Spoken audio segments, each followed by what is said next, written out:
Fantastic event. This is going to be the first one of set 11. So set 11 is fully legal for this. We're about to start in just a few minutes. We have some of our players getting over here, and we're going to get this rocking and rolling for you guys.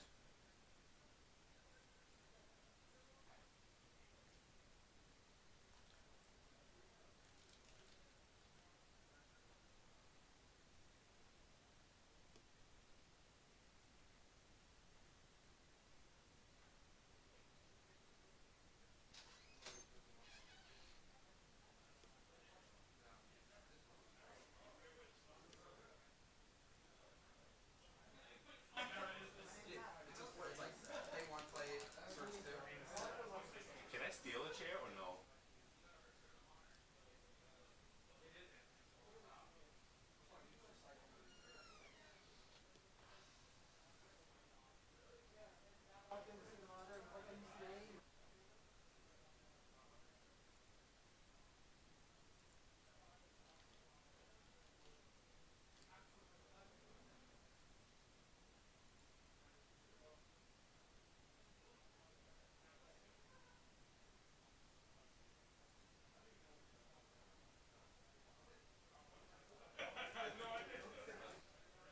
Alright, looks like Jeff is getting set up. We're just waiting on Eric Hill now, and he should be in here shortly. Just announced round one. Just trying to get in here a little bit early before everything gets set up and a little bit crazy.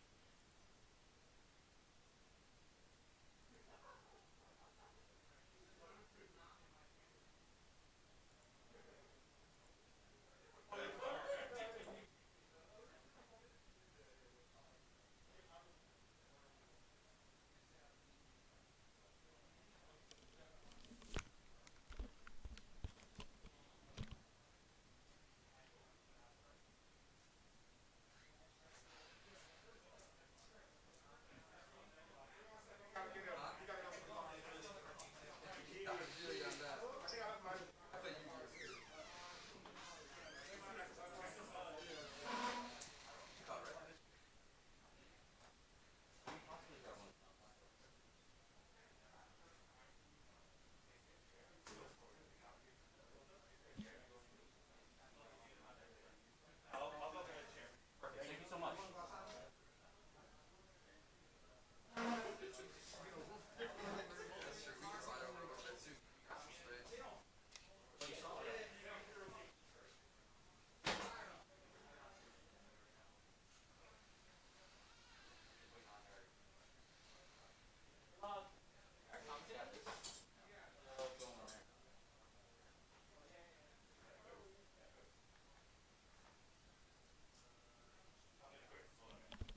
I don't think so.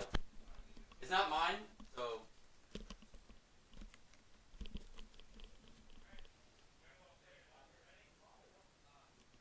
Here we go, guys.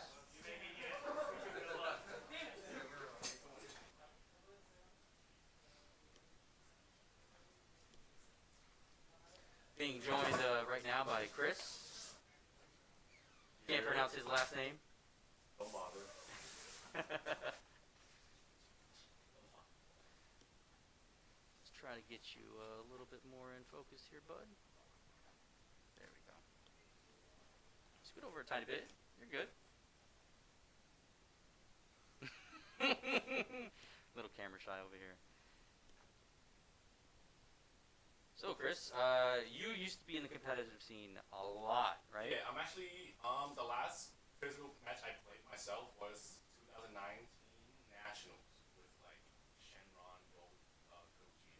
Oof, Shenron Gogeta. So, But I am aware of some of the color computations. Like I know the game's very fast now. Like a lot of the decks are killing earlier than the last time I played. mm-hmm. And I think while I'm biased, I think green is good. But because my whole car on screen. Can we see that leader? Oh, I know what he's playing anyway.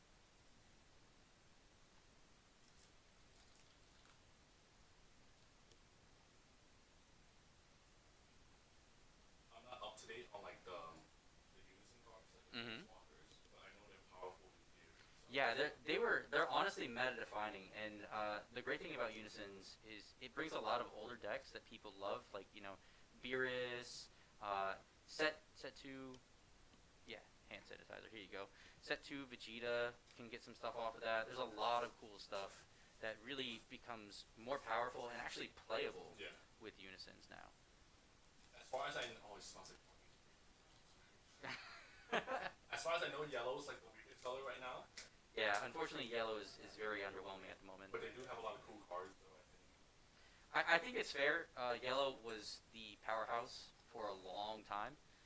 Every other color was trying to play catch up, and it had to do something. So green at the moment is where yellow was for so many formats. Green is extremely most strong. represented today as well. Yeah, it's definitely the most represented deck between Gotenks, Green Vegeta, and Dredgeku. All right, so it looks like Jeff is getting a 6. I think I'm aware of Dredgeku. I think it was good. And before, Eon will right? start. Like Dredgeku was good before. Yeah, Dredgeku was extremely strong. It's still extremely strong now. Some even think it's the best deck right now, the deck to beat. I would agree. The biggest problem with Dredgeku is its price tag. It's got a very high entry cost. You have Beta Coolers who were at release almost $100 each. Right now they're hovering around like I believe $20 or something like that. You would know more since you sell all this stuff. You also have Ribrianne's Apes are in there. Dormant, which is a $30 card right now, which is run at I believe 3 to 4. Yeah, like, it's a very, very high entry cost. It's tough to consider pricing in terms of competitive play because at the end of the day, you play whatever the best. You want to play the best deck, Yeah. hands down, no matter the cost. But it's I think the price tag is worth mentioning if it's debatable. Yes. So Green Vegeta, in our testing, was clapping cheeks with Dredgeku. A couple of our teammates ended up switching over from Dredgeku to Green Vegeta just because of that particular matchup and the matchup it has against others, like against Red. Since Red does not have its tournament pack earlies right now, Red is a very inconsistent deck, and it's not as powerful. It doesn't have that turn 2 kill. It's more of a turn 3 plus on the kill. That's a new thing that I wasn't familiar with. I think multiple decks in the format can kill on 3, like Yeah. 3-ish, which is before it was like really inconsistent Red decks or like Storm or something that was like super like it was like the final spectrum. Yeah. Like, super inconsistent or the deck. Exactly. So this is like an interesting format. And Red Broly almost hits that Storm level of consistency with the new 1-drop. Right now, it's not doing anything. And if you saying that and not saying that that's the best deck is very interesting. I think Yeah. it's a healthy format. But It's extremely healthy. Let's see if he's going to play the Gold Fuel right here. Eric is charging 1. Doesn't look like he is. Okay, he's using the search effect.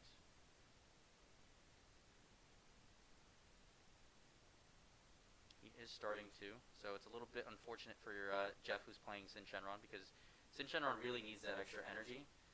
It doesn't really matter if they're getting attacked turn 1. They just want to be able to play their 1-star negative energy ball, go into their 4-star, and then leader lock them.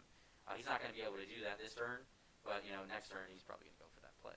I think winning the Gyro matters a lot to Jeff. It does. Which is like a big unfortunate. It makes it a lot more of a uphill battle for Jeff at this point. Still doable, still absolutely doable, especially against this leader right here, because a lot of their cards are double strike or dual attack for Gotenks. So they're going to lose that once his 9-drop is out. So Eric really, really has to get those things out fast. If he can get them out on turn 2, it's going to be very pressuring to Jeff. If he can't get them out on turn 2, then I think if Jeff has his 1-star, which we just saw, and the 9-drop in hand, I think he's going to be in a very safe position. But Gotenks can still apply a lot of pressure. I'm intrigued by Jeff's choice in today's deck simply because he couldn't have not known that Gotenks was going to be highly represented. So I feel like he's coin flipping every round on purpose. It's just like tough for me to imagine. Yeah, he's extremely comfortable with this deck choice as well. We did a lot of testing specifically against every version of Green. Gotenks, Dredgeku, and Green Vegeta. And he had a high winning percentage against each of them. That sucks. You're right about that. But we had Samuel Martinez in there too, and a few other good players who were also testing with them. The Forgotten Champion, Daylon Mack, need him in TOP too whenever that happens. He deserves it. Alright, so Unison for Vegito coming in with its 2 markers.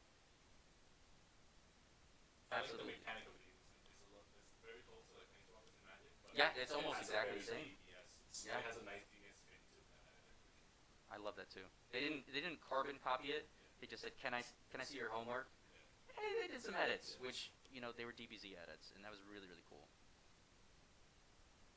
So Eric is awakening here since he has a unison of 2 cost or on the field, swinging at lead. That is a common leader. That is a common unison, I believe, as well. This man with all the budget plays, except for that cell Kamehameha there. There's the Gokul. Okay, he's getting set up for next turn where he's going to utilize his Union Fusion with Gotenks. So what's the best line of play here for Jeff?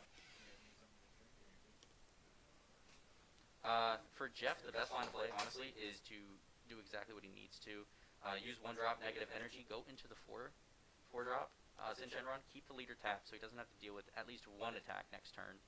And then he's going to be able to hopefully go into the 9-drop next turn. But because he can't do 9-drop right here, well, actually, no, he might be able to do the 9-drop next turn if he has it in hand. Alright, alright. So Eric is saying all his battle cards have revenge until the end of his opponent's next turn. Does revenge matter so much nowadays? For Sin Shenron, it's always loved. But in this matchup right here, his Sin Shenron can't necessarily attack because there's a blocker on board. So his Sin Shenron would be dead. In this instance, what he could do is a Zamasu super combo to get an attack through. I don't think it's going to net him enough value, and I would rather just swing with lead and have the 9-drop on board as a threat. Very. It's a nice little setup they have here. Really nice. I can't help but think that this is going to be Eric's game, but I don't know Jeff's deck well enough to make that comment. But I don't know he said a big disadvantage on I feel like if Jeff is able to get into the later turns, turn 5, 6, I think he steals it. If Eric is able to apply enough pressure, turn 3 and 4, I think he has the game. That's like it's called there's a theory in Magic the Gathering where it's like it's just a race, right? Like it's Jeff wants to get to a particular turn. Yep. And Eric doesn't want to win per se, but he just wants to prevent Jeff from getting to that turn. Exactly. Check something over here on the side. Jeff is doing exactly what we thought. He's going straight into 4-drop.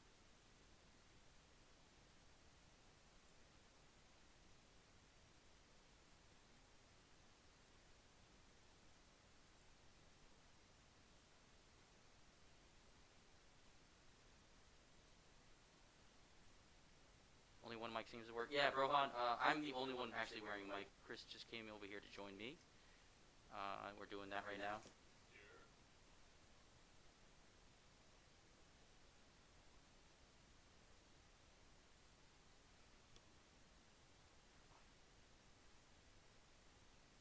Should be able to pick up a bolt though.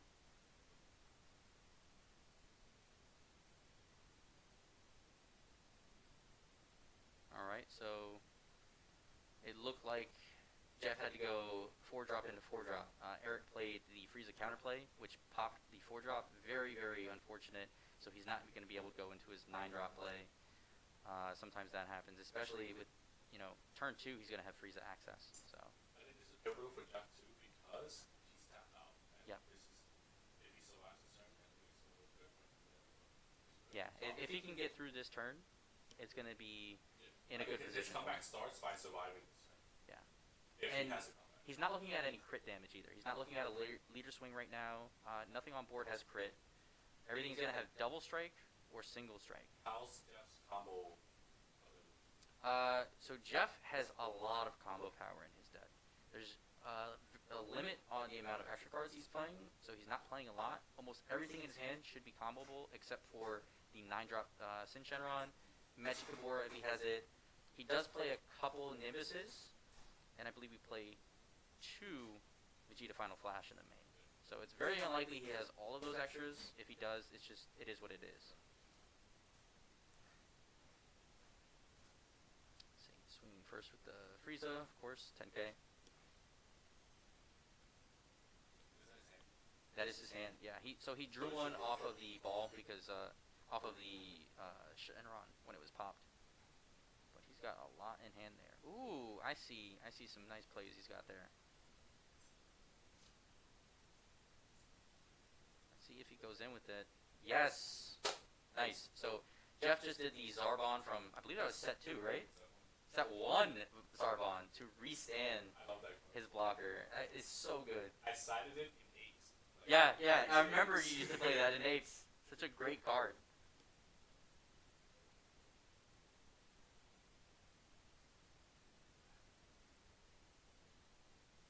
Alright, so he's going for the Union Fusion.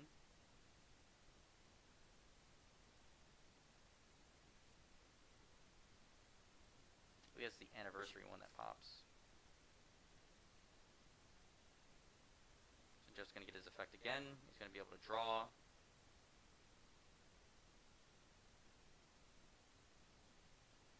And then Eric should be netting value off of both of those Union Fusion pieces as well. That's what really makes it so consistent. It's so consistent. If I were to come back and play, I would play those pieces that close. Yeah.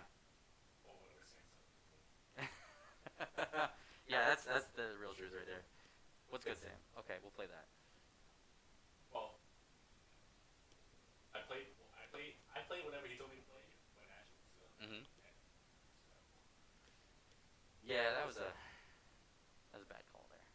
Not sure because he was close, but Mhm. I just wasn't comfortable with it. I knew it wasn't the best deck in the room, and I usually try my best to play The best deck in the room. Yeah. All right, so he's going in right now for double strike. That's good. Yep. So he's gonna tap down. Leader. Okay.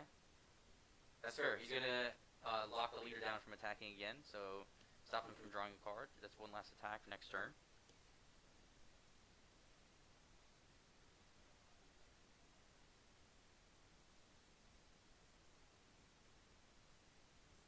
There we go. There we go. And he's using Haze to pop the fusion. I'm sorry, the Union Fusion. Doesn't want to deal with it. He's gonna grab those Union Fusion pieces back from the drop when it's KO'd. So sick. Consistency, man. That deck is just crazy consistent. It's like green has everything right now. Which is, in my opinion, is cool because since I started playing to when I stopped playing, blue was a pivotal part of the format at all times, and I don't think that's the case now. It was blue, yellow, and green just had nothing. Yeah. It had Kales from like set 2, Yeah. and that was about it. They were used in a blue deck, Soul Striker. Yeah, exactly. So it's good that blue doesn't have it. Absolutely. So it's on Jeff. Jeff is swinging to freeze a 5-drop. Definitely the best choice because the leader has 15k since it's awakened right now, and he wants to try to clear some of the board while also getting a card from his leader effect.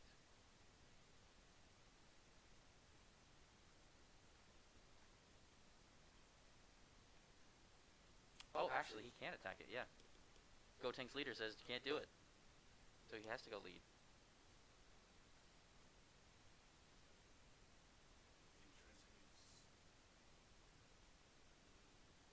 Yeah, no, it's got answers for everything with the deck. They just mesh well together. It's like the perfect machine. Every little gear that's in this deck just complements each other and does something, yeah. Something pivotal as well. So he's going for his 4-drop again. It's probably the last one, unless he was just looking for deck knowledge there. He's already been through 2, so that's probably the last one he has. He probably has one in hand. I think we saw one when he showed his hand. It seems like Jeff needs 2 more turns, but I think everybody's going to lethal both those turns. Yeah, absolutely. I think now that he has this out, though, this is where the tide starts to turn. No pun intended. But yeah, as long as he's able to bring out his 9-drop and keep it on board, Jeff is in a good position. And then he can start doing that over and over each turn if he has the cards to do so. his side deck has answers for green. Some pretty heavy answers, too. Obviously, the Haru Harus, which also helps Jeff because he can mill some of his Shadow Dragons. Haru Haru is insane. He can play the 1-drop, play a Haru Haru, untap, do the 1-drop effect, Haru Haru, untap, and then extend. I'm guessing Eric also has Haru Haru, though, because it's a necessary side card right now. Every deck should be siding Haru Haru. And it hits both of them. To answer the question there, I think it's 5 rounds, top 8. Yeah, top 8. I'm also not sure I'm being able to find on that, but you should probably just repeat. Yeah, it's going to be 5 rounds, top 8. I believe the mic should be picking up, but we can raise the volume just a little bit.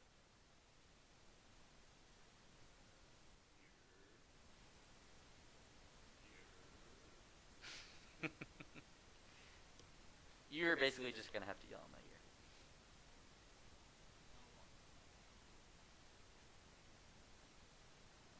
In between this round, I can get us a second mic. Top right corner. Oh, yeah, round 1. So, let's adjust that real quick.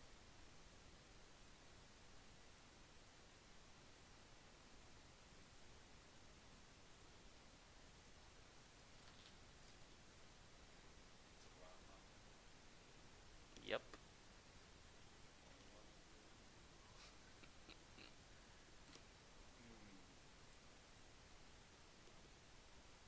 There we go. Round 1.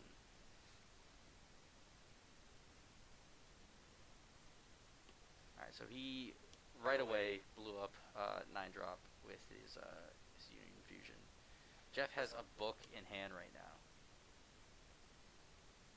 And he's going to have more energy to play with and more cards in hand. Yeah, Gotenks is absolutely a fire deck, Jateo 101. It's consistent and it's powerful. Those are two things that if they go hand in hand, you're looking at the best deck. Broly Red is not consistent right now, but it's powerful. When the tournament pack card has been in distribution long enough and people have access to it, I absolutely think it can go right up there. It just has a very bad Gotenks matchup. So, since it has a bad Gotenks matchup, this is going to be looked at as one of the best decks. Dormant Legend being a card is why that is necessarily a bad matchup. Oof. That's a crazy card to summon. Yes.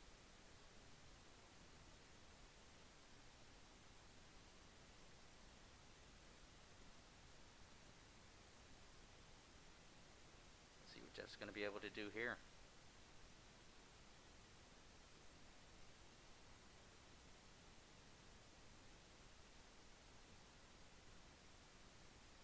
So he's discarding off the Zamasu effect. And he's looking at, was that a 25k single strike, right? Yeah. So it's a 25k single strike. When you attack, your opponent discards 1 card and it has indestructible. Alright, so he's Cheetah Final Flash, which removes the indestructible element of that. I don't think there's anything that he's going to do to necessarily destroy it this turn anyway.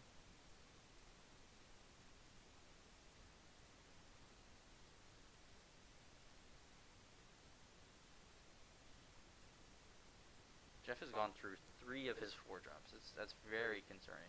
So he has to have a 4-drop in hand to be able to really utilize the next play. Or it's like, in his defense, the game ends if he loses. So like. Yeah.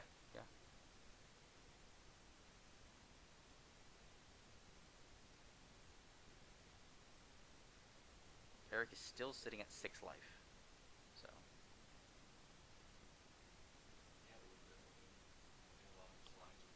Yeah, he saw curve 100%. But the Goten should follow curve more. Yeah. Because your deck is so consistent in getting to those pieces.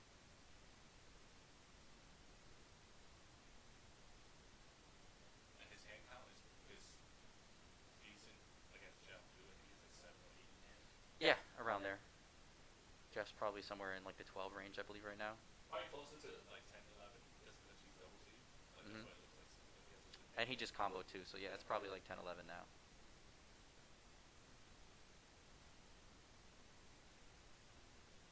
Okay.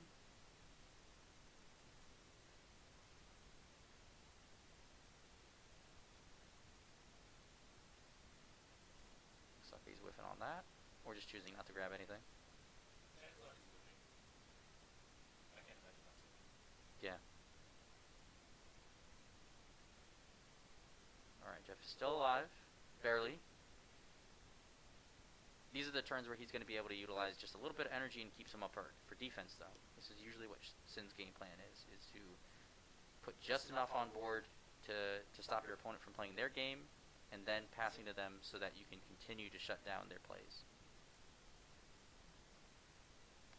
He really needs to start swinging at that unison now, because that unison's now at 8 markers, and he doesn't want the -7 effect, which is really nuts. Your opponent gets to look at your life and send a card to the drop, and then you discard 3 cards. That's crazy. What? It's crazy. It happened to me on stream the other day. I somehow still won, but like when that happened, they found my baby hatch in there. Is it 40 players? Let's check right now. I think we're somewhere in the 30 range right now.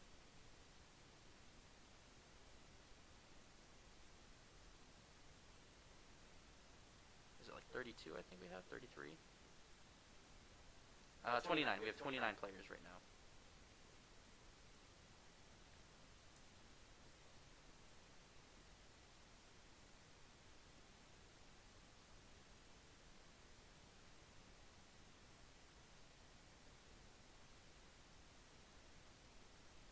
Alright, so again, a Frieza counterplay.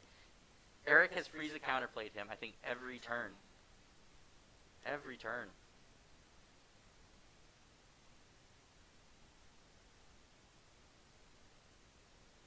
Alright, so he will be able to grab back the 4-drop here. The unfortunate thing is, it's going to cost an energy to go into that 4-drop, and I don't think it's really worth doing that.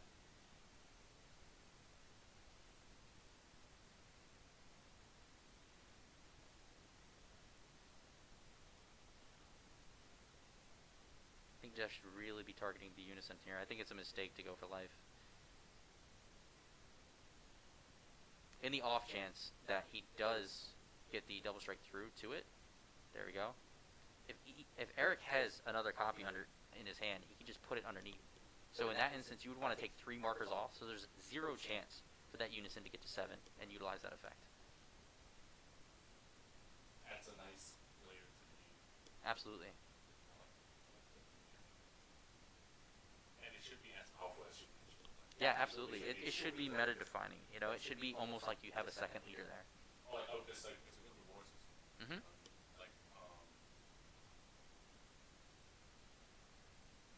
Like True Rico Masterpiece. It's worth My selling, boy. you know what I mean? Absolutely.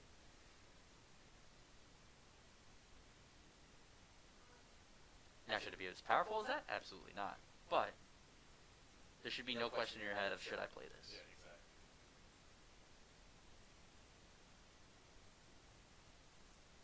It's just like the mechanic of the game, right? Not every deck can get that kind of art. Yeah, exactly. Like, I play Invoker. There's no unison that's going to be benefiting my deck, so I'm just going to play my deck style. But there's so many decks that, if you even consider, like, playing a unison, like, how is this going to benefit my deck? If that's a question, it should be in there. It should absolutely be in the deck building process. Like the multi-tool one is kind of but Mm-hmm. really good for what it does for the deck. Absolutely. Alright, so hopefully Jeff has a Nimbus here, because I think that's the only way he's going to survive this turn.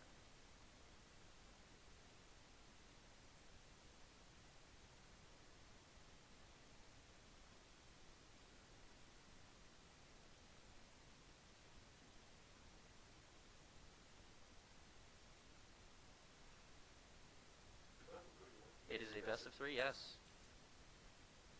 Let's see. He's contemplating, I guess, on which negate to utilize. I think it's... Oh. Okay, yeah. So he's not negating. He just discarded that for the Zamasu effect. Wow. He runs, I believe, 3 Nimbus, so he has not seen it with this book of a hand that he's had. It's unfortunate.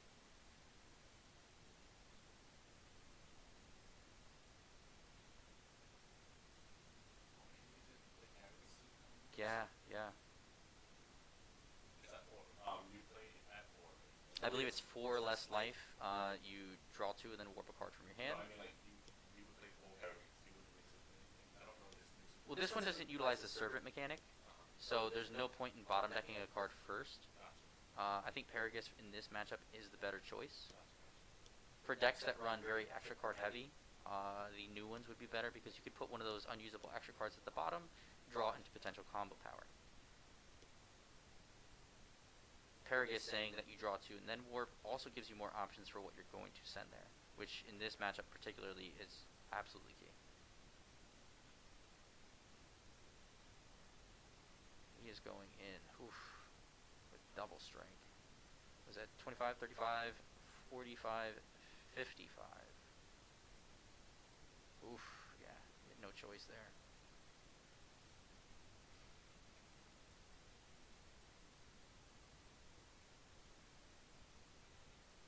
And that's game.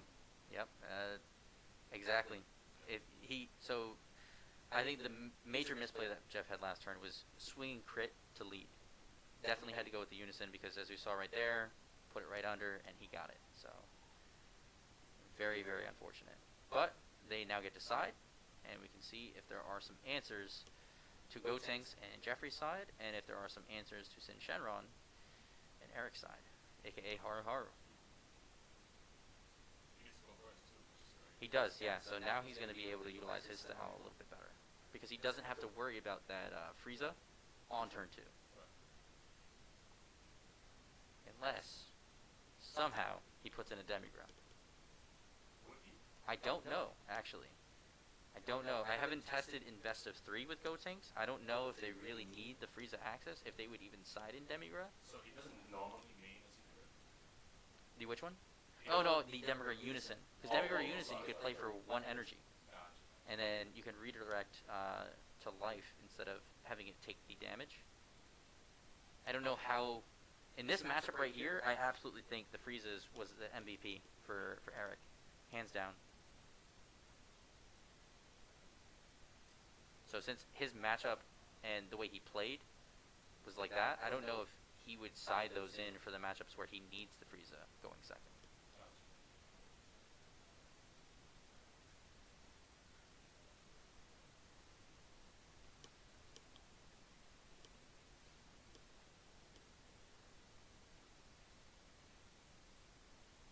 Yeah, Brohan, it's not searchable, the Demigra Unison.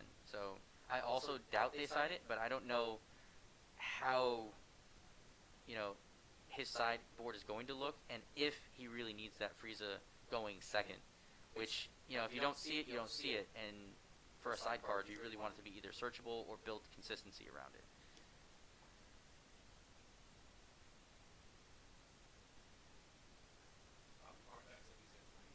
I know Jeff is playing a 50-card deck.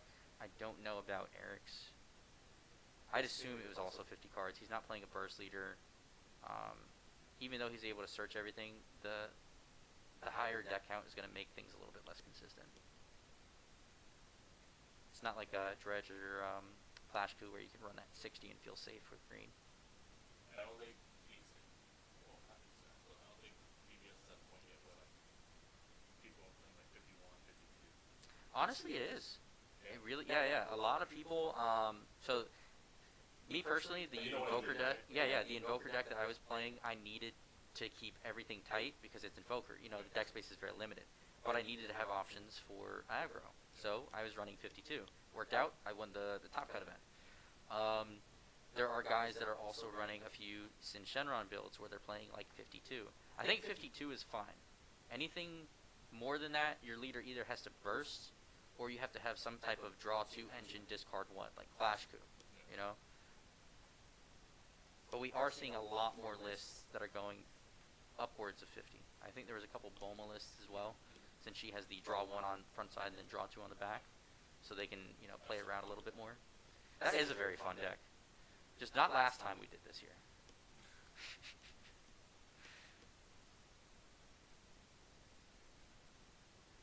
Alright, so these gentlemen are drawing now.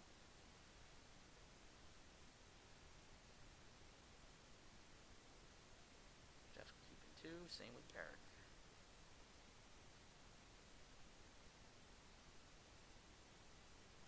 There's something that you said to me, like, I don't think it was like a year or so ago. I was just like, hey, Chris, how many are you keeping? And you said, it doesn't matter.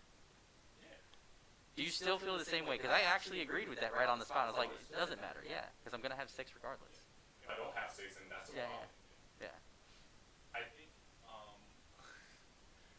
when people tell me how many they're putting back, I say thank you. Yeah, yeah. When I was It gives you some knowledge, like, okay, you didn't see so many pieces, right? If someone asks me in like an official tournament setting, I'm Mhm. gonna be a dick about it. I don't think. Yeah, But I just like I wouldn't just. I think it's a useless information to give. I agree. I don't know. I'm putting that aside. I don't think it matters. I think that just kind of tells that you didn't see anything anyway. Like, I wouldn't want to do that. I would just put back the cards and I'd draw until I have 6.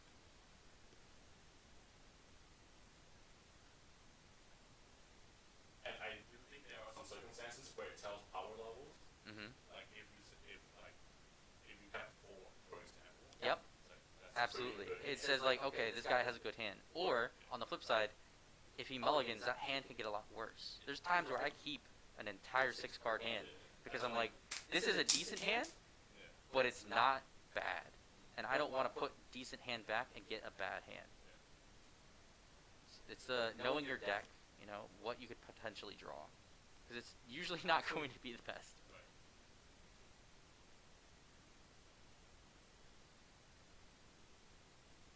Let's see what Eric does here. What did Jeff just do?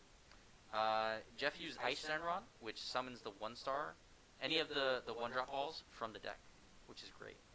So he potentially runs 8 copies of the 1-star. So he'll never not see it turn 1. What is the 1-star? 1-star, when you activate this card, place it in the drop. You can summon a 4-drop Sin Shenron from hand or deck, or the 3-drop as well. It summons either or.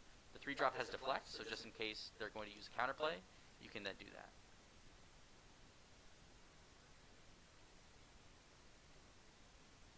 Using one of the Unison pieces, Union Fusion pieces to grab the other. Gosh, that's so consistent.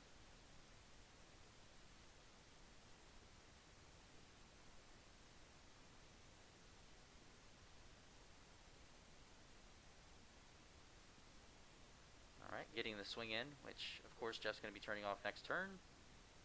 And he doesn't have to worry about Frieza counterplay this time. So Eric is going with 2 attacks because he's not going to be able to utilize that next turn anyway.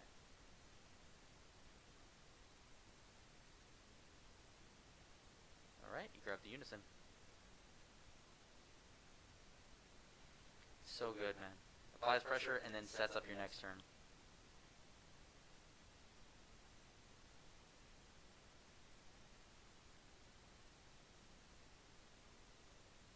So he charges 3, okay.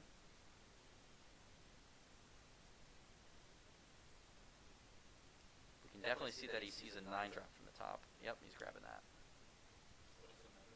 So the 9-drop is mini Cold Bloodlust on the legs. It says when your opponent plays a battle card, you can choose that card, ignoring barrier, and it negates its skills for the turn. So it hits everything. It doesn't affect on-play effects Right, because auto is already pending, you know, and that has to resolve. It's not like Fu where it says stop the activation of the effect. There we go. And yeah, right away, he's taking that one. 30k, there's no way we're comboing out of that. No point to this early. Yeah. And it restands. So the leader says at the end of the turn, restand one of your Shadow Dragon battle cards. The backside says restand all of your Shadow Dragon battle cards. Yeah. So when you utilize the tap 6 effect, it summons 6 Shadow Dragons from the drop. How's it going? We're joined by Eon Hill over here right now. Okay, just the one my match. Well, I won a match 10 minutes ago. You won your match 10 minutes ago, and it took you 10 minutes to visit I us? was, I don't know why my dumb self decided to write the card numbers on my deck list. So I was like, I just wanted to. Can I switch the chair in here? You possibly may be able to. Possibly, maybe. Possibly may be able to. Oh, look, we got Chris on here now.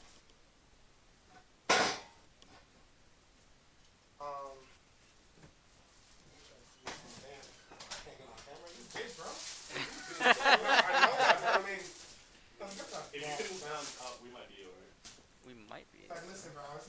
This is not Kingdom. Like, what's up, everyone? I don't know if they can hear. Yeah, they can hear a semblance. Okay, cool, cool. All right, damn, I can't see. Okay. Yeah, So this is the Eric, turn two, right? This is turn two. yeah, this is turn 2. Interesting.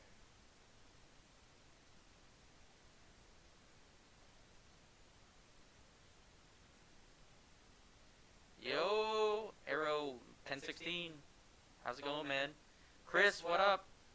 Chris, say hello to your peoples, man.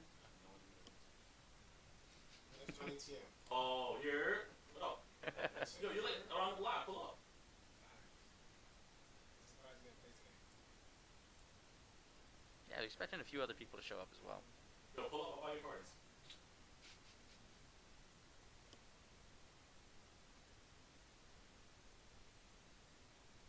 And what's Eric playing against? Sin Shenron. Shinron. Eric's Yeah. gonna have a field day against this. So, game one, it was a field day. Game 2, Jeff's going first. He may be able to utilize just a little bit to stop some of that pressure. It's so bad because of the fact that, the way this format, the way the game is catering to certain decks, it's really, really difficult. When you're sitting across from a deck that can awaken effectively turn 2, he doesn't even have to awaken turn 2 because the Yeah. pressure's really not there. But he can awaken turn 2. And he can just do certain types of plays. That Unison is gonna just get so much value throughout the game. That's actually what won game 1 there. Game one, So wow, Jeff yeah. Jeff made one misplay game 1. I don't think it would have affected the. He did swing into it, but he didn't swing the crit. So he did 3-drop crit at leader. It should have been to the It's Unison. yes. Unison was already at 8 This markers. Unison is really, really, really, really, really good. Yeah. Just being a turn 2 that's gonna go up to 4. It's a 15k. It's on par. Awakened leaders can't deal with it. If you're unable to do that, that's rough. He knows he's paying the energy. He doesn't need the energy open. His opponent's not going to be able to put adequate pressure against him. He has a blocker. He can turn it into revenge. And now what's going to happen is that he's going to be able to turn face next turn with these 2 tokens. Yep. And without seeing without Nimbus on the actual swing. So the he's gonna interesting have a interaction rough here time. is because this is trying to give this revenge. It does not keep the revenge till the next turn because it wasn't able to keep it now. It's a lingering Yes. effect. Oh, he actually has this guy on board. Okay, so Yeah, he has yeah. the blocker on board, which is actually going to stop his effect. So he will give him revenge, but obviously his skills would be negated throughout Yep. the duration of the turn. So any skills that is given to the card, it's given and then removed immediately since his Yep. effect is. So it's not able to get that lingering effect. So that's one thing that's good for Jeff. I don't know if they realize that here right now though. Can Jeff attack the big one right now? No. He absolutely can, but he would have to combo. That's the Yeah. thing. So And that's just really nag right now. it is. It is.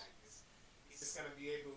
He's going to have additional turns to basically force Jeff to lose resources, and that's the biggest issue. Is that if Jeff is forced to lose his resources this early, he's not going to be able to return that influx of pressure because right now Jeff is not forcing Eric to pop cards like Dormant Potential. He's not forcing him to play stuff like Frieza. I think it's also a different game state too because Gotenks had game 1 last. He started off in game 1 and he had Frieza every turn. He popped every one of the 4-drops every time. So he's not able to do that game 2 because of course Jeff is going first, so he's higher up on the energy count. Oh, okay. I mean, at this point, you just block. He has to block it. You just can't allow him to get that much fire. That or he could just dormant it. I don't know if you guys play Roshi I in that wouldn't build, waste but the dormant though, honestly. There's no real need. His guy doesn't have block. I mean, his guy doesn't have revenge. He can attempt to put revenge next turn if he wanted to. because Jeff also has a potential crit and double strike play after this. That's why dormant may actually be a decent play there, but block of course. Double strike play. What's that? You have 3-drop into 4-drop haze. Yeah, but the only thing is just that, like, honestly, it's not something that's gonna Which fly. he's not doing It's here, not okay. gonna fly against this deck. It's just Gotenks right now, especially at 3 energy, he's gonna be able to start doing a lot of different things, and Mhm. the opponent, like this Shenron is more than likely gonna die this turn. He's gonna die. Gotenks is gonna lose his dual attack, but that's absolutely fine because he's gonna be able to put cards on board. He's gonna force him to check that he has to have the Nimbus, or he's gonna lose cards. Yep. The better play at this point is to swing with leader. Well, I would swing with the token first and bait out the Nimbus. If the Nimbus is not there, then swing with leader.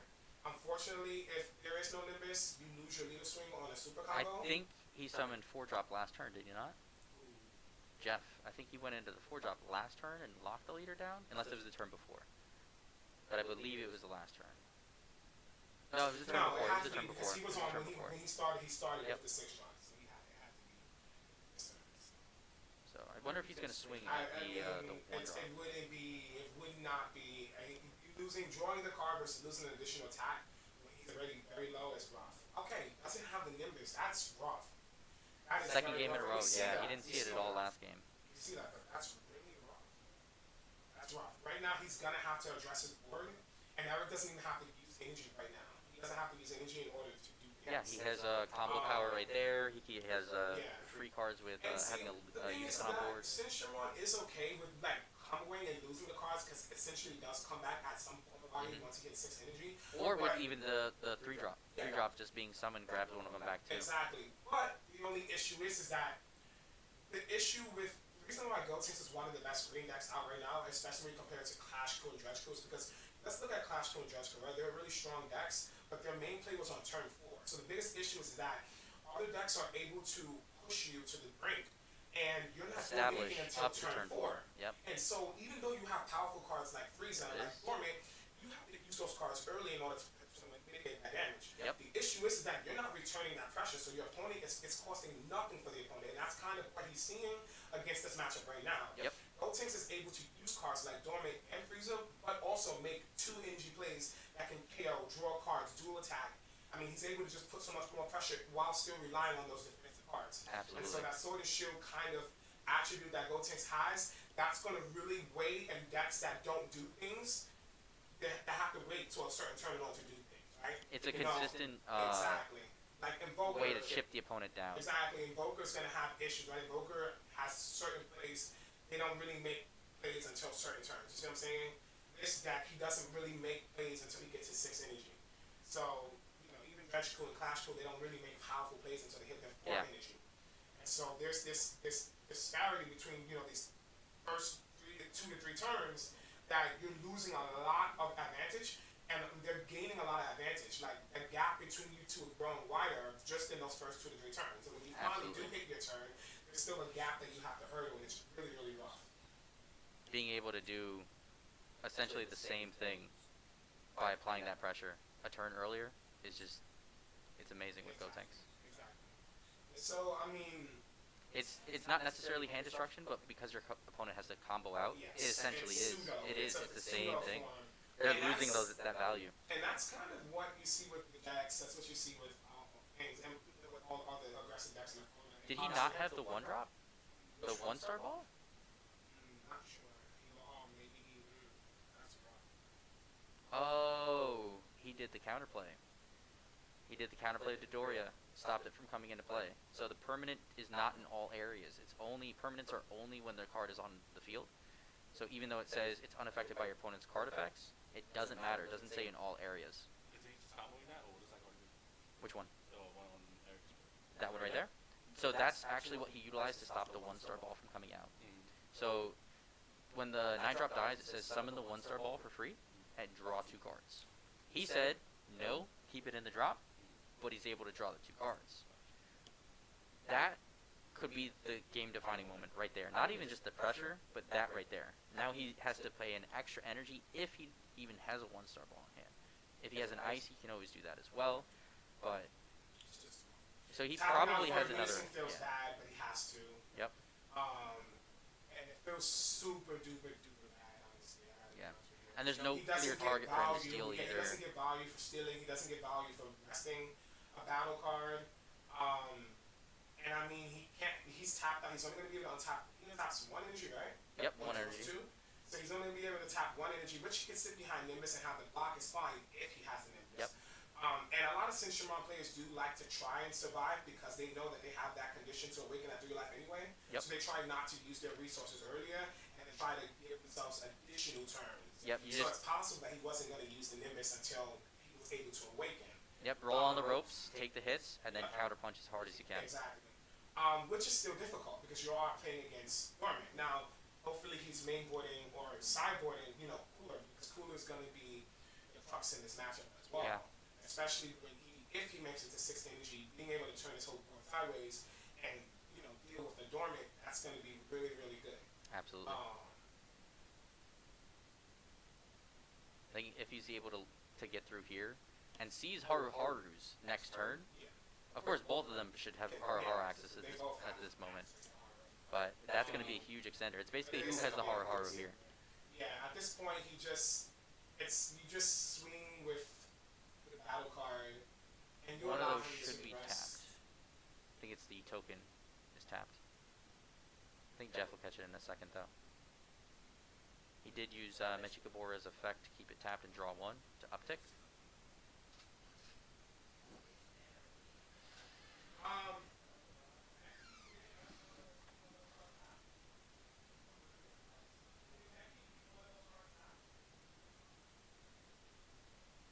Yep, there it is.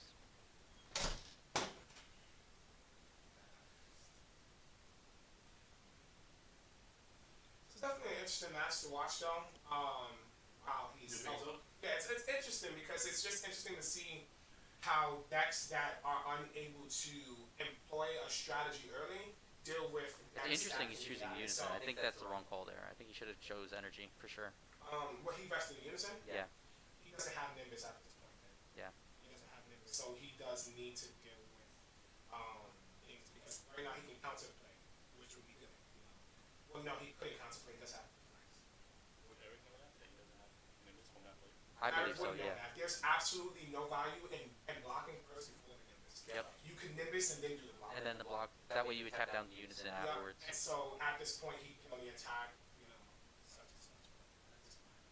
So he attack with the leader first, right? Yes. Yeah. So you Nimbus. He can still actually use the Vegeta there. It just won't rest the card, so that way he has something to block with. Yeah. I still think it wouldn't I be a wouldn't bad do that. option. Vegeta would just die because he gets a KO. Free Yeah, KO yeah, anyway, so yeah. that would be a waste of a card. If he plays anything else, I would do it. At this point, I forgot the 6-drop has that the on-pop effect. He just Did needs Eric to play Energy? Yeah, so he tapped 2 for the Union Fusion. And he should have drew essentially like 5 cards or 4 cards. Mm-hmm. 2 for him, 1 for the Unison, and then attention for. Crazy value. Crazy value. It's ridiculous.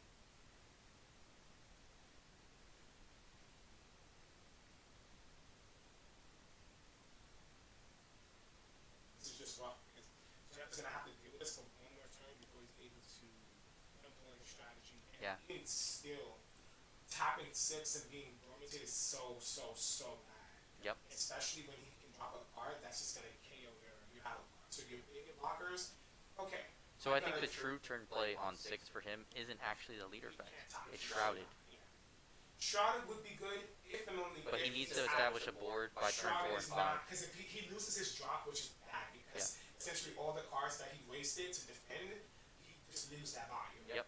In our So testing, he can't shroud it. That would be honestly probably the worst play, only because of the fact that it doesn't guarantee him victory. that's the thing. So because this leader is not letting him, this deck in general is not letting him establish a board, in testing, his 6 play was always Shrouded. In this matchup, he's not even going to get to 6. So there is no 6 play. But in general, the 6 play is Shrouded because you are already going to have an established board. This leader is just too good with the deck, and it's just not going to allow him to establish his game plan. Even the leader stopping your leader from attacking your battle cards is Yeah. really, really rough because now you got a situation to where your opponent is forced to swing into your unison and or your life. That's Yep. going to put you in different places, and especially on the type of super combos you run, etc. And to not being able to deal with the board is an issue. A lot of situations where my opponent has 6 life, but the board is too huge. I'm going to go after their board, and he can't utilize his leader to do that.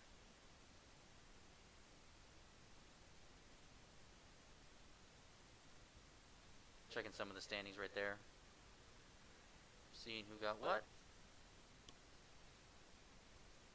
More tokens coming into play. Thankfully, at least he's come in rested. That's a good thing. It's a lot more fair than Yeah, they come that in is a rested. lot fair. But in still just being able to generate 2 15K bodies, especially when even if you're losing, it's terrible. Like, I don't know. I don't agree fully with the Frieza, but I guess if he has another issue with Frieza, that's fine. Yeah, I mean, he could also use, what is it, the Zamasu? Yes. Which I believe. He probably has that in hand. I would attack the energy though. He wants to negate volleyball, which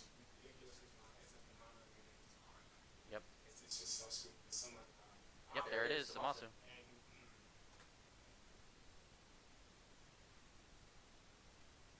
that's rough. Yeah. Yeah, you make me slice that hurts. Yeah. Just a very unfortunate position that Jeff's in. And that's the issue, and that's the reason why he transferred over to this deck versus Judgeku. Judgeku has to deal with that. He has better tools to deal with it, but imagine just being swung on and having to waste all your tools before you can get to your game. Yep. Unless your game is once I get to this turn, I auto win. Your opponent, you're still gonna have a battle of attrition between you and the opponent. Absolutely. You had already wasted your resources because you're able to employ their strategy and they're rushing much faster. So now, when you start to shift that back on them, you realize, hey, I can't produce the same amount of damage that you're producing because you're using yours on me, and now on the return pressure, I already wasted those early because I couldn't do it. The absolute rule of the Dragon Ball Super card game is to beat your opponent by way of putting in the 0 life. That is the absolute rule. That's the reason why Jeps does his job so well, and other aggression decks do it because they employ the main strategy of Dragon Ball Super. Yeah. And so with a deck that's being able to employ a strategy, basically slow the face, there's no crits and nothing, they're just swinging. Yeah. And then deter your opponent from doing that. Deny your opponent resources yep. while also taking their life. And that's the reason why the top 3 decks in the format so far, as anticipated, is going to be likely Jeps, Raleigh, and Gotenks. Because Raleigh and Gotenks specifically, they're able to be hyper aggressive as well as use cards like Topo and use cards like DPU, which is basically sword and shield, and it's the highest shield because your opponent can't swing through Topo and defend himself next turn, and your opponent just can't swing through Dorman. They just can't do it. So. Stealing. Are we gonna see a Cell SCR here play? It's possible. It's possible. He just stole that. Oh wait, no, it has indestructible, so it can't be moved as well. Is that what that means? Yeah, it can't be moved, so it can't be removed from your battle area by your opponent's skills. So moving is still one of those things. In that instance, if it was the Frieza, I still would have done the same thing that Jeff did, because I believe that he has the Cell SCR, and I think he was trying to go for that play there. Dormant, as expected.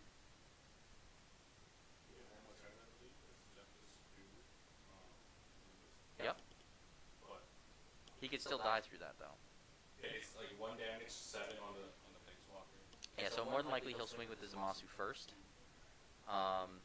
Try to get that damage in. Well, if he's going to get Nimbus, he'll have to rip 2 cards from hand, right? And Jeff has... What does he have? 3, 4 in there? He's got about 5, it looks like. Okay. He's going to be playing some stuff, though.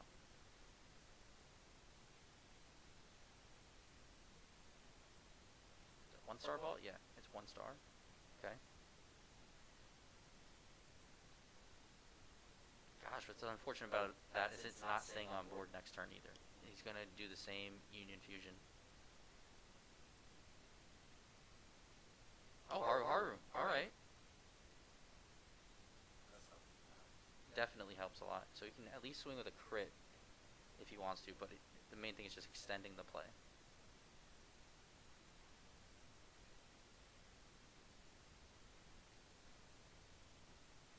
Basil, okay.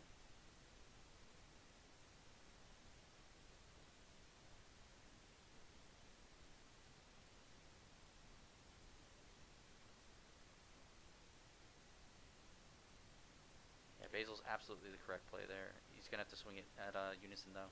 It's the only way he can live. Oof.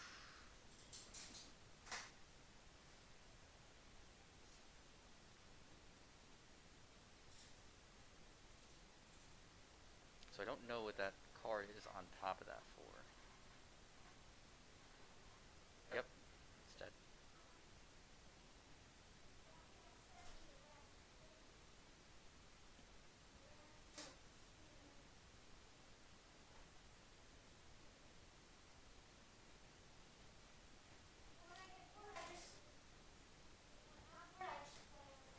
Me too. Can't argue that logic. Nice life. Yep.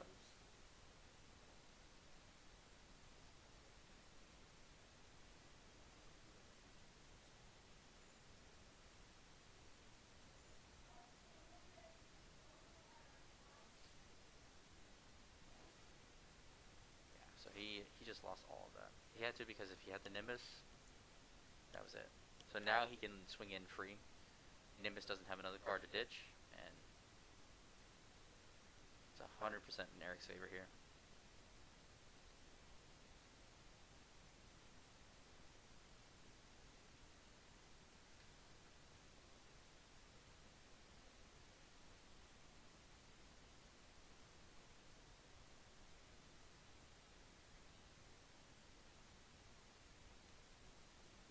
Yeah, I mean, it didn't really matter what he rested off the Mechi right there.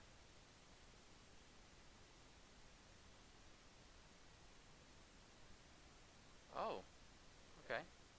Doesn't like it.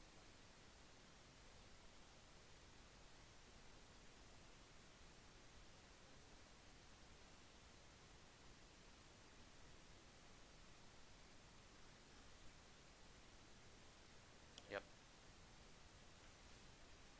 There's the fusion. It's gonna pop it. And then he's gonna be able to go straight into lead. And that's game. There's no combo power except for the Haru Haru and the 1-star ball. All right. He did. It was just game 1. There was nothing he could do. Game 2, it was rough, but it's definitely a matchup that he needs to test a little bit more because there was a few misplays there. I think applying pressure to that unison is definitely what he needs to go after. But game 1 was tough all around. Like I don't think he won every game regardless. Yeah, game 1 he was not winning. I mean, as a The move, only misplay he made was swing with the crit, Yeah. because then he was able to utilize the rip 1 and then rip 3 from hand. Aside from that, it was just 100% in Eric's favor. I don't want to be like ahead of myself, but Jeff is gonna have a rough day. Yeah, it's a lot of green today. It's a lot of green. All right, guys, that is game 1. I'm sorry, round 1. Eric Hill just took that one. We'll be right back with a brief intermission, okay?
round 2. Let's call this cuticle here.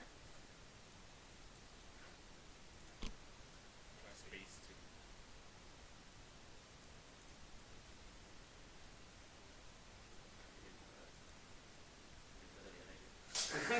It doesn't take it. Alright, so what do we have deck wise over there?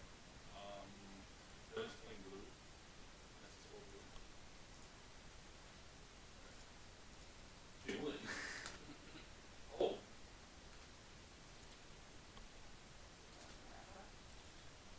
That's right. Is it? That's right. Okay. Maybe this was it. Well, you have him.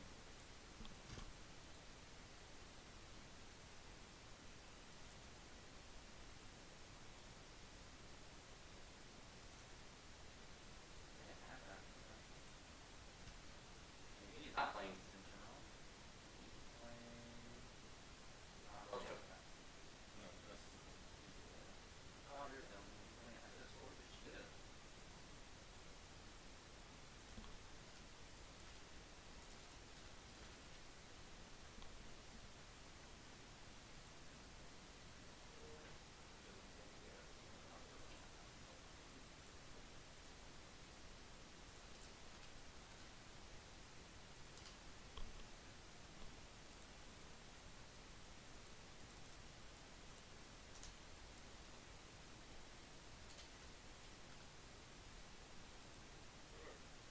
Really? Oh. This is very, very interesting because this deck is not full power right now.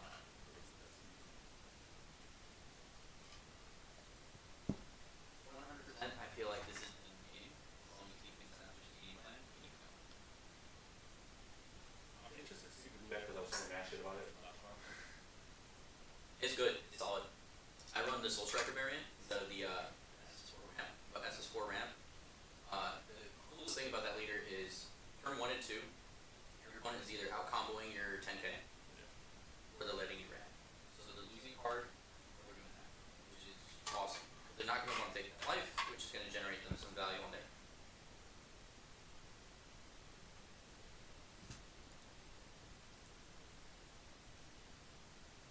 And then I'll go out of the gate.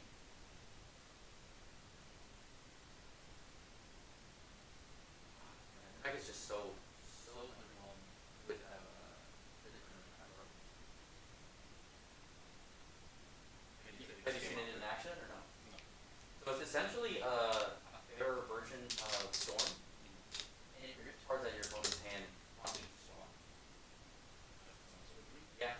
It does have an energy requirement for the biggest or awesome ones that are going up to in the chain. I believe your opponent has to be at 3 energy or you have to be at 4. Which, you know, means they're not going to get a turn 2. So it's fair. It's fair. So it's a methodical swap, not just It's a very methodical deck, yes. So he got Ball out, which is a blocker, and is able to get a 5 or less early VR card. Ideally, the turn 1 for that deck is summon the 1-drop tournament pack card. If he crits a life, you're able to summon a ball for 3 from the deck, and then grab whatever room. And then you can swap for free into the 3-drop. The 3-drop. I was gonna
summon the other swap cards, they not only swap into different guys that have a lot of attack power, like 20k, 30k, 35k, Right. and grab a card from your opponent's hand, they also give one of your units or markers, one of your units a marker, or two, depending on what one you're using. That Kale says, rank 7, play a 5-drop or less from your hand to the field early, and it also, I believe, makes the leader where your opponent's leader about 10 or 15k. Kind of underwhelming, especially compared to like what we saw Eric's Planeswalker did. Oh, yeah, absolutely. So, It's what good they'll for do sure, is, yeah. it's only in there because they don't have the talent. And there's the 1-drop to start the chain.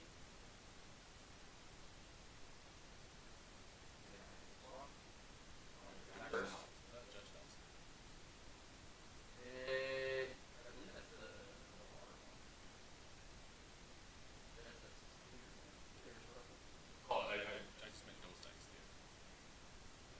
Yeah, there are specific like judgments. Oh. Realize. With flex. Right.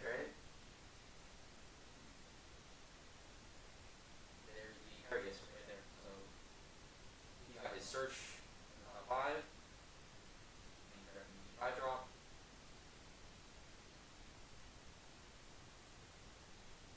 Interesting he didn't take any out. Well, he's a leader credit back. I probably would have put the leader credit first. Because I would be able to awaken turn 2. Now he's at 6. He's not able to.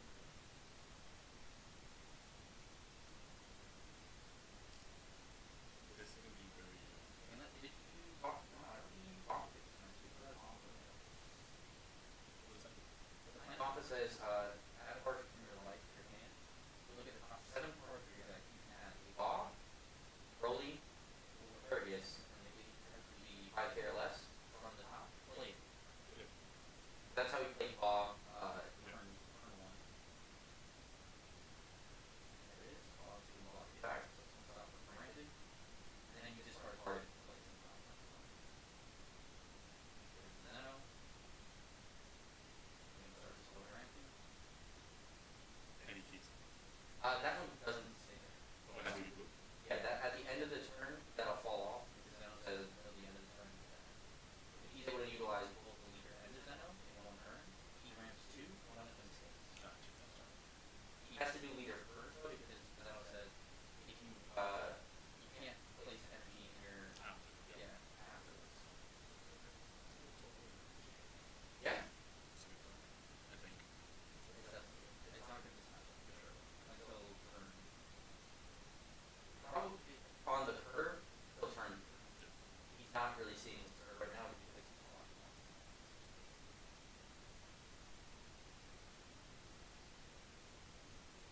The Vegeta leader, its awakening effect is also trash. He has a draw 1, untap 0. They figure because you've already ramped Yeah. twice, you don't need to untap anything. Joke's on us. We didn't ramp. To be fair. What's the requisite to ramp? It has to attack leader. It just has to deal damage. Oh. Yeah, it has to deal damage to the attack. And on the flip side, it's a lot cooler because when the leader attacks, if it's counterplayed at any point, very much like Resolute, Yeah. it gives you stand. So you negate it, it resets. Exactly. Or if you negate it at any point during your turn. So the ideal first thing that you want to do is you want to use your leader to swing. And for the rest of the turn, if you negate, your leader gets to stand.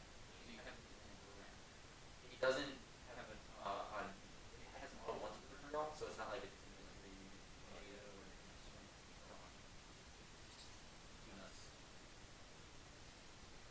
They made this leader extremely fair. I think too fair.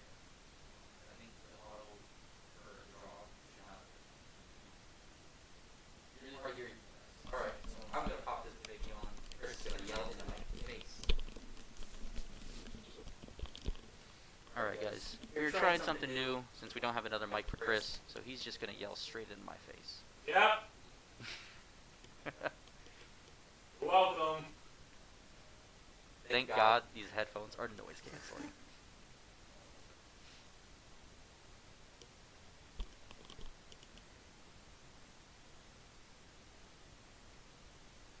Alright, so he's already started his chain, so he had to warp that card. At least, no, thank you, Lip Gang 42. So at least he's going to get that card back at the end of the turn, of his next turn, so that it's not a permanent warp or permanent hand destruction, but it does it for the turn where he wants to kill you anyway, so it's fair in that aspect.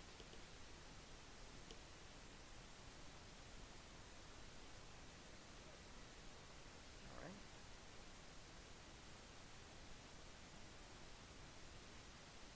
It's rough, he's going straight for unison on each one. Which is correct. Yeah, absolutely. Yeah, you're denying your opponent resources and one of their key elements to their game plan.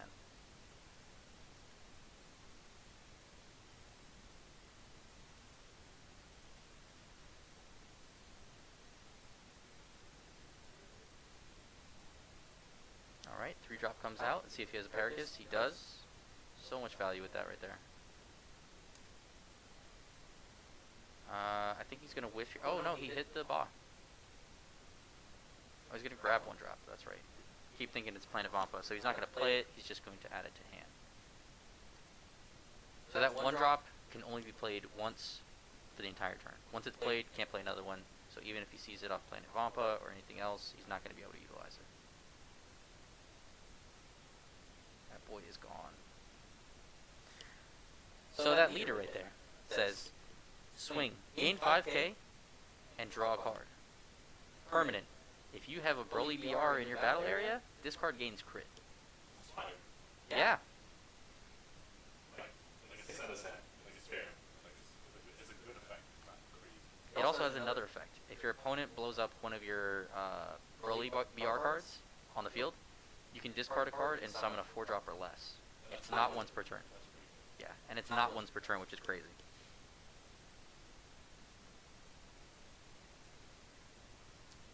That 5-drop warps 1 as well from the hand. It also has crit for 30k.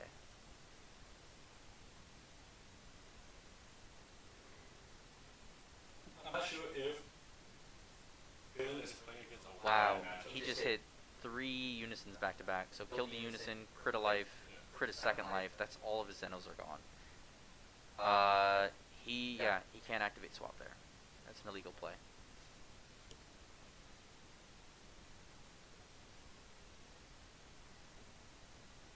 Yeah, he can do that. So he's going into the, looks like the 4-drop, right?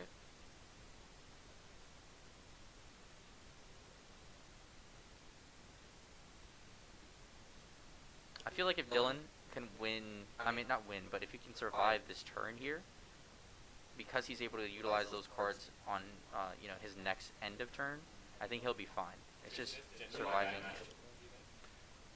With the tournament pack, absolutely. With this current game state, I don't think it's necessarily bad for him. The Broly player just saw perfect. He saw the perfect start to his cards, and he's got to take that.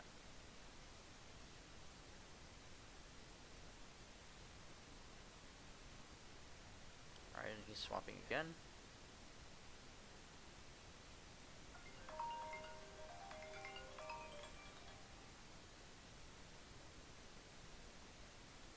This is really, really rough for Dylan right now. He's in a pretty bad position. Okay. It's either that or you take the crit life.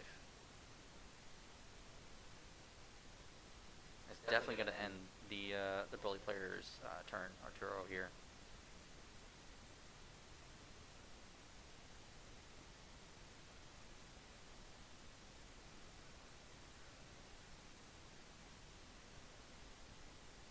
Oh no, he actually hit it to 7. Wow. He hit it to 7.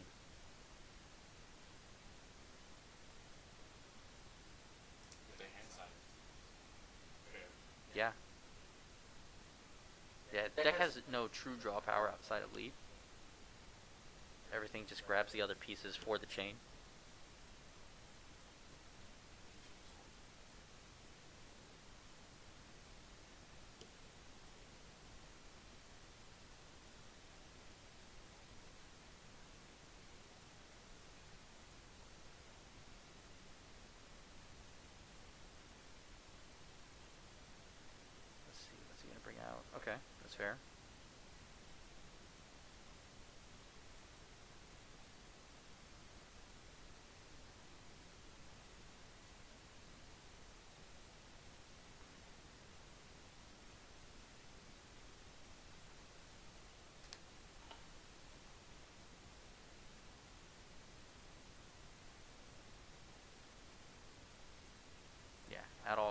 Turning the Tide isn't going to do anything there, so 100%.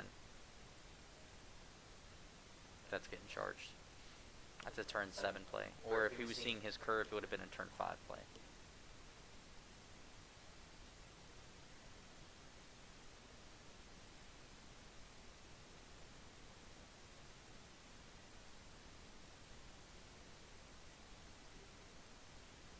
The thing that's scary is here is he doesn't have an answer to that 6-drop coming out.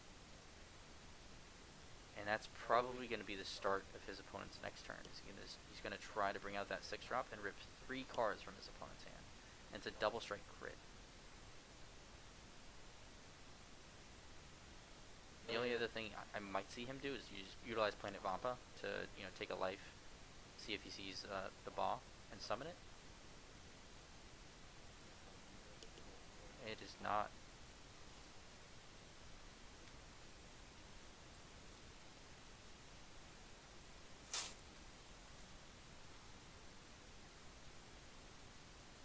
Let's see what he charges. Paragus, okay. That's fair. Paragus has already done his job at this point, and if he doesn't plan on swapping into the 3, then that was the right charge. If he plans on doing that, I don't think it was the right charge.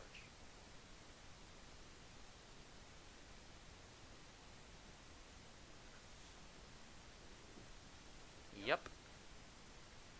So he misplayed there. The first thing he should have done was rip cards from hand, just in case there was this Trunks. This Trunks says your opponent cannot swing with battle cards higher than their current energy cost unless they bottom deck 2 cards. From hand, yes. Broly already doesn't have a huge hand size, so.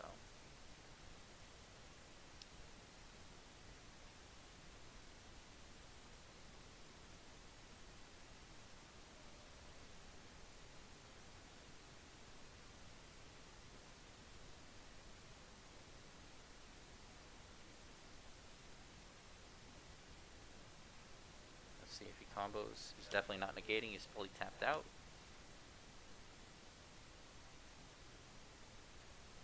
Oh, that's going through.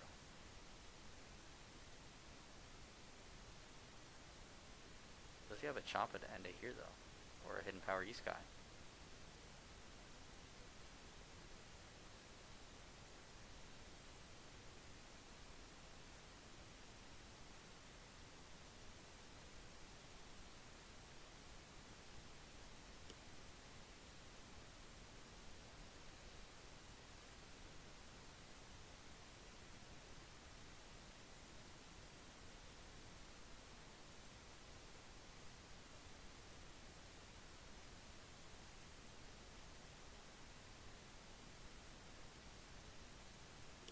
Yeah, and he scooped right away. He knew.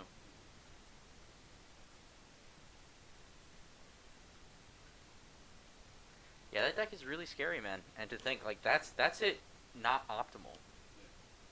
He just saw, I would say, the perfect hand for what the deck is right now. The deck does that and more.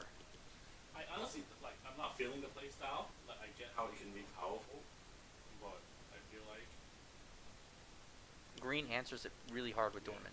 I also think Dylan was off curve this game. Oh, the whole game, absolutely. Like Because like the opponent went match, first, yeah, because the opponent went first and saw the Ba twice, that really hurt Dylan. Because Dylan can absolutely activate Ultra Instant Kamehameha to push the damage through. He doesn't care about doing that because he'll just tap an energy, draw a card to replace it, and then he'll get the ramp. So he'll be on tapped out, but he'll be at 2 on turn 1. And he wasn't able to utilize that because Bob was on field as a blocker.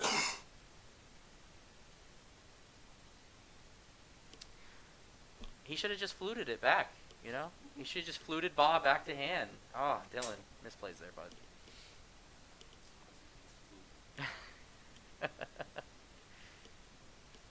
The funniest thing about flute is so many people forgot it could hit your opponent too. When they hit that blocker. There was like one game I had a mirror on board and I was just like, damn, he's got a blocker. Oh wait, I have flute.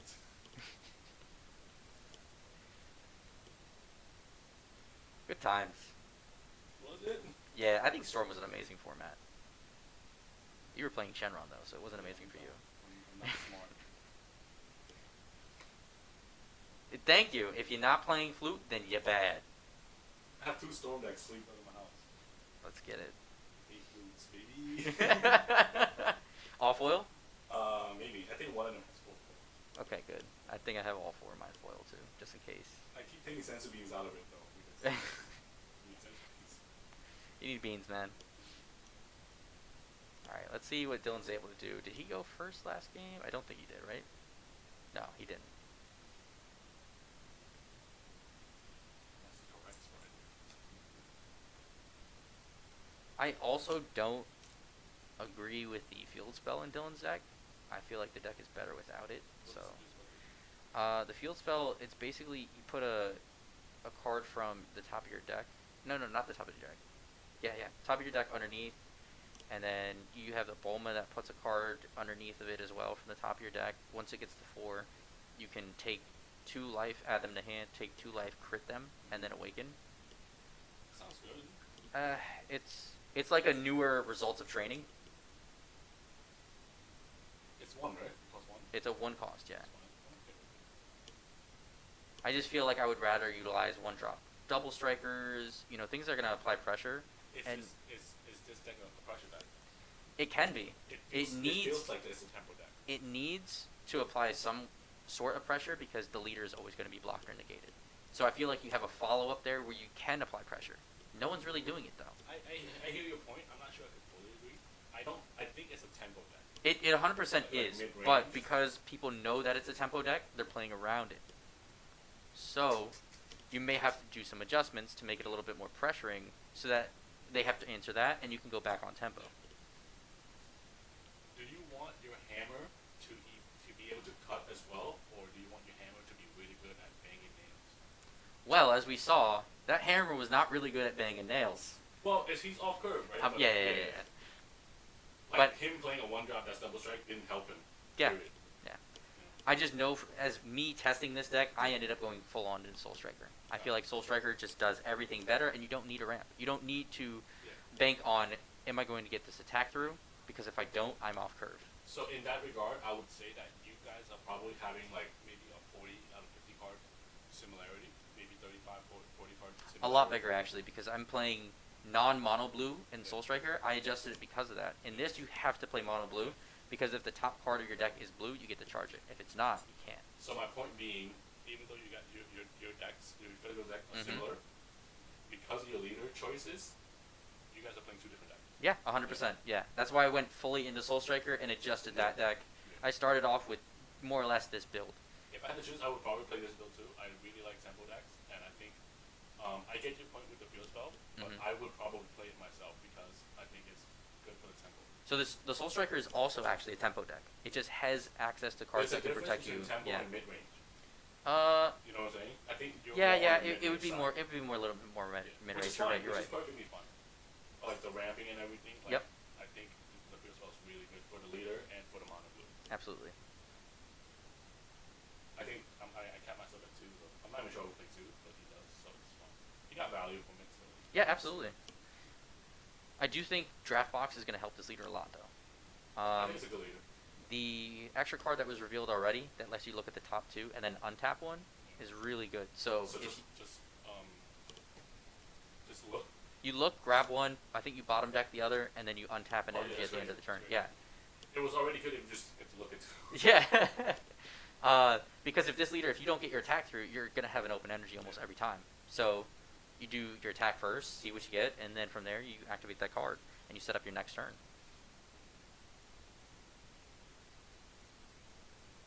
The other side of the leader is not the flip side. Mhm. Like the other perspective of it is it's tempo because it forces your opponent to combo. Yeah. Like if I would just attack no combo. Like that attack swing is value either way. Yeah, exactly. Either they lose a card, Yeah. or they take the damage and you gain an energy. You and your Supreme hat. I just noticed that. It really is. Not being originally from New York, I don't understand it.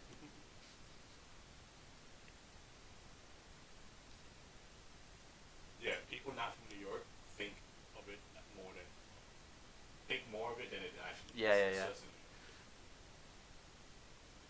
But Alright, so it looks like he is Booking again. off. He is on curve again, and this is with the deck not being optimal, which is insane. I would be very frustrated about Dylan. because Yeah, absolutely. He definitely accounts for this matchup, but not He had to top because he's a curve. good player. Yeah, Absolutely. not at the top of the curve. I don't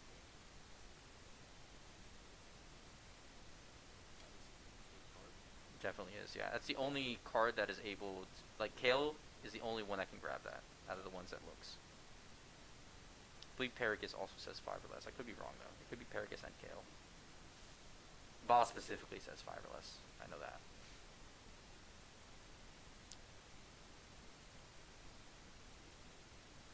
We are going off table 1. If they're at table 1, absolutely. If not, maybe we can see if there's some interesting decks from Topo Loco guys. We'll get them in there.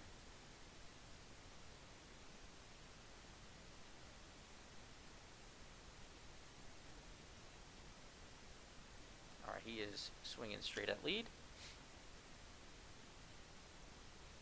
Yeah, I don't think there's any reason that he wouldn't take this damage here. 'Cause he wants to be at 4 to be at 15 and get the most value out of his leader anyway. He doesn't awaken, so I mean awaken and untap energy, so there's no point in not awakening. Let's see, what boy are we bringing out? Mafuba. Okay. You know. All right.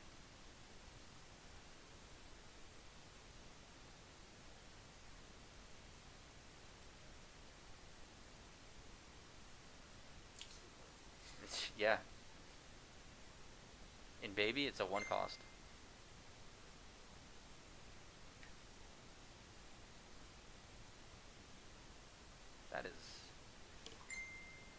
That's pretty damn awesome, actually. That just almost turns off his whole. I think it does turn the rest of his turn off. I don't think he can do anything else here but pass. Yep, there it is. So what Dylan has to do is see Mafuba every turn.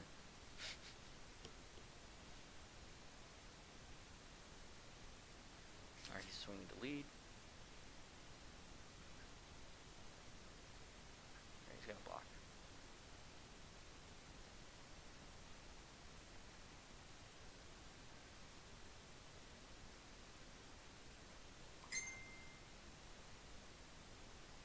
Alright, Xenoplay, ramp up. Another Ultra Instinct Kamehameha.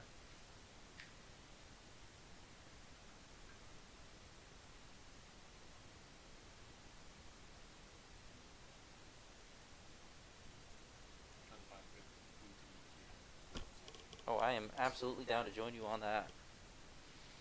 There was a Brazilian steakhouse near here we went to once after. That was fun.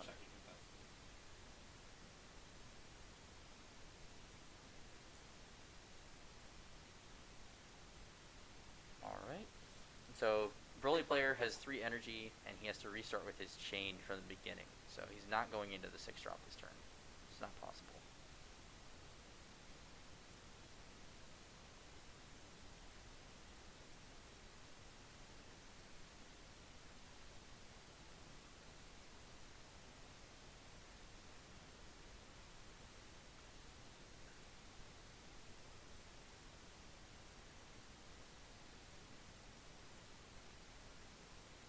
El Topo Loco, está muy bien. See? Oh. Chat is going at it right now. Alright, regardless of El Topo Loco, what is your opinion about Chris? We got a couple guys in there. Obviously, it's going to be a great opinion.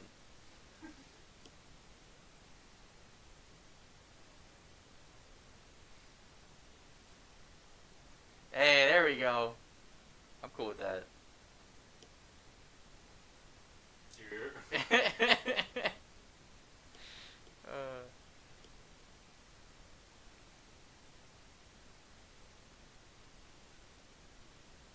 Alright, so Kale's swinging at Unison.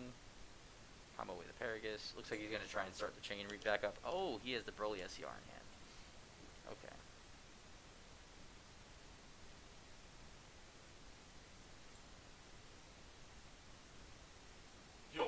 get some names for these places, dog. Like there's like 4 Portuguese places in the immediate area, bro.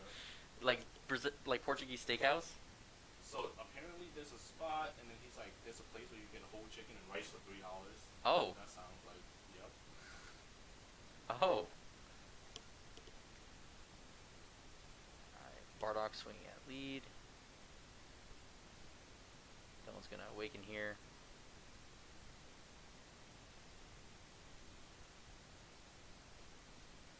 It's so unfortunate that leader only draws one. Alright, so he's using the bottom deck super combo. He's gonna draw 2.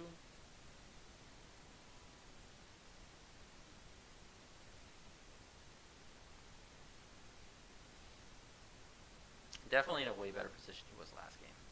That Mafuba was the game changer.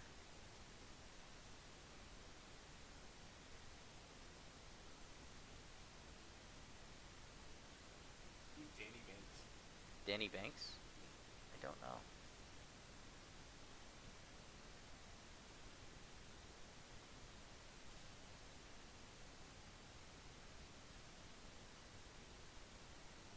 Alright, and then he should be... he didn't discard a card there.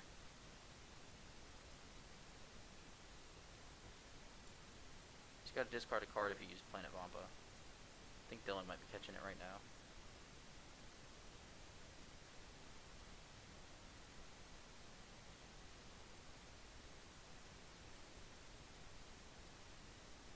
Open it up real quick.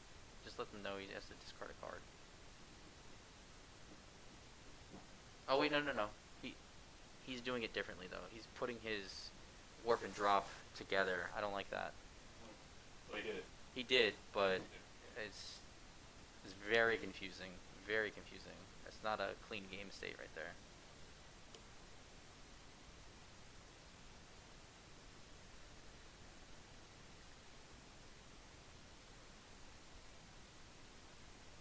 Yeah, can someone please tell us where the Portuguese place is, man? Because I'm starving. Because there's one on the corner to the left, and that's apparently not the good spot. Oh. I can also ask Charlie. Charlie, me and Lewis went there for Lewis's birthday once after one of these things, and it was banging. So he's swapping again.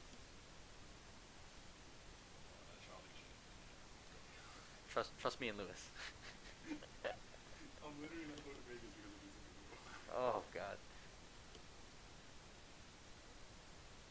I'll play anyone IRL for 1K. Play me in Goldfish, bro.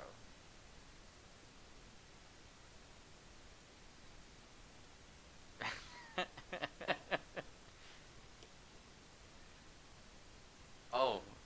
Yeah, he's also my champion by proxy. One man of gaming. Yeah, what do you have him during the week? I steal him on weekends. We have like dual custody of Sam. It's so funny. It's like at first, like you guys like didn't really fuck with me or whatever. But Sam is literally my twin. I know. We think exactly the same way. I always liked you. We just have very stubborn personalities and we clash sometimes.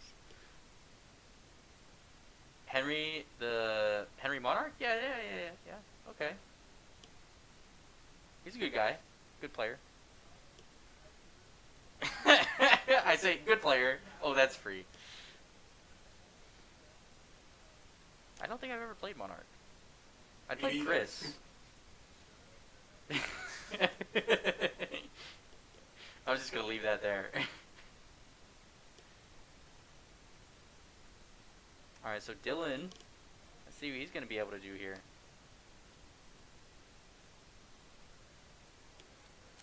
Everything. I love that he's up 5 mana. Everything goes back to hand, bud. Everything. God, I love that card.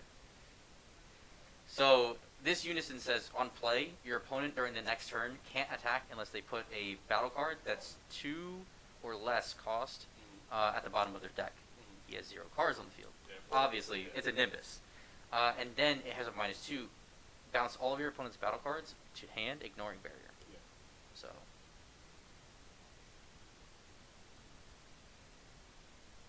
where your switch at?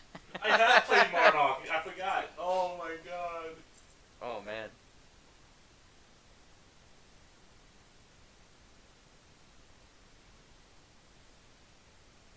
was a pretty good turn right there for him. It's definitely going to change a lot.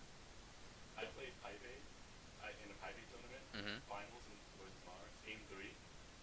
I went first, charging mana pass, low strong turn, charging mana, full games. Storm, right? Yeah, of course. Yeah. It's the only thing that can do it. It was so ignorant. He was just like every play. Wait a minute. I was at the same one. I think me and Pena played each other. I don't think Pena was there. Maybe. So it might have been a different one because we played during Storm format. I was Yeah. playing I was Vegeta. playing Shenron. I was playing. Oh Like yeah. dumbass. So yeah, you played after us then. I played when Storm was first out, when the Vegeta lock was the thing, and I was playing Vegeta lock, so I Vegeta locked everybody. He said sorry to me every time he untapped his man. So go summon Bardock, summon exact. He's the Jeff. Sorry. He's the Jeff of you guys. God, Fuck Monarch. shout out to Jeff. Shout out to Monarch. How did I forget that, yo? Fuck. All right, he's swinging lead. There is no crit here, but he's taking the life anyway.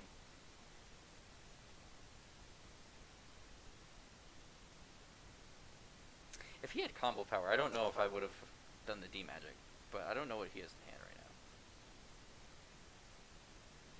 There's also the opportunity he could have done a super combo into like East Kai, give double strike. So yeah, that was right. Didn't realize Dylan was at like 4 right before that.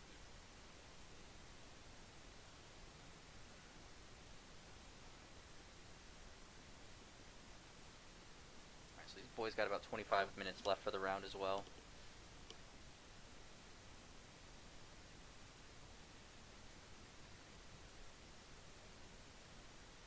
What's crazy is he's going to be able to bounce all these guys again if he doesn't hit them.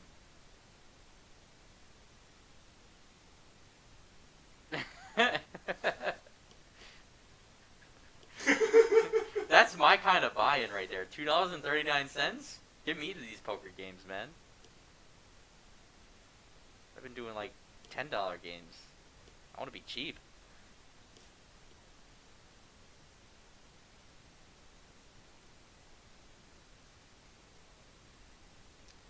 Ooh, the trunks. That was rough right there. I think Dylan is grabbing this. I think this is going to end up going to game 3. And I think they just got to play as fast as possible to avoid that tie, the draw.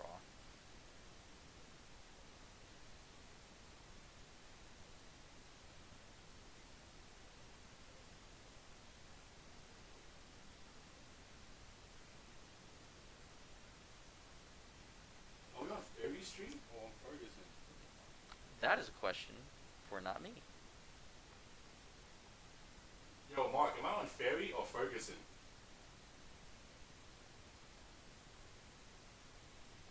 Ferry or Ferguson?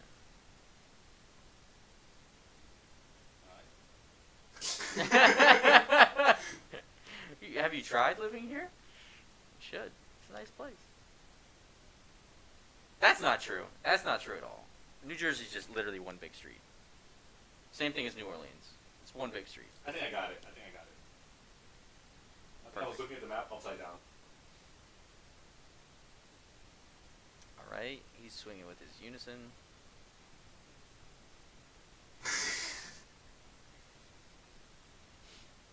All I know about Jersey is that it blows.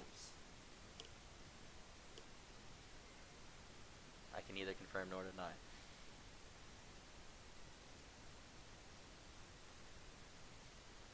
Alright, he's doing the -1. He's gonna, I think it's draw 2 and then drop 1 to the bottom of the deck. Yeah.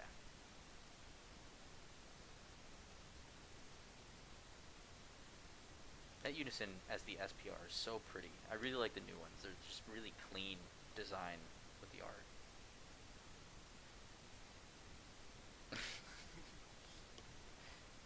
Yo, I asked Monarch the same questions, Mark, and he just says one of them got alcohol in it. That's all he told me. Zero how Jersey is. Alright, so he's grabbing back his Turning the Tide for the next turn.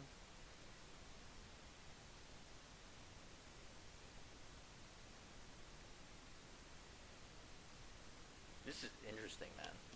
Very, very Isn't that interesting. card very good? Like the top thing on the Booney? Yeah. Oh, it's amazing. Meta defining for blue. What does it do? Summon it, and when it's summoned, it brings in 3 tokens, 15k each. Its activate main effect is look at the top part of your opponent's deck. If it's a battle card, you untap 1 on the beginning of their turn. Oh. So it's a 3 cost essentially. It can't be KO'd while there are tokens on the field. And it has deflect. I'm not sure how much the deflect matters. The deflect in this format now, Yeah, it 100% matters. 100%. When that card came out, not as much, but it matters now. Another good thing, because it brings in tokens, if you're playing in like something against Invoker, that the only counterplay they have specifies energy cost. Yeah. If it's 8 or less, it can't hit the tokens. So anything that specifies energy cost can't hit them. It's just the battle power ones or the mass resting. Trunks is going to hit that right there in the blue mirror.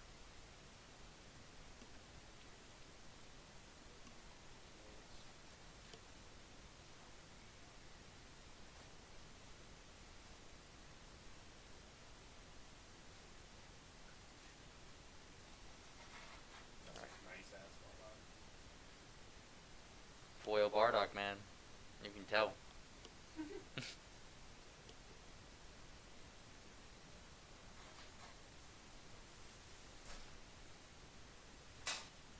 see where he goes with this. But yeah, actually,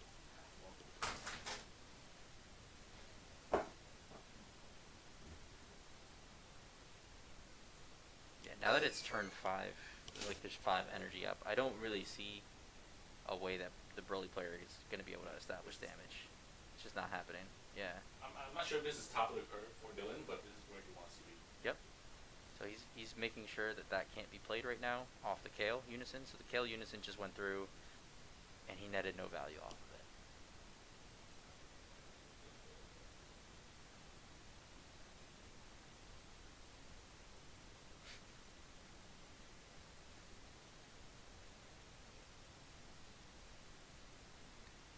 Speaking of what you just said in chat, would you want to try the world's hottest chocolate one day? Huh? World's hottest chocolate. Like temperature wise, 9 million Scoville. I'm not good with spicy food. Well, now Chris is a pussy. Done it twice. It's really fun. I watch like hot ones all the time. Yeah, that's And, only like, 3 million at the most. It's one season. They start at sriracha. Yeah. I'm like, oh, that's my limit. I love hot ones. I have all those hot sauces at work. I use them on food all the time. There was So good. one that they had. It was like there's like the middle one. Mafuba again, man. Dylan is killing it right now. He's killing it. Continue. It was like the chipotle one. It was like it wasn't too spicy or anything. It was Yep. the middle one they had like 2 seasons ago. I've been looking for it on eBay and shit. I can't find it. Yeah, their current one is really good. I forgot the name of it.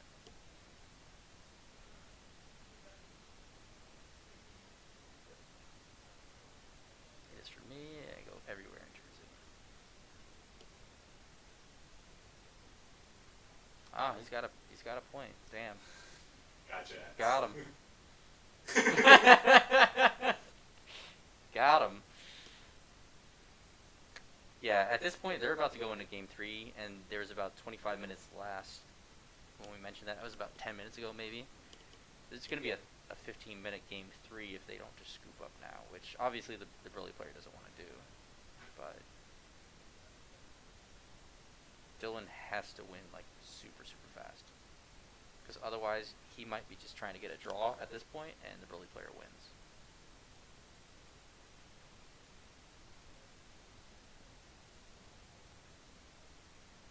Very unfortunate position for Dylan.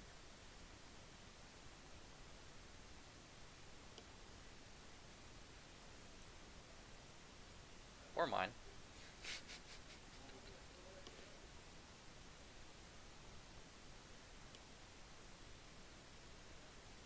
Alright, swing in with that boy. Ah, Topo. Leader gets to restand though at least, so is he gonna be able to apply enough pressure through a Topo? You're right. Tobo does seem like underwhelming in this matchup. Very. This is game 2. I can't believe it's out of Well, I can't. I mean, I feel like if he was trying to go for time, I think keeping it in is correct, because that can essentially turn off his turn. Oh, oh! What does that do? So you pay 6 energy. You look at the top 4 cards of your deck. If they are mono blue, you can either charge all of them, or any that you don't want to charge can be drawn to hand. So That's ignorant.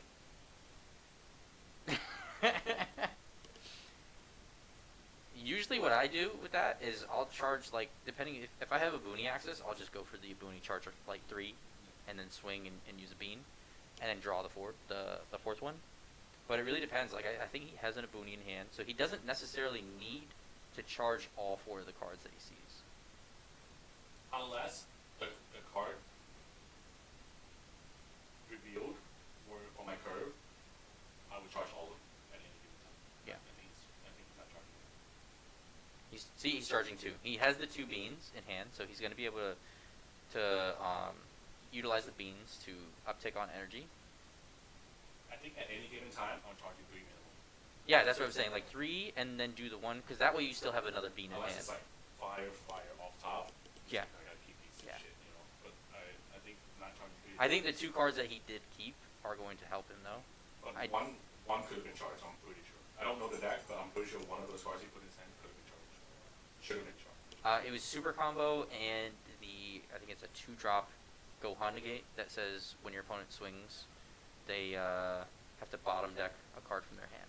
So it's a topo essentially. It's I just a would topo charge for that 1. Yeah. There's like 4 excursions for dimension magic in this deck.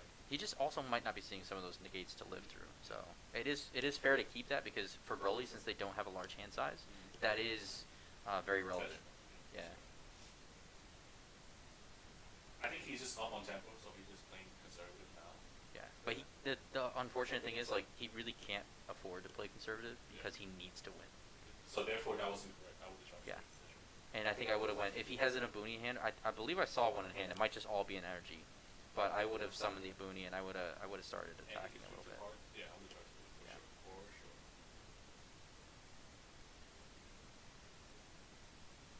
And he plays the nice secret rare, I think. Baby, right? Yeah. I don't know. Oh, I don't know. It's the SS4 one. SS4. The really nice.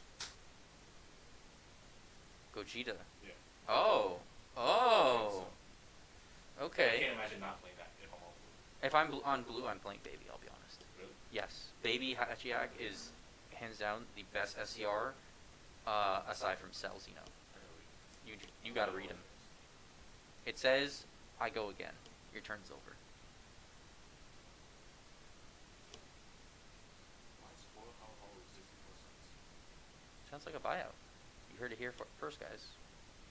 I would never buy it.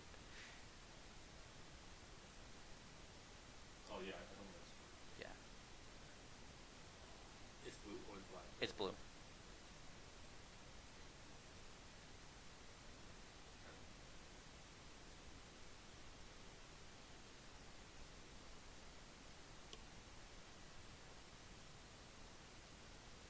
Alright, so he's going in for the Broly chain again.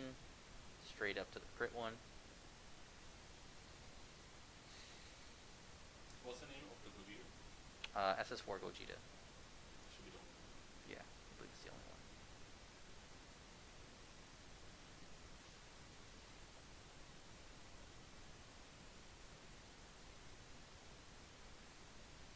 Alright, that's a 30k battle card, and he's beaning twice. Nah, I don't know. I'm playing Gogeta. Really? Yeah, it's too Really? conservative. The Hachiyak is really good, really good, but it's like a passive card. So, Baby Hachiak basically says, what's your weakness? Oh, it's Green Gotenks and Red Broly, and they're gonna kill you? Okay, turn their turn over. Now you can get to your turn where you can play your tempo deck. That's the main reason that card is so good, because it allows you to actually play. Gogeta, you have to utilize everything else to survive to that turn. If you see that Baby Hachiak, you don't have to play anything. You just let them do what they want to, and bam.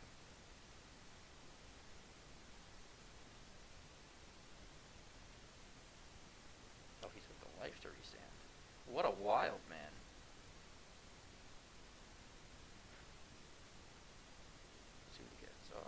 not. I wouldn't take it.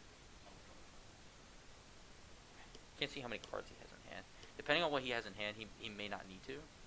But I'm guessing he doesn't have something good then. So, yeah. I think with his hand size and mana up, he cannot lose this turn. Therefore, I need more resources.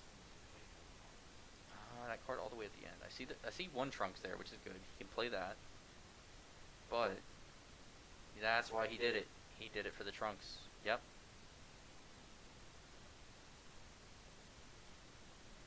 So he hard casted the Trunks counterplay to bounce it back to hand. I'm with that. Yeah. As soon as I saw the Trunks, I was like, okay, I understand why he's going to take the life to restand the 2 energy. I like how technical the blue deck is. I like that. Very, yeah. I wouldn't play it over Go Tanks. Gotenks is so good, man. So good. Broly player hits 5 in hand. Shoot, we're getting really close on time. I think these guys are gonna end up drawing. I think Dylan takes this one, and then it's gonna be a draw in the next game. That's I think the worst thing about the blue deck is when it sees its curve, the game is very long, and so I don't think it's a great choice for best of 3 for that one reason, unless you're able to establish a game 1 that's so good that you can't lose. Well, it doesn't win by life points, it wins by advantage, right? Like, Yeah. A smart player would just do at a certain point. Yeah. But this is weakness. You're not wrong.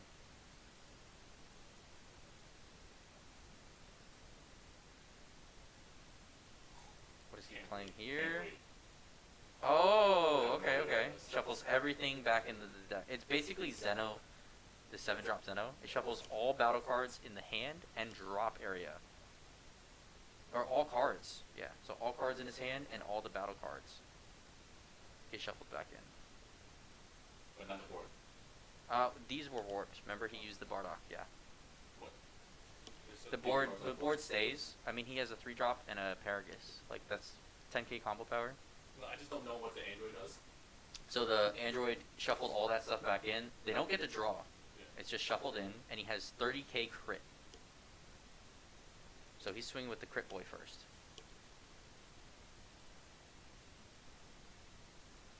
Obviously, so that he either out combos that, or he gets a ramp on that. He did not have any extra cards in the drop. I don't think I like that card. I'm not sure. Which one? The Android. I think it was put him at the bottom for that then. I thought it was shuffled. They can't hear me anyway, so they're going under the pretense of what the card says. Dylan did read it. I'm also pretty sure Dylan did it correct. Yeah, I think it is shuffled. Good game, fellas. All right, so that was game 2. How many strike does that SS4 have? Single. It's a 30k blocker, and it restands at the end of the battle phase. At the end of the turn. That was a weird turn. I'm not sure that Android was a good play. I think it was the best play because he has for sure a guaranteed crit. Then he has his leader attack. If he doesn't out combo the leader, he gets the ramp anyway, and then he has the 30k going in right there too. Yeah, but it was four life, right? 3. He the Android quitting. Yep. So he went to 2. Put him to 3. No. He was at 3 before Sure? that. Yeah. I believe he attacked him last turn with 30k. That's why.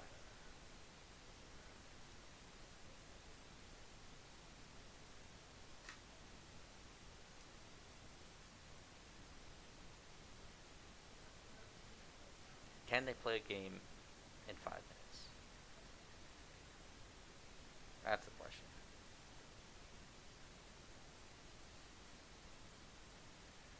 I'm gonna look up turning the tide real quick.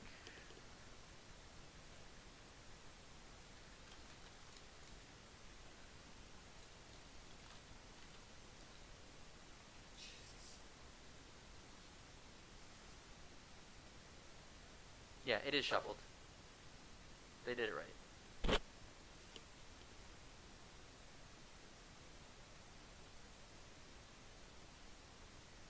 a pretty good card. Yeah. Only good in like one deck though.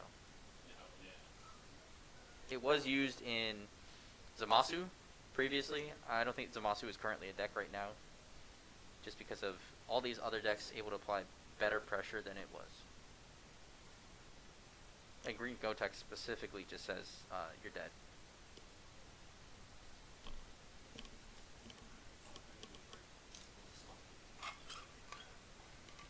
I'll be back by game 3. I will see you then. Can I leave my bag here Mm-hmm. safely? It's me, of course. I trust you. I just don't want you to have the responsibility of paying attention. I gotcha.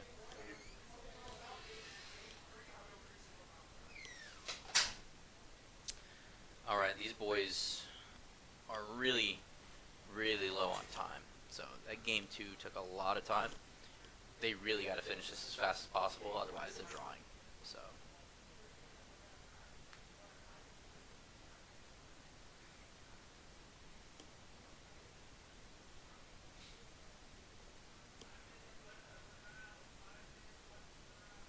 Yeah, they have 5 minutes left right now.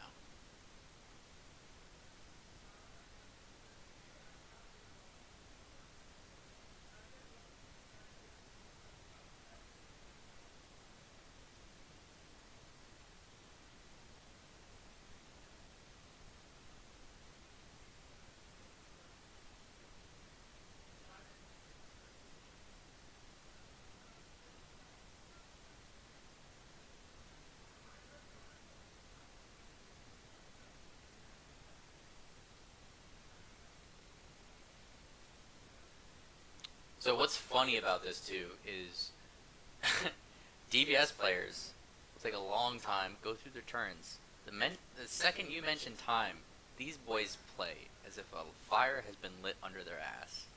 And that's exactly what they're doing now. Why you don't play at this speed? They're obviously, thinking about certain plays, but 100% in a competitive aspect, players can play faster. It can be done. They just don't. I get you thinking about your lines of play, but your lines of play are not that serious to the point that they were, debating on what to do as much as possible last game. It's also blue. This blue deck, gosh, does it go on forever. Like, if it's not dying on turn 3, then it's not dying.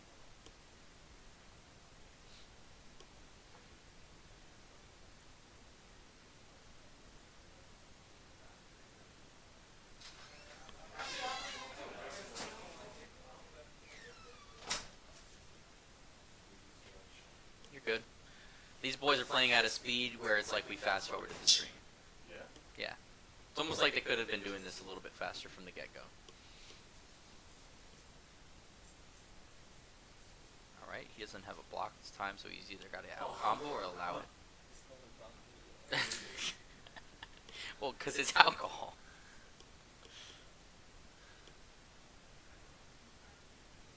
Like if I just use Oh god, it really does. Oh. Yeah, yeah. Yeah, it's oh. Not Oh. the good one, like it's bad. Like it's Yeah, it's like cheap liquor, right? Yeah. Yeah. That's how you know it's doing the trick.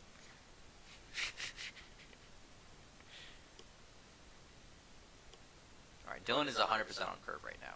It's just, can the Broly player go through his plays fast enough to kill him? And if not, is he going to be able to utilize a play on the crackback for Dylan? They have 5 minutes and then it was turns after that, or do you not know? I don't know. I assume that makes sense. Okay. That's how it sucked. But hold on. It absolutely would. It would suck.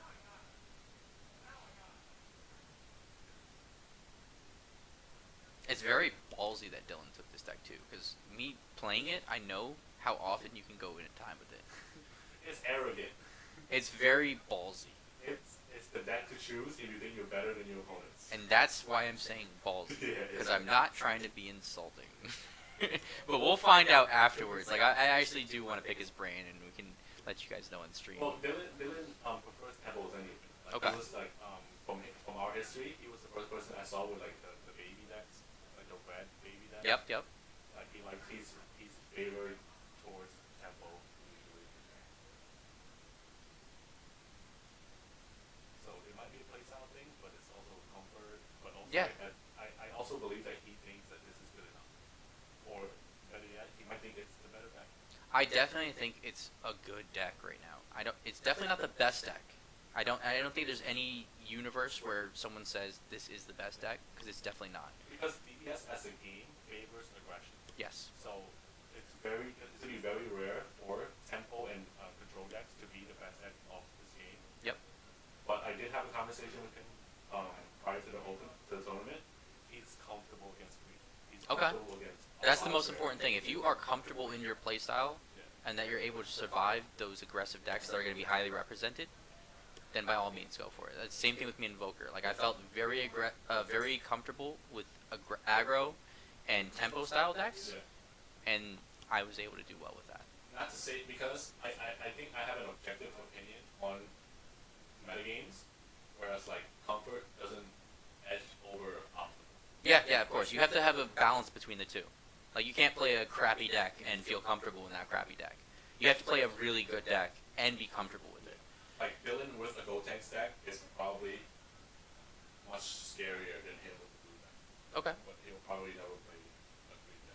He'll Gotcha. probably never play that deck. Yeah, I feel very similar in my aspect with that. I might be building green Vegeta because I do like that one a lot. I think Sans playing green Vegeta. Yeah, because we were testing a lot at my house, and he was like, holy crap, this is a really good deck. So it's being very slept on. Broly BR is best deck with the TP promo. Until then, in my opinion, Vegex, Gotenks, SS3 reboot. I will agree with one out of those three.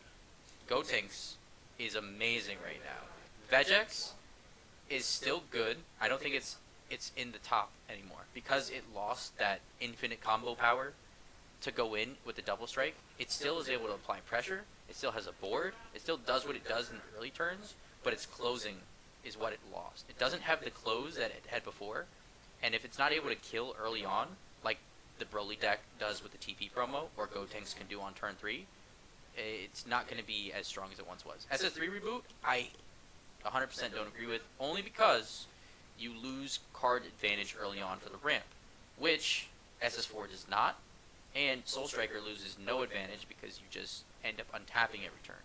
SS3 has to lose cards to do that. That is the Vanguard hit. So that one, its energy cost is lowered. It makes it so your opponent has to bounce the card. I believe it's 7 or less, and then the other effect is I think they can't attack with 7 or less for the turn, or that might be Dirty Burst something, yeah, but I'll pull it up right now. Hit Deadly Vanguard. Counterplay. If the battle card being played has an energy cost of 5 or less, it is returned to the owner's hand instead of being played, then play this card. Permanent. If it's during your opponent's turn, reduce the energy cost of 2. And then it can't be, this card can't be returned to your hand via skills, so yeah, you can't flute it back or anything like that. And then when you play this card, choose one of your opponent's battle cards with an energy cost of 5 or less and return it to its owner's hand. So he gets both. He gets to put the 5-drop back that he was trying to swap into, and then the 4-drop or whatever else is on board gets put back to hand as well. So it turns off Broly's turn a lot. It's really good. That card went up to like, it was like $19 or something like that. The second that they revealed the baby leader, that card shot up to like 65. It's now settled somewhere, probably around, where is it now? Oh, it's like $18. Okay, so it's back to where it was before that. Please visit More Mana Gaming for all of your PC player needs. Ironically, I do that all the time. Thank you. I'm like, let me see if Chris has anything I need. Alright, so let's go into Zaibatsu. That really doesn't matter though, to be honest. It still closes fine in my opinion. Sorry. Which one? The Bulma? That's the one that plays the field spell for free. You play the Bulma, field spell. Also, goes there. he's heavily invested. Yeah, he's heavily invested in the field spell, which I'm not sure I agree with that. which, as we see, the past 3 games, really has not been a factor. He hasn't utilized it at all. In the longer game, in the mirror match, versus impactful is different. I guess, yeah. I think he's on tempo with it. Yeah, because you can afford that turn 1. Exactly. You can afford it turn 1. I would still prefer, like, if my leader attack is going through, an Ultra Instant Kamehameha to ensure it goes through. Remember, one drop, boom, draw 1? Yes. This is strictly better than that, right? Yeah. So I'm not saying that's ideal, but I'm saying it's on the upper curve. Until that new extra card from Draftbox comes out, Sure. this is probably the best turn 1 that he can have, right? And if he is playing another tempo deck or a stall deck, then yes, it'll help him awaken. Against Broly, it's just not really going to do much. So I guess getting it out and having the combo power is definitely, you're still on curve, so it's fine. The way I see it, he probably realistically wants to play a 40-card deck. Yeah. If he can't. How's it going, bud? Back to this. Yeah. So Vegex still going to be a solid deck in this format, but in my opinion, it doesn't have that same closing power. So without that same closing power, it's not in the best. SS3 reboot again. Soul Striker and SS4 Vegeta, I think, do the job a lot better. Anthony plays it, and he's telling you it's not good. Yeah. Ooh, ooh. Game 3. Please make the blue player win. He's my tiebreaker. We want the blue player to win.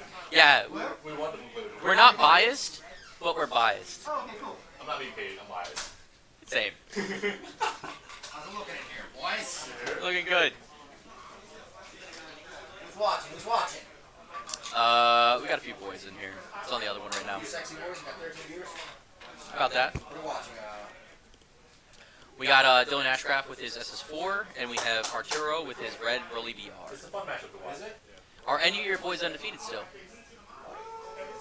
El Topo Loco. Because we got people in the chat asking. I think just me. Okay, well, we might have you on next. Cool. All right. Yeah, I was commentating last time, but most of the matchups were like in Broker versus like Go Tanks. Yeah, I like it just set wasn't 11 fun for me matchups to right watch now. the Yeah. commentate, We had 2 streams so far, 4 different decks. Yeah. What's up, bro? Yeah, it's going to be probably another two new decks, or at least one returning. What's before? What played before this? We had Sin Shenron versus Green Gotenks. Who's playing Go Tanks? Eric Hill. Really? Yeah. Yeah, I'm on that deck too, man. That deck's nice. Oh, he's going in on an attack right here. What is this, the 5-drop grit? Anyways, I'll let you guys do it. Cool. So good. Oh, I love that. I know, man, I miss that. I used to run that in my Broly Victory Strike deck.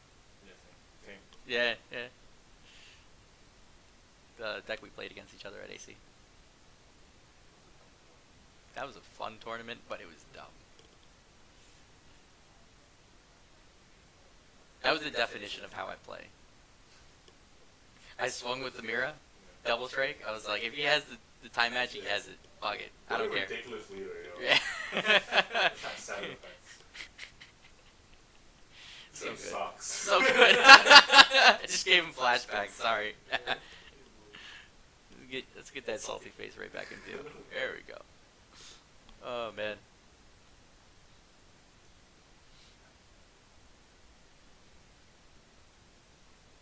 If I had to pick 3 decks going into this format that are going to be the best, I would agree Red Broly with the TP card is obviously up there. We don't He's know in the that top yet. 3.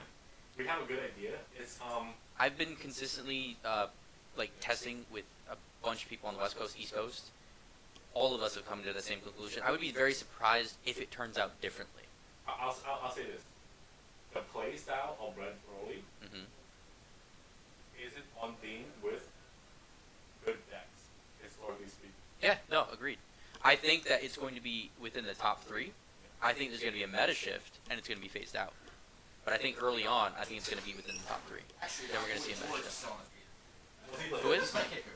Oh, yeah, we're getting that. Yellow Oh, one, yeah, yellow yeah. one. We might put him inside of you because you have both Whatever. decks. So, yeah. That's good. Yeah, I yeah. want Sam. I need Sam. I need some Sam in my life, too. The other one's so much. Which player are you in WCEC? Oh, we're all East Coast over here. I'm Random It. That's my handle. I've been playing in a lot of the Untap and webcam events, mainly because I don't like to travel because I like to save my vacation days for actual vacation with my my wife, which affects me. Yeah, I know. What a gay. Wife now? Huh? Wife now? We've been living together for Yeah, 7 I know, I know, years, I know. so not officially She married, needs but that. She needs that dog. yeah, I know. She needs it. Well, I have a ring for her. The biggest issue is she wants like an actual wedding, Sure. and I don't have parents, so they're not chipping in, and she don't have a dad, so he ain't chipping in. So it's either backyard wedding, and she's like, I don't know about that. I was like, okay, well, you tell me when you figure it out. Nah, it's up to you, bro. Nah, It is. nah. If there's one thing in life, bro, that you gotta do as a man in this earth. I'm taking her to Disney World, and I'm just gonna be like at the gift shop and be like, hey man, you ordained? She's gonna be so happy with Disney World, she won't even care. There's soft things you can do. Boat rides on air, balls. Oh yeah. No, I've been thinking about a whole bunch of different things, but so it was actually supposed to be this year already, but COVID happened. So Um, yeah.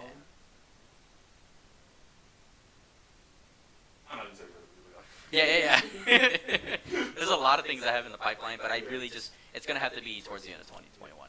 And she's 100% okay with that. Like we basically call each other husband and wife all the time. I don't need the government to tell me that I'm married. I'm sure she would greatly appreciate a wedding. Yes, the SCR. I love that card. Oh yeah. I would too. I love going to weddings. That's the only time I drink. And man, do I get turned up. You got to see me one time. Yeah. Well, so Get married, and I will certainly go. I'll even walk you if you want me to. we'll have Sam as the flower girl.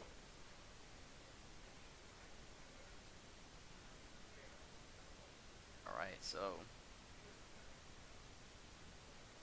Dylan might actually snag this. I'm really happy. He might actually get it. He still has 2 blockers on board with the boss. To be fair, I wasn't.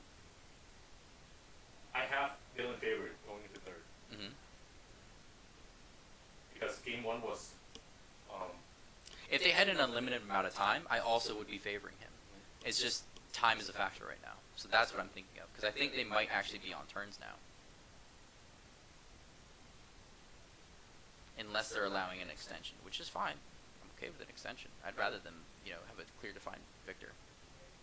It's not going to be like a 3-hour game like we saw last time with Bowman versus Shenron.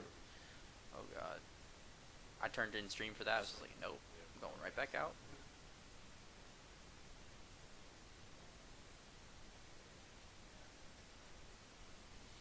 So I think he's going for combo power at this point, right? Yeah. It looks like he has 3 life, the Broly player.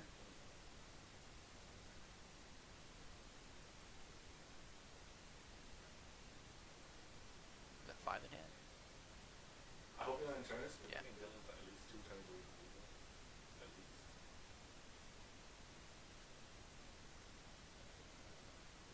least. Nice. Bounces.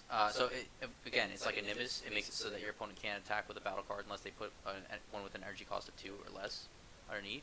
And then it has -2. Bounce all of your opponent's battle cards back to the hand, ignoring barrier. How many strikes? It's a single, unfortunately. I like the fact that they're not doing a lot of triple strike, double strike on these big cards. Yeah, I agree. Champa in these guys a thing. If the deck needs it, you could just run those. It allows them to level more of the power creeping. Mhm. Because if that card had triple strike, this game is not good. What's wild is the power creep between set 8 and set 9 Yeah. was insane. So when set 10 started coming out, I was just like, I don't even know if the game's going to be a thing anymore. I'm a big fan of set 9. That set 9 was really I really loved good. set 9. My favorite deck of all time, and Voger's in there. Favorite SCR by far. Apex is just amazing, both artwork and effect. And then top 3 favorite. yeah. I mean, it's not better than Cell Xeno for sure. Like it's just not, and it's not better than this baby SCR. Honestly. Wait, those are card. I think this card might be the best art in the game. Not the complete strike. Oof. So he has Flight of the Eagle. His combo power goes up to 100k. That is crazy. I pulled that for my prize when I won the store championship last weekend. This card looks so It's crazy. gorgeous. Yeah. It's my favorite card art in set 11. What are we looking? We're looking. He just comboed out and did a flight of. I believe he did Flight of the Eagle. Now he's grabbing his cards back. No untap. Broly has 3 cards in hand, none of which is the chain. Dylan, he just grabbed 3 back from Warp. So he got some combo potential right there.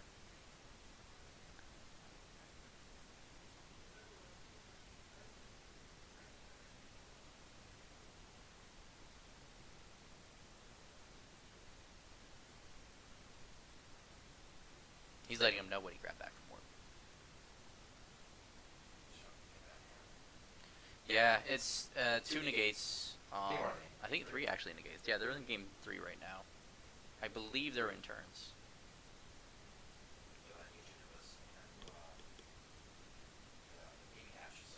Yeah, no, I think it's the second best SDR in the game right now. Like a massive board. That's exactly what just happened to him. He was able to stop him in his tracks, play the 5-drop, and with the 5-drop, he bounced everything back to the hand, which he then had to combo out to survive through the baby hatch. I feel like cards like that, they're just not good on your tracks. They're just like, they want shit to them. There's a couple sneaky cards like that in draft blocks that people have overlooked. Essentially, that SCR is Super Shenron. Yeah. It says, give myself another turn. That's it. I'm not taking any damage via attacks. So if you're playing Invoker, you still get through it, but... There's a card in green that draft blocks. And it's 2 balls. So like, big armor. Mm-hmm. For the next turn, your opponent can't throw that big black card. Yep.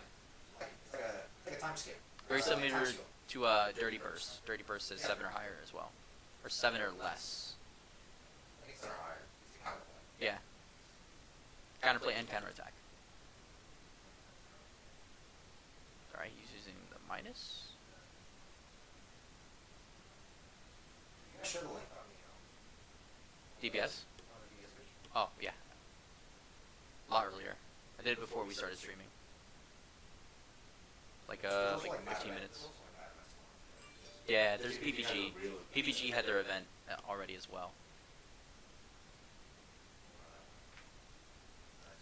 I think it's still going on. I think they're getting closer to the end right now. There's also, I think, a West Coast event that's going on right now. Yeah.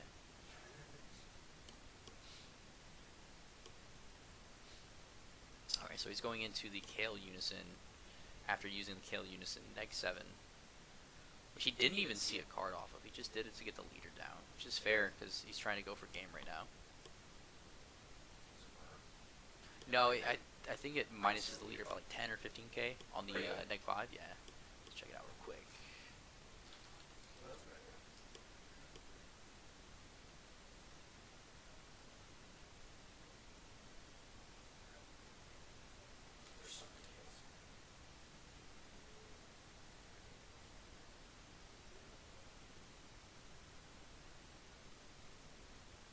There it is.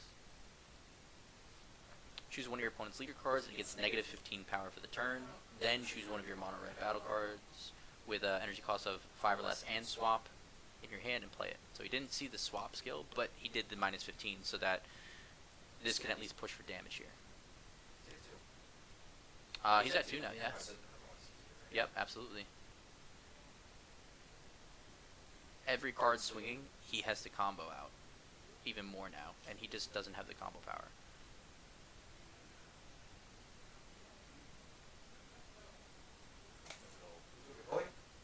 No, I think Dylan just got it. Yeah. Yeah. He comboed out of the attack.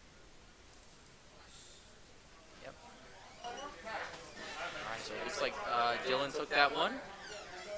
Great job on him. Great job on both players. Broly was able to really establish his curve. I think Game 1. I think game 1 was unexpected, but everything else was It's all. exactly how I think it was unexpected, and the fact that he really lost all 4 of his unison in one turn.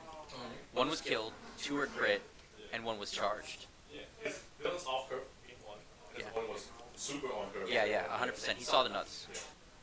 Yeah, there was no way he was. I don't think there was any way possible he was winning game 1. Ask Miguel about Joe. Joe Mama? Alright, guys, we're going to do a brief intermission and we will be back shortly in the next round.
Welcome back, guys. We are going into round 3 of the event, where we have 2 new decks. So far, every round, we have seen a different deck that has been at the top tables.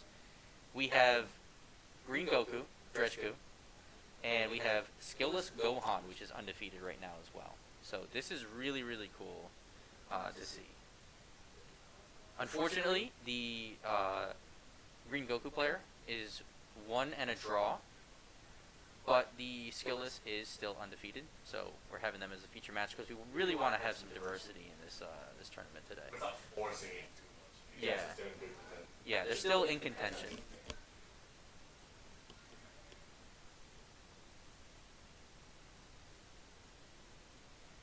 me get you back in there. There we go.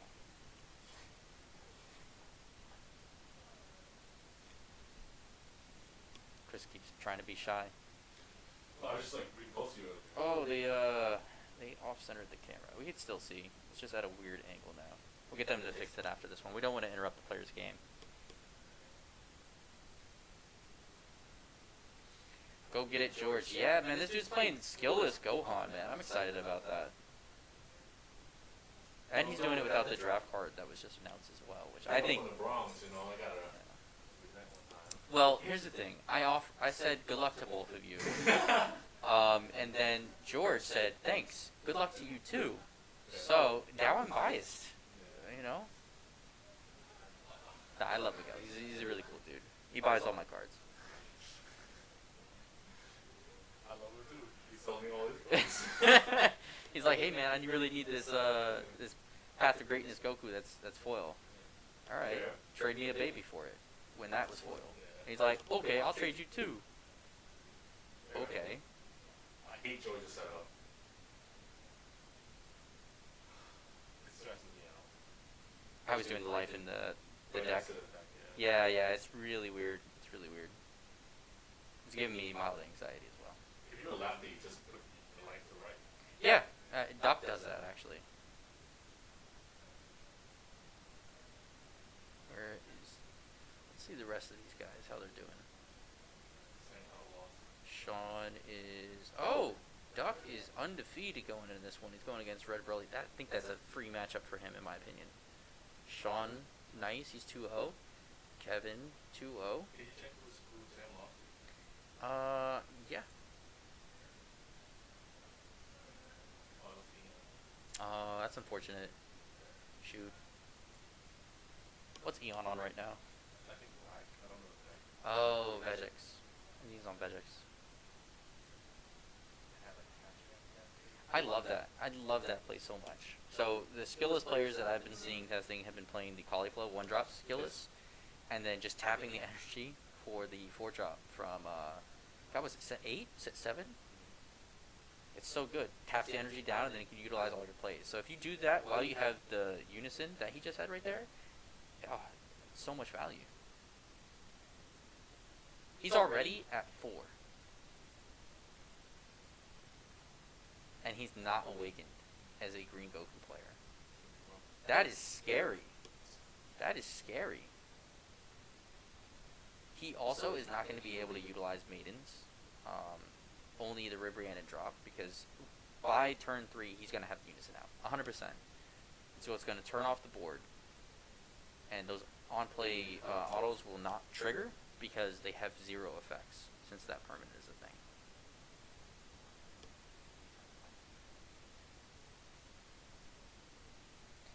This deck also doesn't care if its board is blown up, because it just resummons everything back the next turn. So, I think this is an extremely hard matchup for Miguel.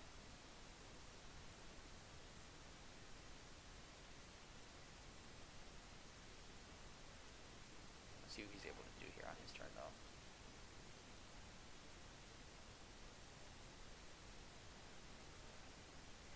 He's going for the swing. Let's see what the burst is. That's unfortunate. Super combo, Bardock Unison, and a counterplay Frieza. Nothing usable.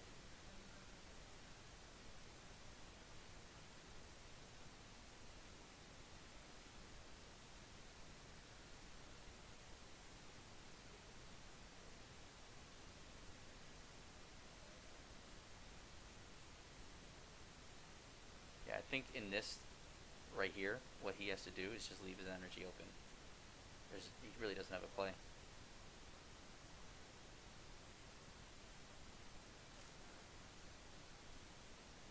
Miguel's in a very bad position. He also can't use Dormant to pop both of those cards. He has to pick the Ox King, because this man is using Ox King, and then do that.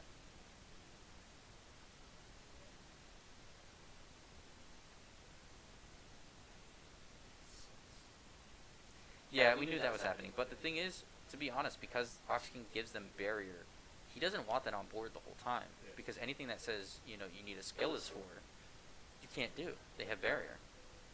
Which hopefully George has actually recognized playing. I would assume he has, because he's, 2-0, but you never know. Sometimes these things are overlooked. It's not a hard one to overlook. What was that? It's not a hard one to overlook. Yeah, no.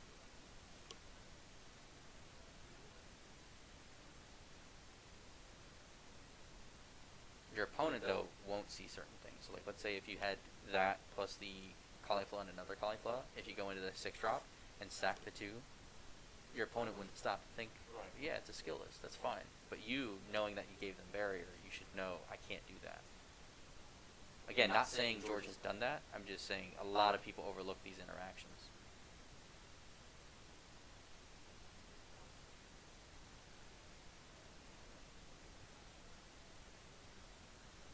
Yeah, it definitely looks like he has a handle on this deck. That's really cool. I love seeing this deck in action. Any deck that has that main skill drain at 4, I'm a fan.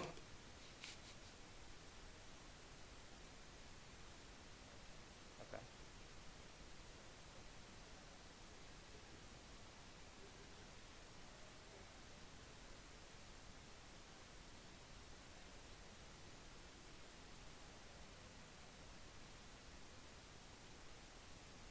So you really didn't get a chance to see how dominating Dredgeku was, right? Yeah. I have a good idea. I can read powerful cards that put blue. Yeah. That deck was extremely oppressive, and now with set 11 being a thing, it doesn't even seem like it was the best deck. Right. It's crazy. It wasn't power crept. It just everything else got good enough support where it just wasn't able to utilize its game plan as well. That Unison, though, is one of the best in the game, hands down. You can uptick by 1. You discard 1 card, draw 2. So he's going to use that right now. So the way to get your cards that you need and drop for your other plays is that. Once per turn, you can summon a Meta Cooler token, 15k, 5k combo power. And then you can use a neg 4, where it brings 4 tokens into play. Probably not going to use. It is surprisingly a lot. Yeah. It's used on the kill turn. Yeah. The rest of the game, of course, is just an uptick 1 for a hand advantage, and then bring out another token for free. Oh man, I don't think Miguel was ready for this deck.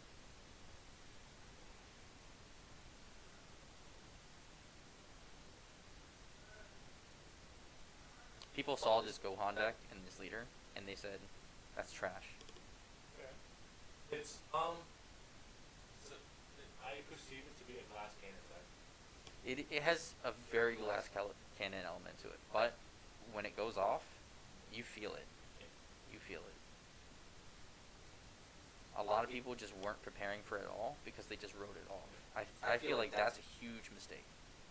I think you should still prepare for those matchups if you see it.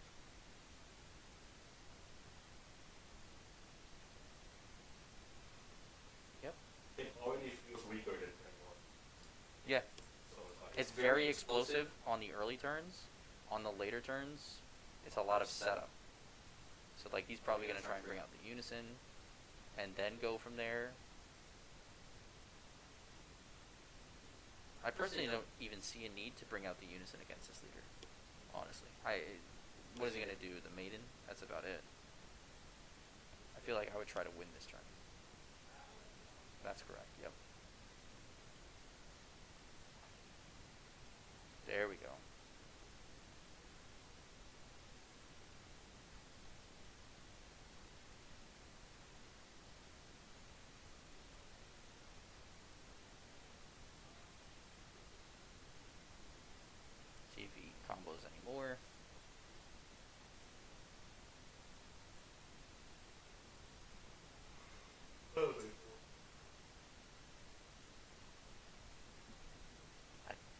think he's thinking about it. Unless Miguel's on the combo now. Yeah, it looks like Miguel's is. 30k is strong. Double striker. And his opponent's tapped out.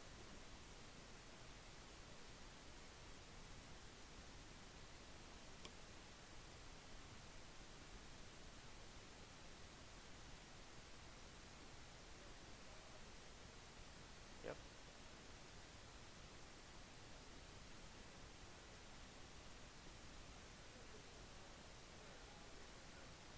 Draws a card, summons a skill list for free off the leader effect. That was a misplay there. He almost won with lead. What does the lead do again? When you combo, it's something when you combo it, and then it also has an effect where you can draw one card and summon a skill list.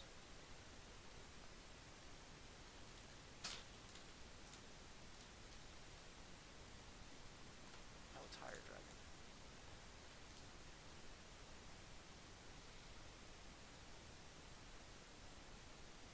So, activate main once per turn, draw one card, then play up to one yellow skill list battle card with an energy cost of 1 from your drop area. Activate battle once per turn when this card is in a battle. If there is a monster card in your combo area, usually higher dragon and Gohan, you draw one card. So it's an instant replace. Not much besides that. It's mainly the first effect, which is really, really good. If that card came out earlier, it would Nuts. be different. Yeah, nuts. They also learned from Hercule. Instead of making it an infinite activate battle, they made it a once per turn. Because Hercule, I think, was just crazy strong when it came out. Sure was. Still, even looking at that leader, I think that leader is crazy strong. It's just it doesn't have cards that do anything. We got like a what was it? World Martial Arts Tournament Yeah. Part 2. Oh man. Yeah.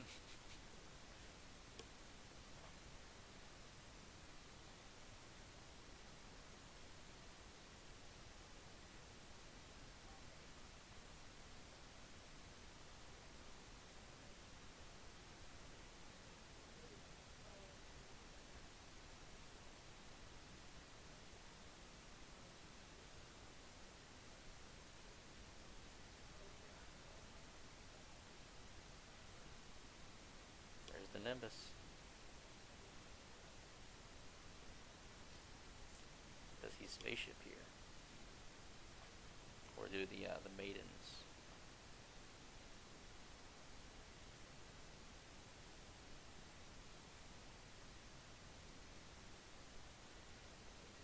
We can obviously see he has dormant, so I don't feel like him being tapped out is dangerous. Okay, Bardock, yep. He's got to ditch a card for that. Oh. Wow. Okay, so that makes it come in rested. So it's not going to be able to utilize its block effect. Essentially a Crusher Ball. That one I think you know, because you've probably sold that.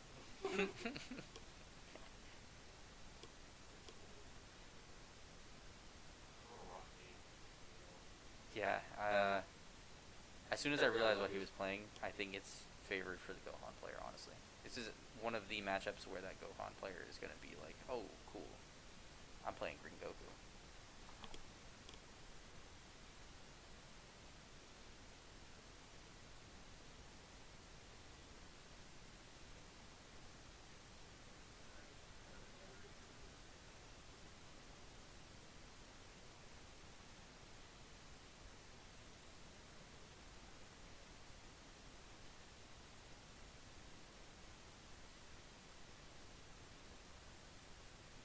Yeah, that's the thing. Miguel has to combo to 20k on these attacks.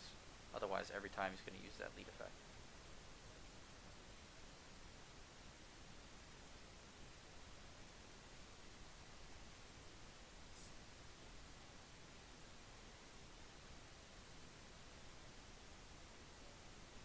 I'm surprised he hasn't seen the higher dragon yet, or just hasn't played it. It does have unique, so if he does blow up the board, he has access to bring it out again. He might have like a very like to the floor deck. Yeah. Or like those like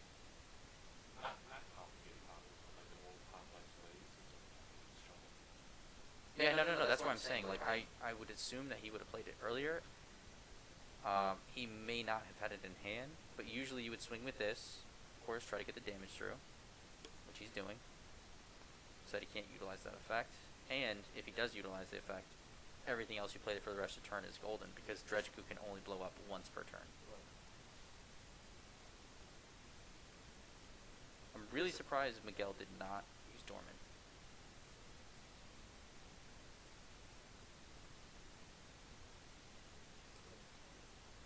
Very nice.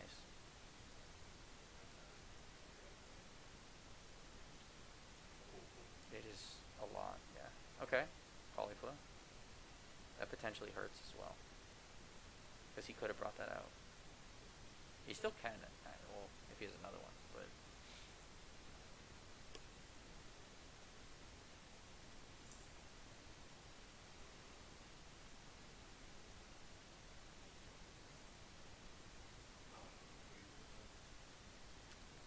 Yep.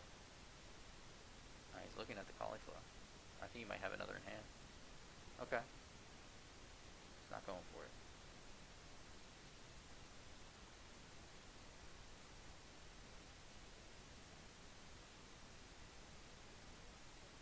There it is. Okay. That's the right play. Not to swing with those first, just in case he does blow up the board. He still has access to this, and then he'll have the mana open up to do the unison to bring 2 out, and do it again. It's a dual attack, 25k, I believe.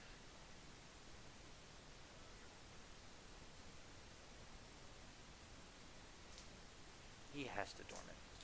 Yeah. He was being greedy, not dormanting the first attack as well. Oh. Well.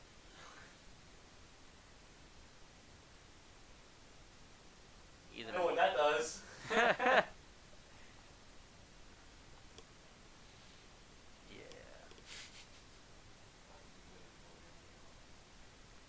It's definitely not. I think the protagonist is being changed this season.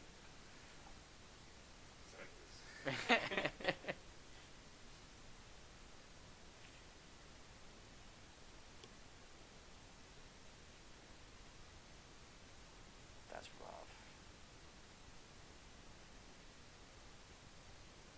Here's the thing that's even more rough. He hasn't swung with his leader yet. So if he uses the effect to blow up the board, he's now down to 2 life. And if George has Champa in hand, he has enough combo power to most likely win. Because Miguel just has almost 0 combo power. Yep, alright, he did it. So, does George have Champa, is the question. See how fast he goes to swing with that lead.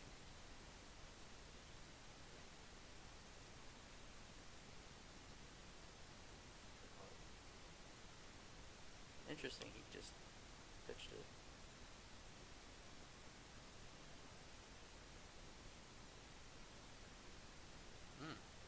Alright, so he doesn't have Champa.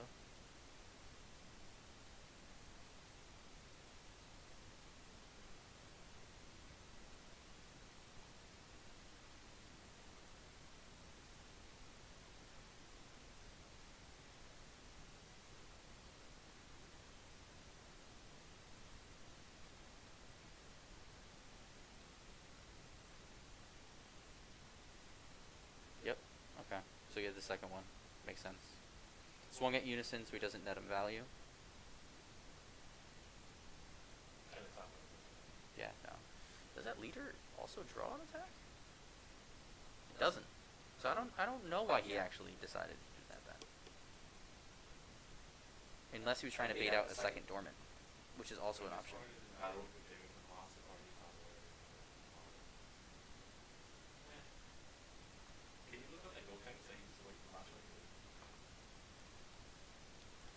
The one that was the 1-drop? Yeah. Oh, that's a Goku. That's last draw. That's one of my favorite cards. Oh, Son Goku. It's from the starter deck, baby. It's the first one that utilized the new style of choose 1 card in your life and then it gets the attack as a cost instead of like how Kava's worded. When you shoot them. Yeah.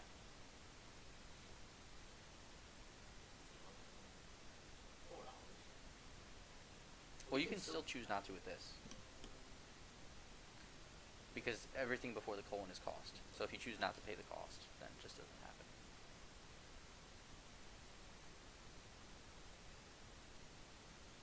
Miguel's going first now, so let's see if this can actually be a shift for him, if he's actually able to do something. Because he was just defensive the whole game. There really wasn't anything that he was able to do.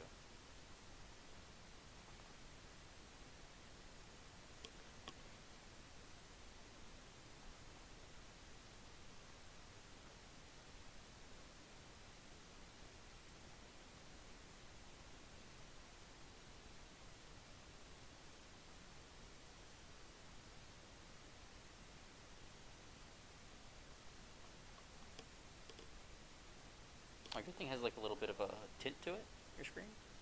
That's nice, I like that. Gotta get that. Yeah, I mean, I don't care if people see my shit anyway. I think I still have a couple videos out there, actually. Nice.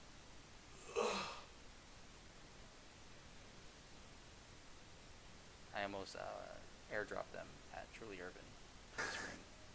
Because I was wondering. I was wondering if I could. Almost, and then Eon and Eric came up behind me and was like, "Yo, that's you, bro? Oh, nice! You get it? You got a page?" Yes. I make value off of everything I enjoy.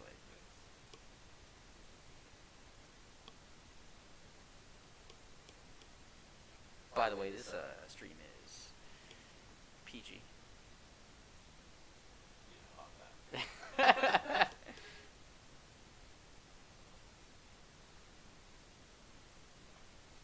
Yo, these Topo logo guys, man.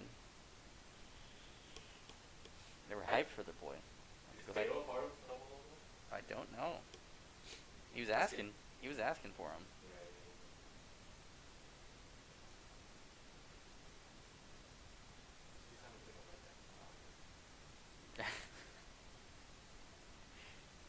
I don't see a Topo in this deck, right? I don't see. Yeah, he could play the red-yellow version of this. With the small Kid Coup package and balls.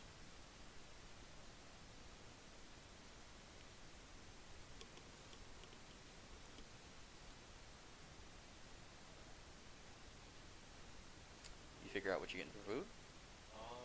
We narrowed it down. It was like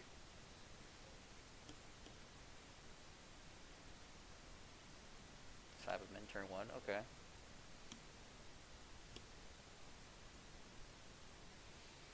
I'm really the picky place. Sounds, anything sounds good, honestly. So Miguel's already in a way better position than he was last game. Turn 1, he has Cybermen, he's gonna block and awaken.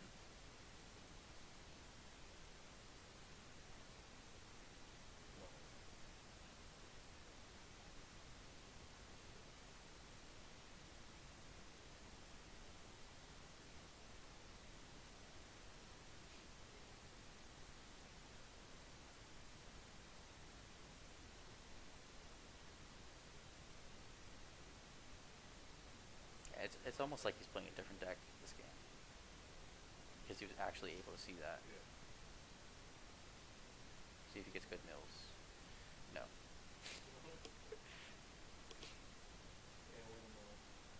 He really didn't last game, so maybe he gets on this one. That's a gambler's fallacy. Yeah. There's always next time. You're not owed anything. Yeah.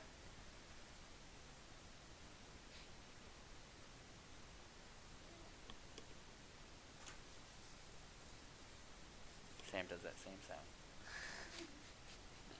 It's too much.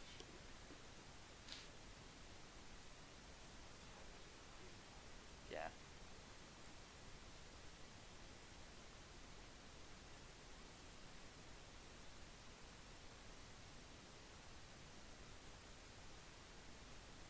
Yeah, I don't see any world where you would do anything here.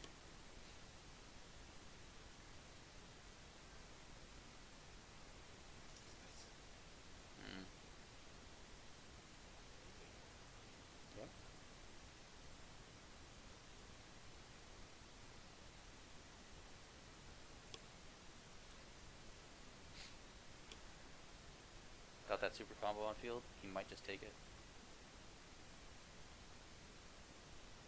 Oh, he has Zarbon and Ape. Yeah, no, that's clear. Zarbon Ape combo out.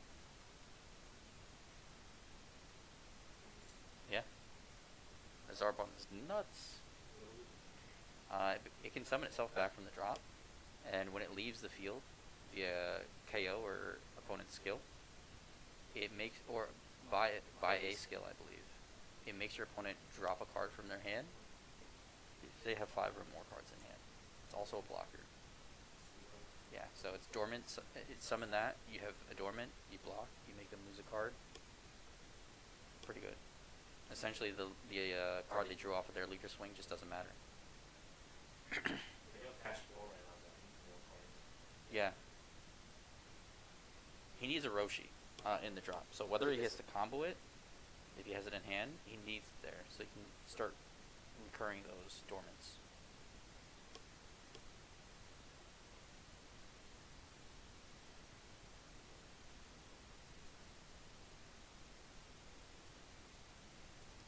I don't think Ribrianne is better here in this instance for him. He has to do the 8.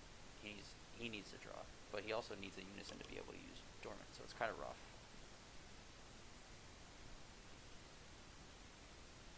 He has like 0 cards in hand.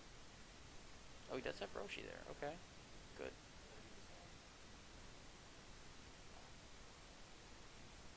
I think he's fine passing, to be honest.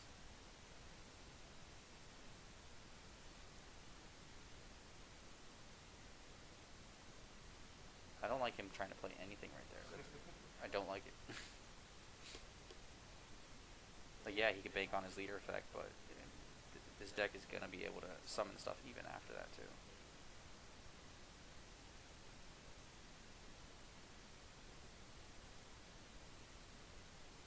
I think Dormant's here. Tossing the Roshi.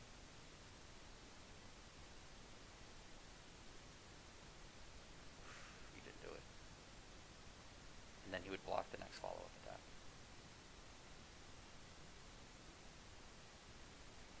And then he could just do the same play next turn as well.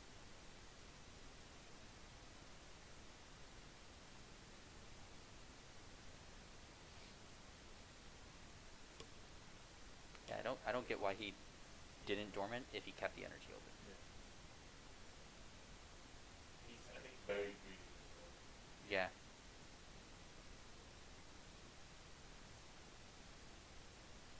Sorry, we'll let him know afterwards. But he's telling me it's a greedy deck, so I'm not opposed to it. Well, if you use the dormant, you can let that one attack go through, right? You can take the 1 life. It's fine.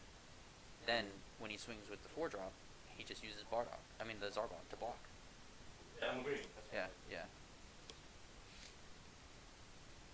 And then on his next turn, he has the Roshi in there because you ditch it with the dormant, you get your dormant right back.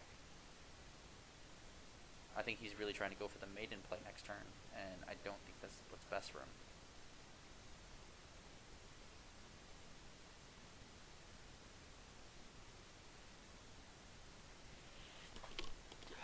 Thank you.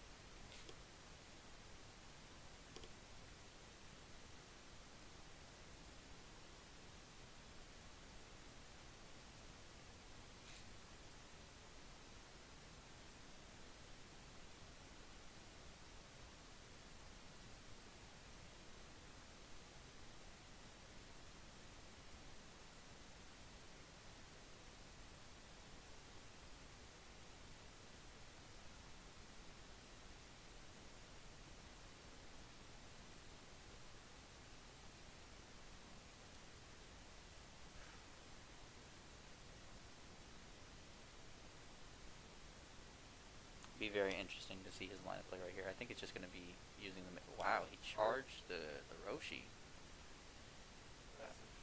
That very, very.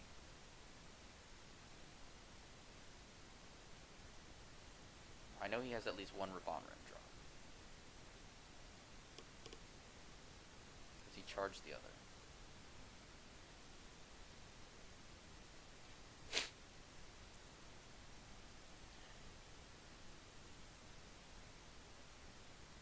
He focuses way too much on that card in every game that I've played with him with a side. and it usually costs him the game. It's too late. It's way too late. This is very hard to do. Absolutely, but you have to see it early. If he didn't see it early, I wouldn't agree with that play there. Now he's doing the ape.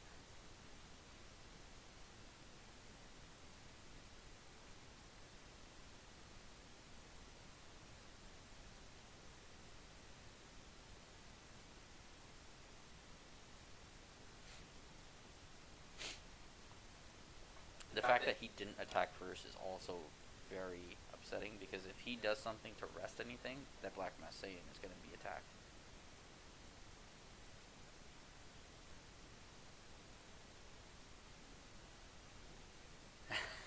I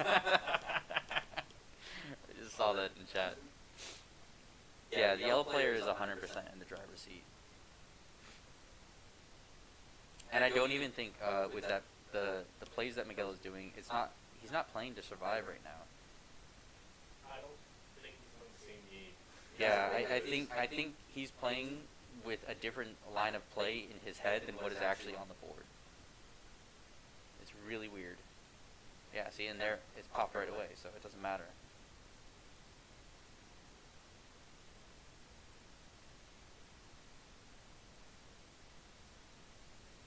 Yeah, that's Mel's Miguel right now. He's piloting Green Goku. It's just very, very unfortunate. I feel like he's doing a lot of lines of play in his head that just haven't hit the board or potentials, and it's messing up his playstyle.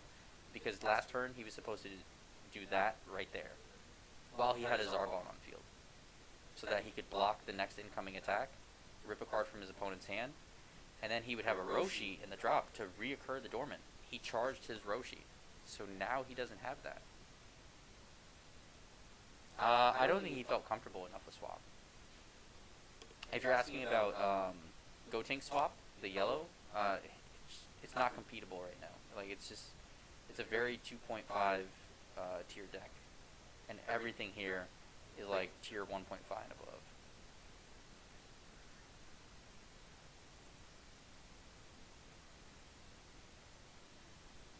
Zedlistics, I think that's Genesis.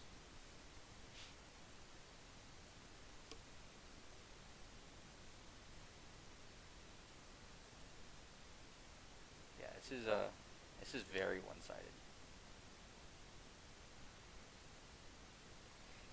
That's wild. Like, I know you haven't been as active, but it's so wild that Green Goku has a matchup where it's been so one-sided, because it's usually the other way around. I mean, the Gohan deck seems like an outlier deck, right? Like, it's like a surprise. It is. It is, 100%. It's basically what Kid Ku was before. Just very consistent, and exactly that.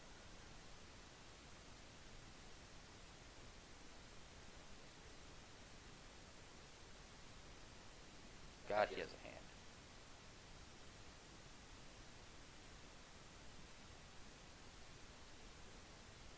Yeah, this is scary. Miguel is tapped out.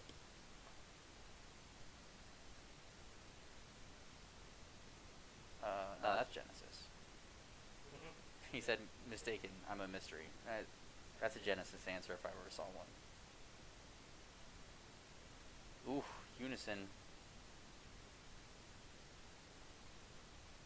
100% the correct play. Miguel cannot go into his maiden transformation. He does not get effects off of that. He can't go into the Super 17. He gets 0 effects off of it. That 5-drop is essentially sealing the deal right now. There's nothing that Miguel can do aside from attack into it. And if he doesn't have Meta Cooler, like pay 4, bring out mad tokens, attack, there's no way he's killing it.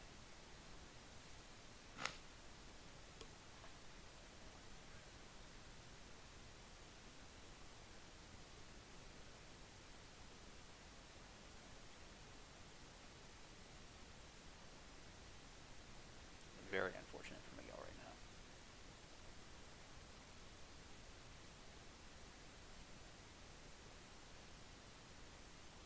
Tap 4. I also don't have Miguel straight up losing this game. I do, to be honest, because I know what this deck does, and I know what his deck, what he's been. So his lines of play have been very much loading up on the the maiden transformation, and now he just doesn't have that access now. Was that a 6-drop? Is that a 6-drop? I thought that was a 5-drop. Let me look that one up.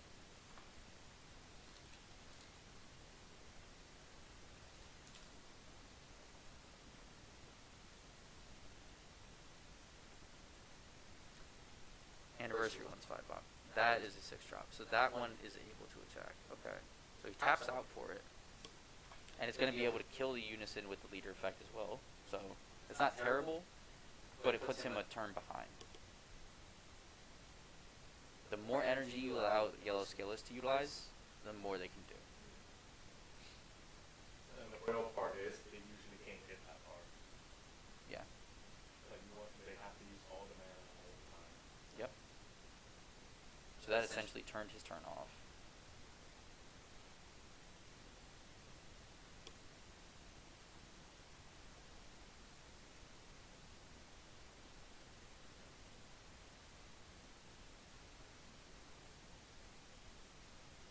Yeah.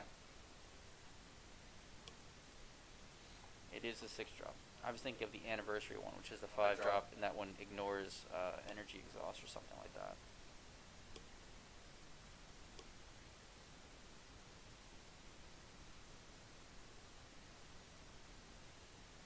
There's the cooler.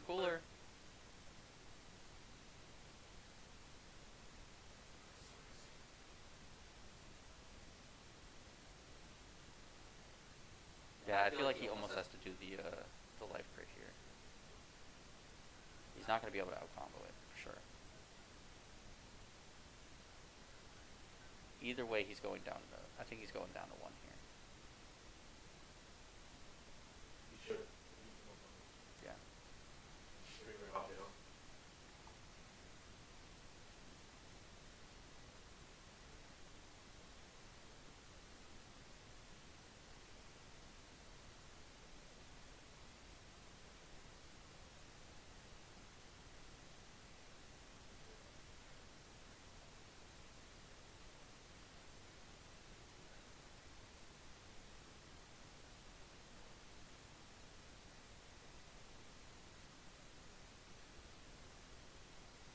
I think he's just debating on, am I going to use leader effect?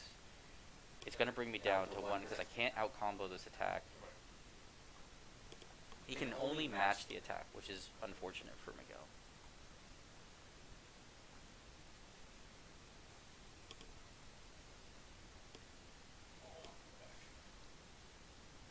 I got you. I'll sit on in a minute. Sit. Yeah. I'll roll on it.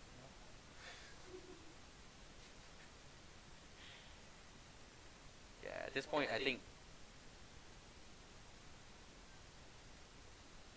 Yeah, I think Miguel just gave up. Yep, that's exactly what should happen. Yep.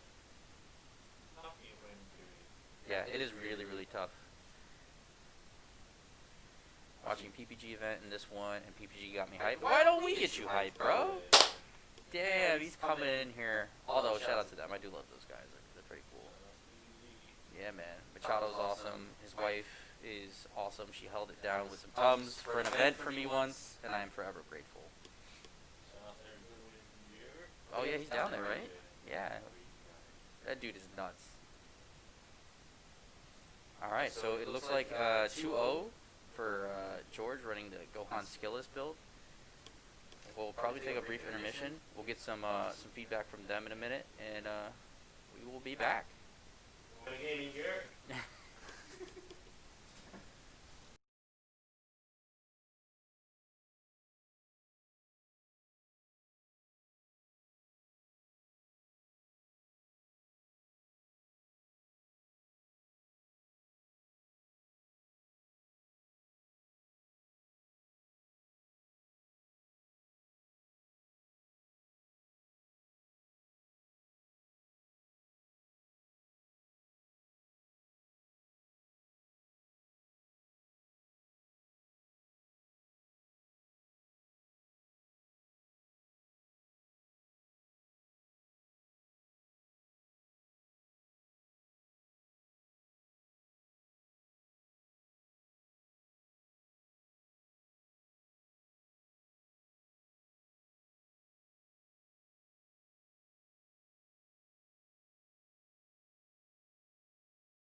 I agree, man. I agree.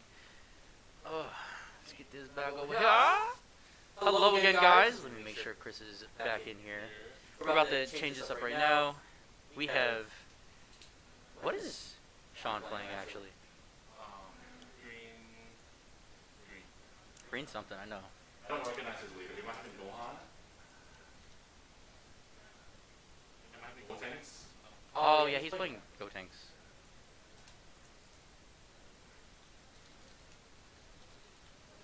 Feels so nice to type. Majin Vegeta. That's a crazy keyboard. Delete all that. Yeah, it feels mechanical. I like it. It's kind of like mine at home. It seems raised too. It is, yeah.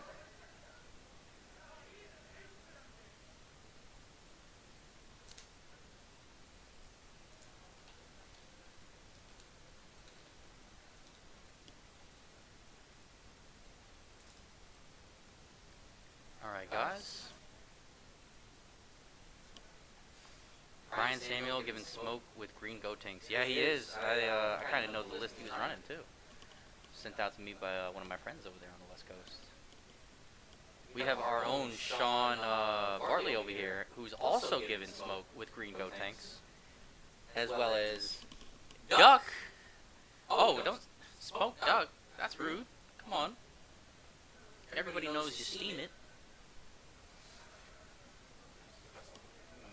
I know. Smoke Duck is the best. Chris, why he there? Why is Chris here? Chris is my color commentator, man. Did you guys? You're not wrong. Fuck that guy. Yeah, you know what? I would. I don't know. It got so much hotter in here. You know what? Fuck it, COVID. This is the most wow, not quarantine thing I've done all season. Yeah. I've been balls to the wall with it. I also get tested every week. Tell him he still owe me? Well, we don't know who you are. So if you put your name in there, he'll probably be like, yes, I do owe him something. Because Chris usually owes everybody. Is it Harry? If it's Harry, you'd be It might be. It might be. This guy in Twitch chat sounds funny. Yep, it's Harry. Yep. What up, Harry? Alright, Duck and Sean. Oh. We just got censors, guys. They're about to ban us. It's not my stream. My stream is family friendly.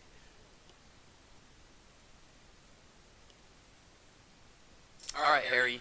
What's your prediction? Who's winning? Green Gotenks or Majin Vegeta? That's on fire.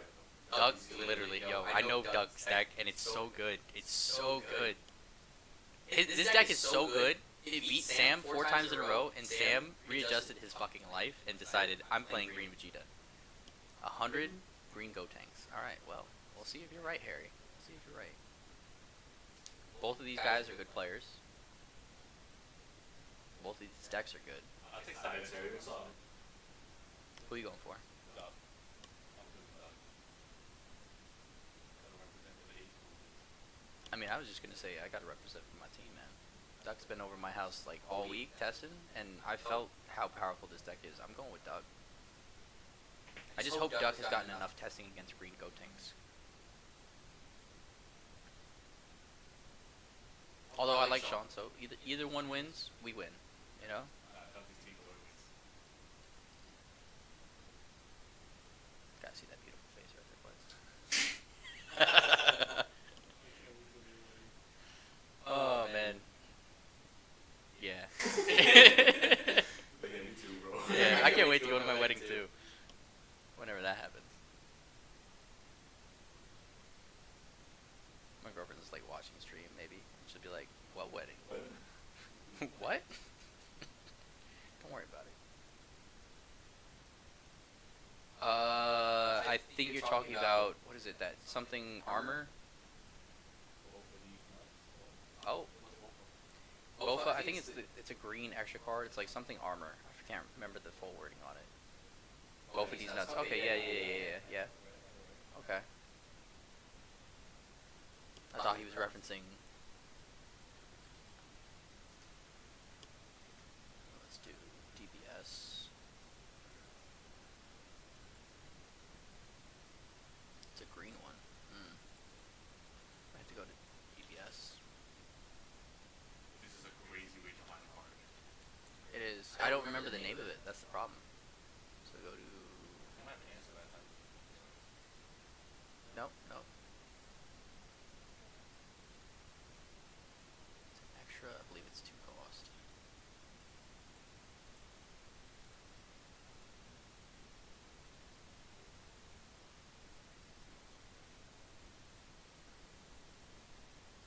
Maybe it's a 3 cost.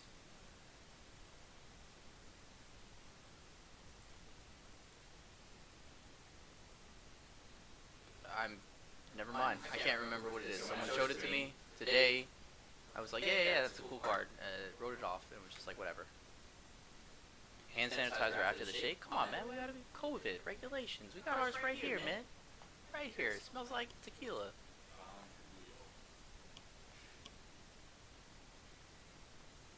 Alright, Sean's opening with, like, the turn warp play right there. It's either that or Goku.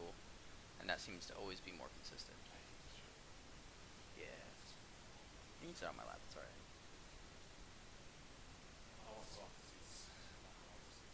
You're right. Yeah. Can't have something poking you. I mean, you could if you wanted. PG, huh? You're the one that's pushing this PG chat. I said my stream is PG.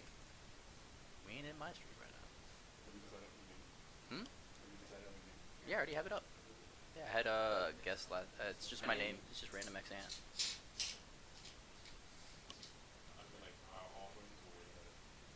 The ideas that Sam and I came up with, for your name, was way better. I just use what I had existing, and then I have like Monday, Wednesday, and Friday is when I stream. It's usually around 8 p.m. Eastern. Dragon Ball Super. So Mondays and Wednesdays are open. It'll either be team players or open untapped. Webcam is also something on the table as well. Fridays I do a coast-to-coast battles where I get people from the DBS community and they join in. First guest was Yomi Lopez, the queen of the DBS Hell group, and she's also a very prominent judge. She's awesome though. So she's been running most of these online webcam events and judging them. So we were able to get some insight from her. She's really cool. Next week it might be Samuel Martinez. You may have heard of him. That's New York. You may have heard of him. People will say that's debatable. They're wrong.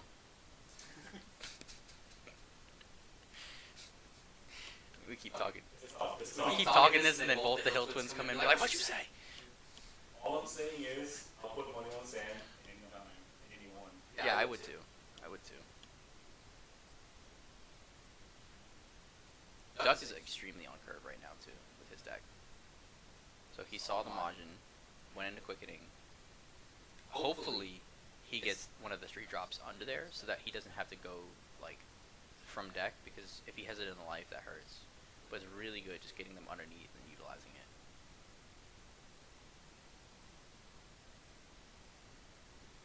Do you know what Duck's played so far today? His matchups? Yeah.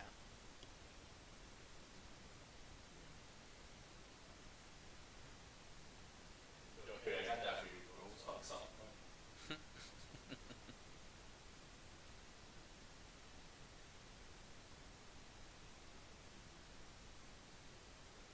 I mean, I love Sean too, but Brian Samuel is Brian Samuel.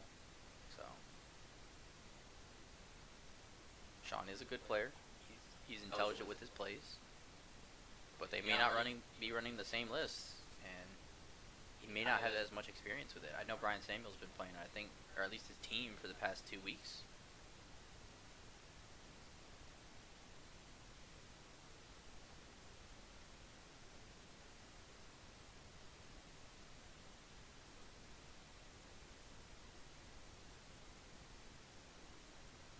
Ooh, okay. Unison, most likely coming out next.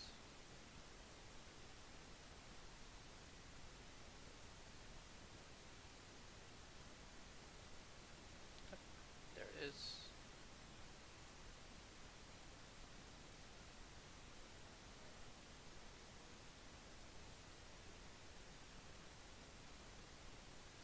Good, good. He's going to Unison. You can't allow that Unison to stay on board. It's too strong.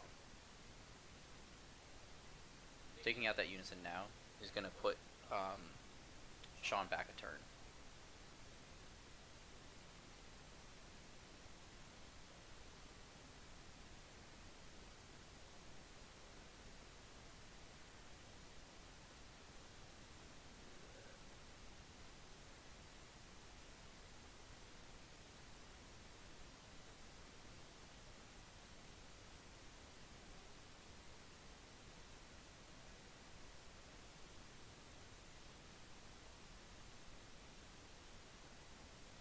Duck really needs to see that 3-drop Vegeta and a super combo to be able to utilize his turn to the most ability.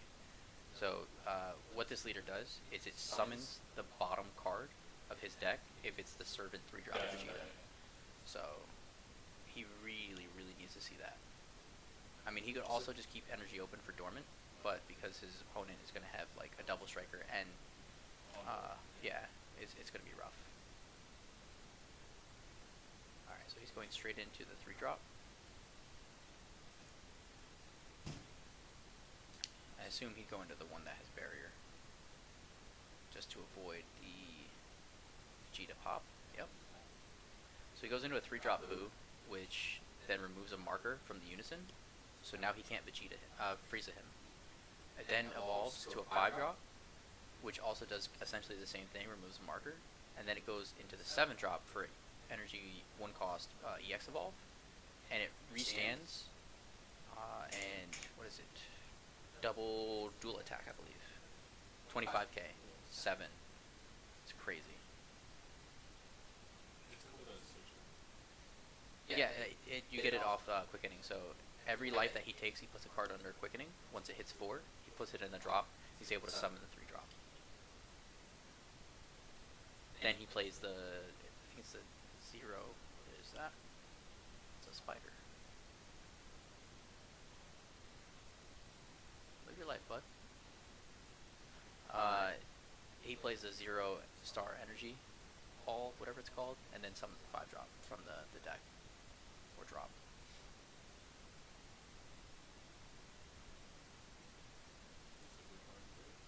That it is. Nothing to really utilize with it now, but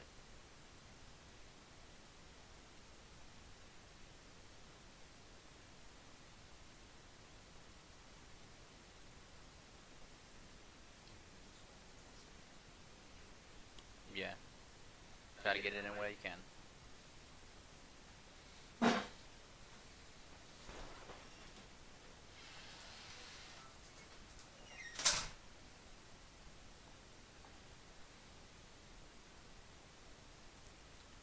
Both players kind of out even right now. Duck is going to go a little bit wider this turn. He might even just not awaken and just keep the energy open for the Dormant.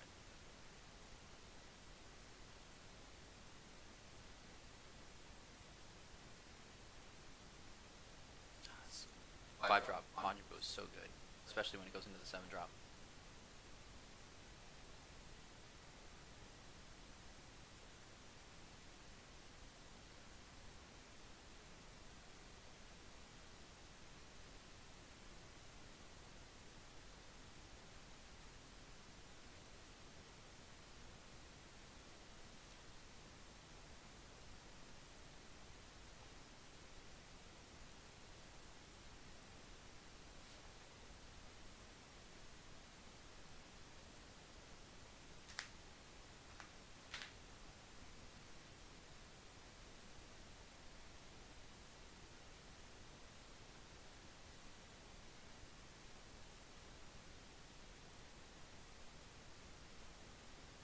Swing at lead. This has double dual attack. 25k this early on. So Sean immediately takes it. There's no point now comboing that. The second one, there may be an option to do it. Asparagus. Definitely the better super combo for Gotenks is it gets to draw and then decide what it wants to warp, as opposed to Vegeta bottom decking something which helps attention and then drawing two.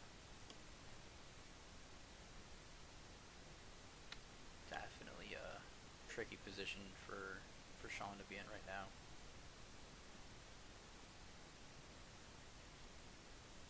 Also surprised he didn't dormant yet, but welcome back, Chris. Yeah, I see Sean has dormant. He probably should have done it on the leader swing. He didn't do that. I think it cost him. It's highly likely that Duck is able to steal this game because of it.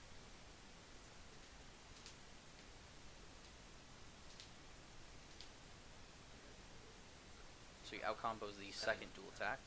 Sean is at 4 life. Two Ducks 3. Duck still hasn't awakened yet, so he still has that play. Untop 2. And, ooh, nice. Frieza access. Very, very smart. As we can see, Duck definitely has at least one Frieza in hand. So that's definitely going to be something that's relevant when he passes over to Sean. Yeah, I don't think he needs to awaken here at all. He has dormant, and he also has a Frieza. So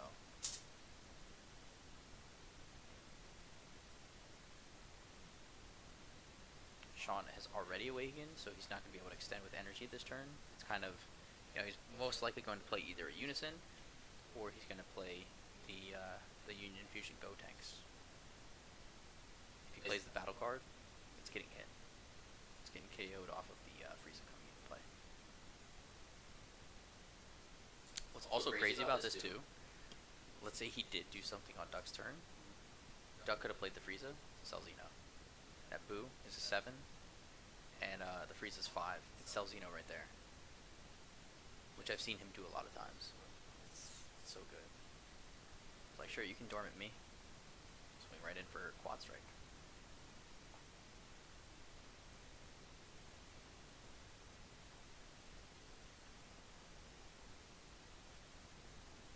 Yep. Yeah. Unfortunately, he won't be able to do the Frieza now because he's going to get the marker down by 1.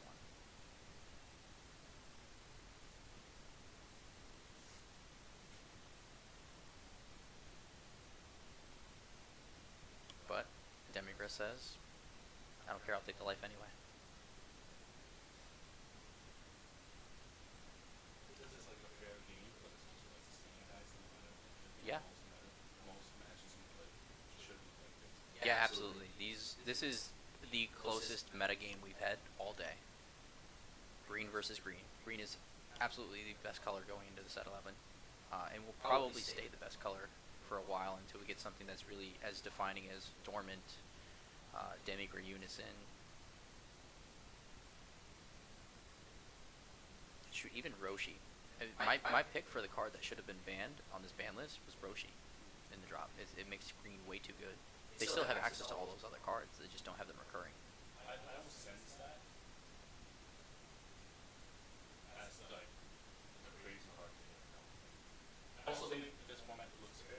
It's very fair right now. It is. Green, I think, still has a bit of an edge over everything else. But I think if you would have took Roshi away, I think everything would be on a more even playing field. Green would still be able to do what it does. You just have to be more conscious of when you're utilizing those cards. So in that regard, I think we're both on the same page. It's, I think, slight, the slight unfairness is what. Yeah. Because it's not crazy unfair. It's not a Bibidi super combo that they, obviously had errata. Same thing with Blue and Abuni. Abuni is unfair to a point where it's still fair, because Blue doesn't have anything else. That's why a lot of people are like, oh, Abuni's going to get hit. It was very, very much talked in judge groups too. So I assumed that it might just because of everybody who was whining. And I'm glad that it did not. I'm very happy with where the meta is right now.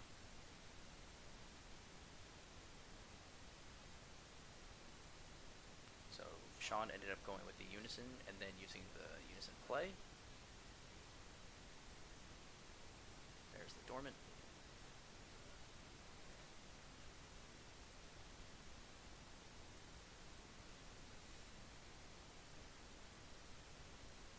he played the Unison, I'm interested because I guess he didn't want him to freeze it either. So what Duck could have done here, because Unisons, when they're being placed in there, or they're being played, they do open up a counter window. So potentially he could have put a 5-drop freezer there, just to have it on board as a body for the next turn. He's definitely on the passive side, because I think he's Yeah. very conscious of his health. Well, he's going for game this turn. That's why, because if he had Celzino, I can't see it in his hand, but if he had Celzino, I would have went with that play. I would have put the 5-drop there, and then gone in.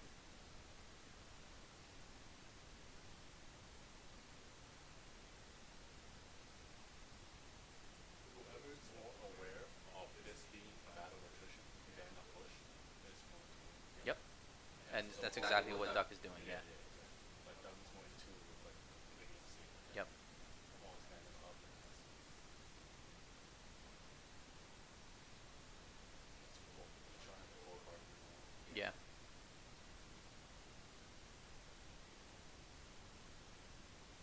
And it won't drag out. Like you don't get it. Hmm. I don't think. I don't think so either. Even with the side, I still don't think they're going to go into time. I don't see them going to turn 5. Turn 4 max, but not turn 5. Is this gonna be on the top? Yeah. Because if you keep like inching at John's resources, the game can last as long as enough. The only problem with this deck is it doesn't have the ability to really do that. So Duck usually will go into turn 3 or 4. If he can't kill you on 3 or 4, he usually loses. Certainly there's like a push turn. Yeah. But it's like it's still like the war of attrition. It's hard like Mhm. let's play these really good cards. Let's take Here we these go. resources. This is what he needed right here. Okay, he didn't swing with it. Oh, he's under dormant anyway. That makes sense. Did that for the extra draw. So he essentially drew 2 there. And he still has it on the bottom deck for next turn. So he can utilize that play. He's under dormant. So dormant says you only get 1 more attack after your existing. I believe he used up both with the dual attacker. Very nice, very nice.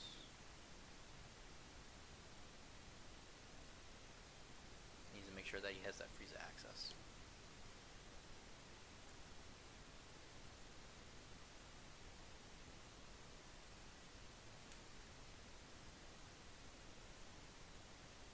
That was a really, really good turn for Duck. If he wasn't under dormant, I saw him going for game. As soon as dormant hit, he was able to change his line of play 100%, and he was able to do it fast. A lot of players will take like 30 seconds in between each thought process. No, he knew exactly what he had to do, and he did it. So I don't really see Duck going into time a lot because he's able to do that. He tests a lot and does that. He didn't dormant. He might not have another one. Oof.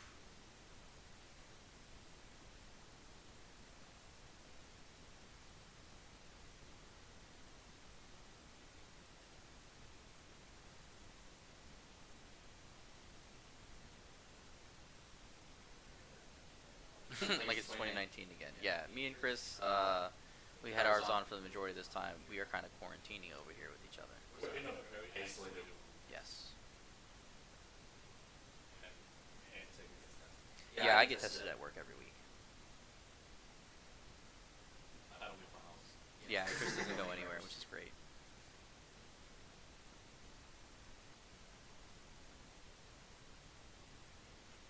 I 100% have this baby ready to go, as you see. But we're taking a minute because it's hot as hell over here too.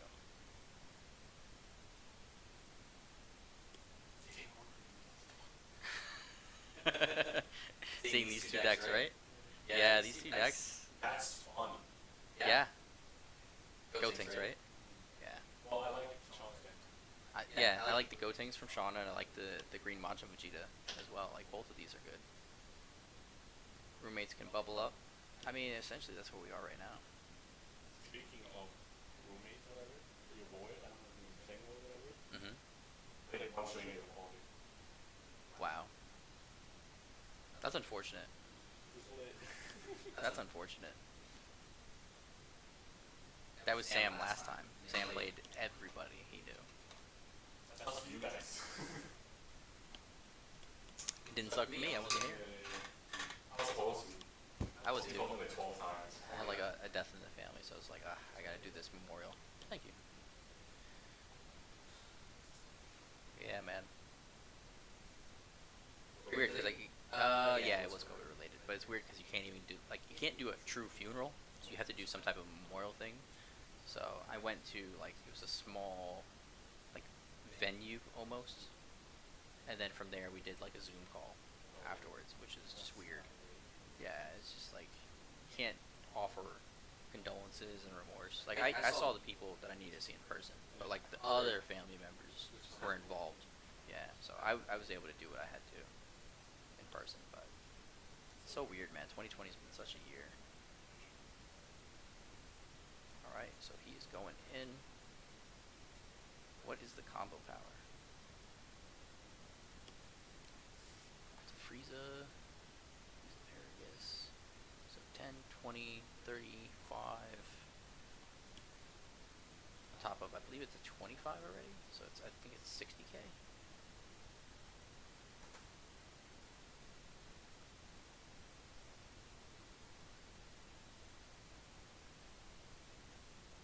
I think Duck might be able to out-combo this.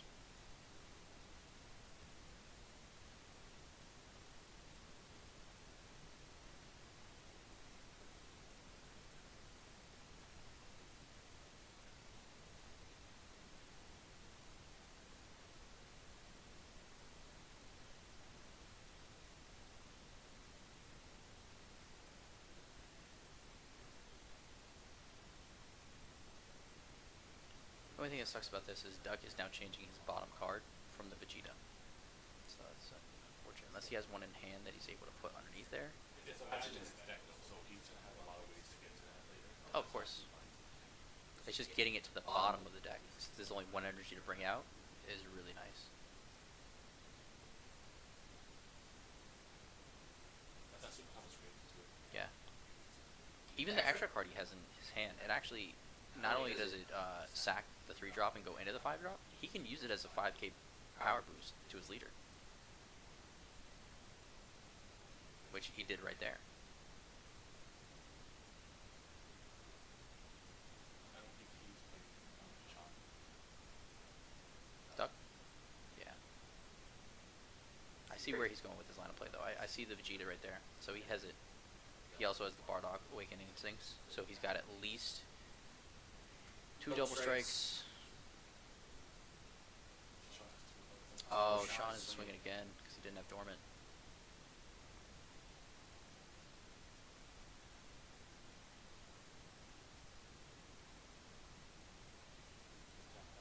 Yeah.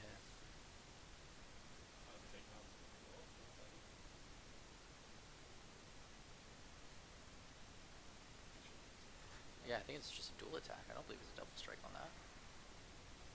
Could be wrong.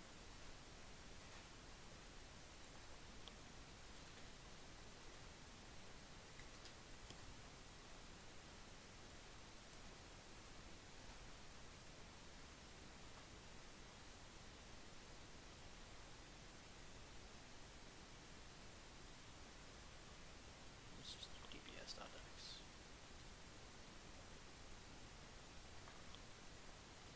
Yeah, it was just a single. Okay.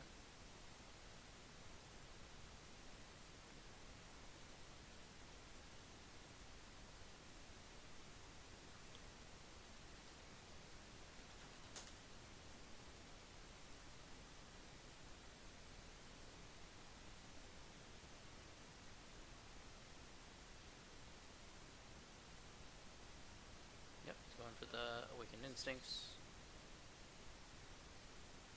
Trying to bait out the... Oh no, he's not baiting out anything actually. There's no Unison on board. Don't have to. Yeah, it's just dual attack.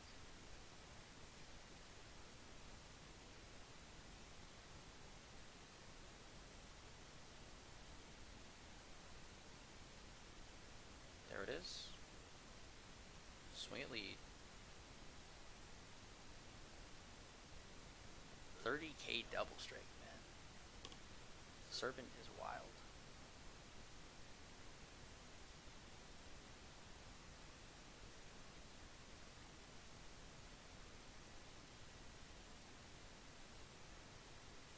Crazy thing with Duck Stack is almost everything is a 5k as well. So him having cards, hand, like, he almost always has combo power. He's gonna get the Overlord, draw one, which is most likely comboable, and then he's gonna do the energy costs, bring it out again for another swing, and then it restands. So now all cards on board were lethal. Yeah, that was nuts on Duck's part, man. Man, I was just gonna say he was very methodical in every line of play that he had. Move over a little bit so we get you in here. Very methodical in every line of play. So, where's Harry at, actually?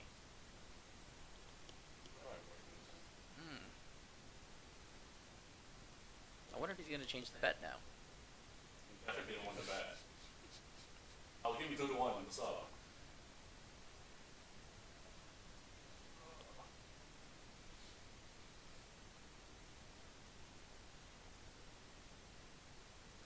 Alright, so in this matchup, obviously both of them are gonna side in Haru's, most likely. What else would Duck be siding in I was playing like a A2 tournament. I was never changing my mind. Alright, Harry, we'll see. Duck has been on fire today, man. He's been just left. I think he 2-0'd like everybody. I don't think he's lost a single game. Yeah.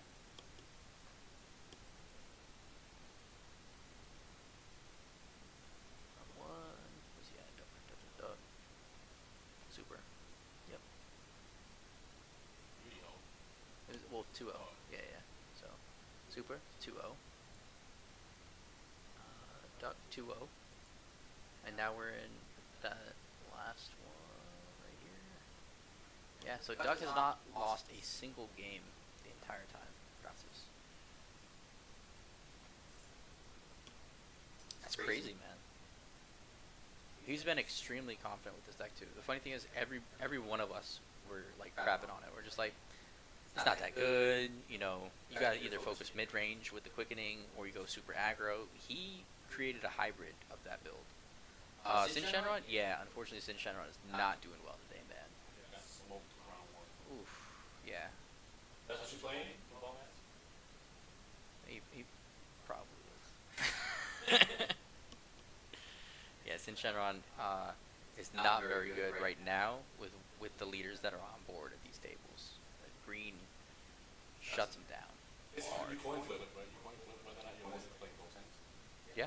And therefore you can't place it. Yeah. Also, I was playing like a weekend tournament, like with like A2 and stuff. I would just make it how long. Yeah, absolutely. Because you know Green is going to be so prevalent. Like I'm like 7 out of 10 times. I'm sure. Combo it away if it's not going to be utilized. Whatever, it's a 5k combo. It's a little iffy because when you gain something out of power, that sucks. Right? Yeah. But I'll take my chances. Yeah. The amount of green and yellow we've seen today, I would 100% agree with that. Like in the Ginyu format with Shugesh and Kaba, I made Main deck Cronoa? I made like 4 power because yellow was the best. Yep. And I made like 4 Toa. The 2 out Oh, that was before Cronoa was a thing, right? Yeah. Yep. And you would steal their Kaba. Yeah. Yeah. I remember that, yeah.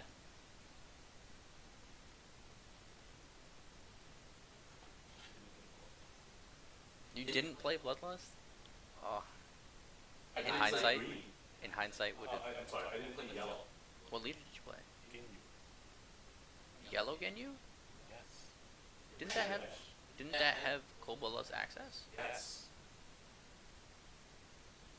Did you say you did not play? I did not play both. Why? All Toa, Monogamy, and the red. Because it's something. I see. You didn't play a single yellow card in the deck. No, I did. I played Ori. I played Shugesh. You didn't play a single yellow card in the deck that was was chargeable. Yes, yellow, sir. That was chargeable. It's not. That part is never chargeable. That was never being charged. How many tops you got, pussy? How many tops you got? How many times you top Mel's, bro? No. I think I top real life more than you top Mel's. I'm pretty sure. I've won Mel's twice for the store championships. I got real tops. I'm not trying to get here. I'm about to All right. No more bullying the chat, okay? But Harry, are you still up on that bet? Because Duck might be taking this. Wall says otherwise. You buying top 8 mats. I'm not trying to hear it. Well, if you are buying mats, I have the Boo winners mat. If you need it, it can go up on that wall. I thought you made a bet. He said, well, you know what? We have Twitch chat. Oh, he cheered 100. I thought you said 100. I see you. I see you in your tricks, Harry. You think it's like... Yo, are we still banned for Warner Comics? Or not? I don't know that one. Is Fordham Comics still a thing? Not for me. Fair enough. I told you. I don't remember. He banned me because I didn't go to his store during the COVID pandemic. Oh. That's the exact reason why he banned me. Well, I've only been to that store 3 times. None of which were during the pandemic. And I'm not banned, so I don't know how that makes sense.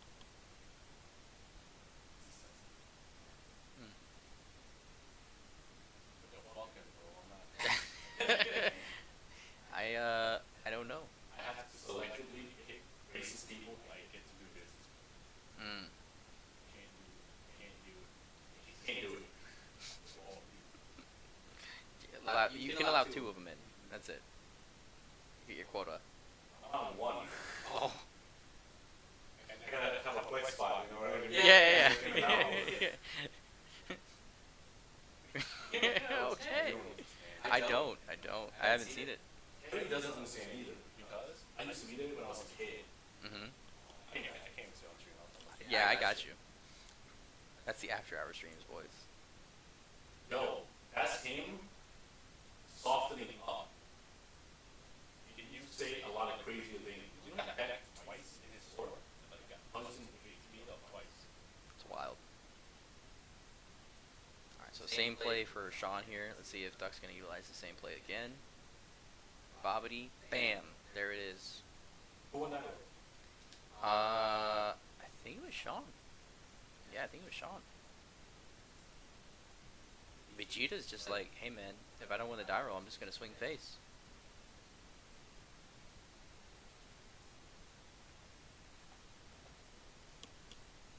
This, If this is how Duck's deck plays going second against presenting the best deck, yeah. I'm That's what I'm saying. Like, I already ordered almost all of these cards on TCG Player. I don't have any. I didn't see them on your thing, so. Yeah. It's alright, when you do, I got you. But, I was playing on Kantarsi's stream the other night, Follower Battles, and I won a dormant from it.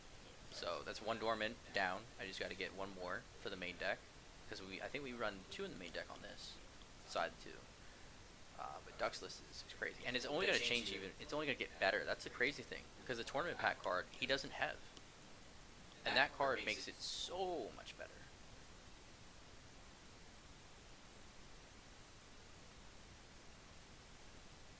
It's a Dodoria plus you draw another card. Because you use your leader's effect to put it at the bottom. So Servant, and it's Overlord, and you draw an extra card. Yeah. So it's essentially... It's explosive, so like it's explosive to being tempo and explosive, which I think I prefer, but I'm not sure if it's optimal for the format.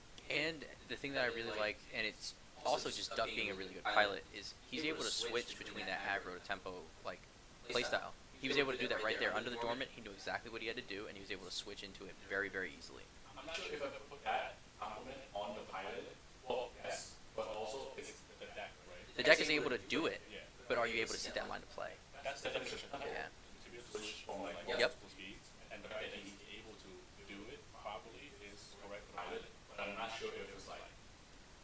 I The deck has something to do with it too. I would say it is a little bit more pilot involved too, because on this deck in particular was not really built to be tempo based. It was built to be aggro based. He did, yeah. So it's 100% on the pilot because he built the deck and is playing it that style.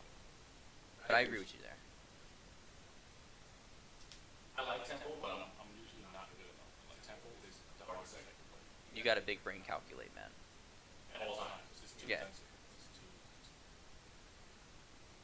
My favorite combo deck is because I like big rewards. I usually like combo decks as well. I just ended up really falling in love with Invoker playstyle. I'm just like, all right, well, we just do this. You argue that that's a combo deck. Like you can have a combo variant like that. It is. It is. Here we go like 48 cards standardized. Yeah, yeah. I mean, like me and Sam, we do the main coolers in there with the beer super combo, which adds a lot of that tempo playstyle as well, where I can just move from very very conservative to aggressive. A lot of my aggro matchups I won because of that. Like they're like, well, you know, they're gonna burn me anyway, so I'm just gonna go to 1, and because they have that in their head, I then swing with cooler and combo everything. They're like, well, I didn't see that coming.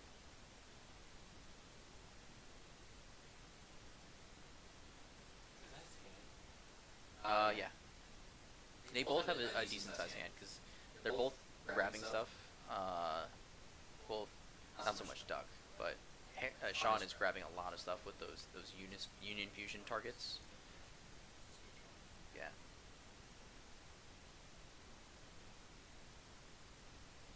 Let's see what he's got available now. Doug also doesn't play like a lot of the stuff that made this deck really mid range, like the 2-drop Vegeta. That's a counterplay. It's a counter negate, I think actually. Doesn't play that. Doesn't play the 4-drop. It's also derivative. Like his deck Yeah. is neutral derivative, which I like in terms of deck. Yep. Like all the negates, all the +1/+2 stuff is usually maybe more of like mid-range stuff, and mid-range stuff tends to be the worst decks. So it's like aggro, tempo, combo, mid-range, something like that. And then chilled.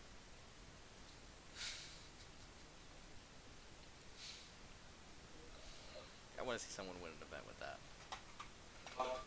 Yeah. I'll pay them. I'll take any bet. Like, hey Chris, this is event. This guy's playing. What do you want? Anything you want? That'd be great. I would love that. That or meta cooler. Nah. Yeah, 100% would be two different bets. Like meta cooler, I think is way more trash.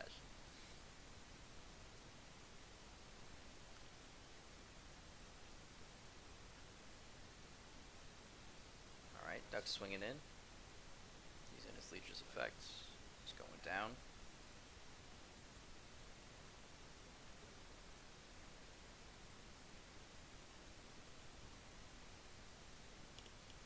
Yeah, the fact that he was able to kill that Unison last game, that really shifted everything. But also about playing. Yeah, do this. I'm gonna kill it this turn. Like, Yep. I'm gonna do this. I'm gonna stab this. I'm gonna kill it this turn. Did he just block?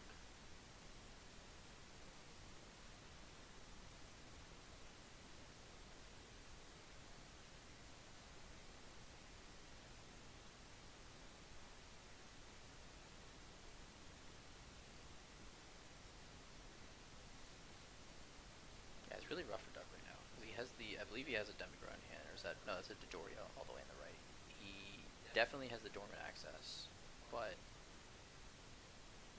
he only has 3 life. He's not going to be able to do too much to keep the Demigod up. And if he does Dormant, he's going to end up losing the life anyway, because it's probably going to be a 25k either double striker or the dual attack. So it's really rough right now.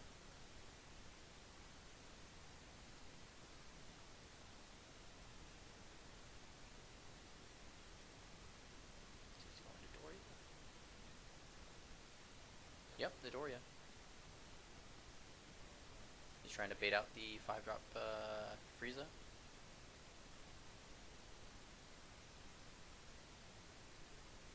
See if he's gonna see the Dormant.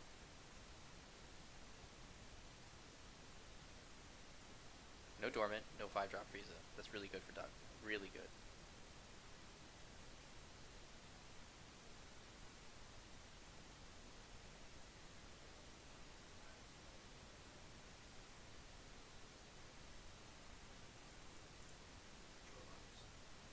Very.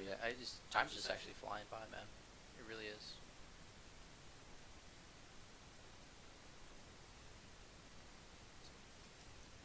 Duck has probably a few lines of play here. I don't think he wants to commit a crazy amount of resources. He might just use the quickening, bring out the 3-drop with barrier, just in case he does have the Frieza, because he might be seeing through the bait. Go straight into the 5-drop, and at that point, he's not going to be able to Frieza counterplay because it removes a marker with the 3-drop. So I think, again, Brain card. Hmm? Brain card. The one all the way on the right. So if it has 4 cards underneath it, yeah, you summon the 3-drop. 3-drop will remove marker from the Unison, so no Frieza. And then he's free to go off. It's passing. Okay. Wonder what he was. I think he was really afraid of the Frieza. Either that, or he didn't want to bring the 7-drop out and not be able to push for a lot of damage because he's going to pop it next turn. So I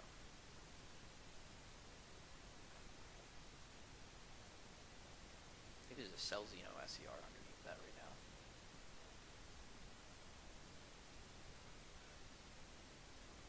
Oh yeah, Duck has a lot of combo power in here right now too. So Dormant's 100% coming up right now.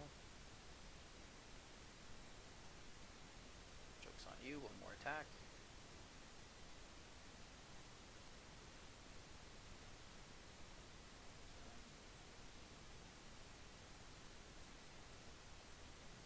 Let's see what Sean does here. It's not like last game where we're going to see that cooler. Yeah, it was, and he had it both games. He had it both games. That was awesome.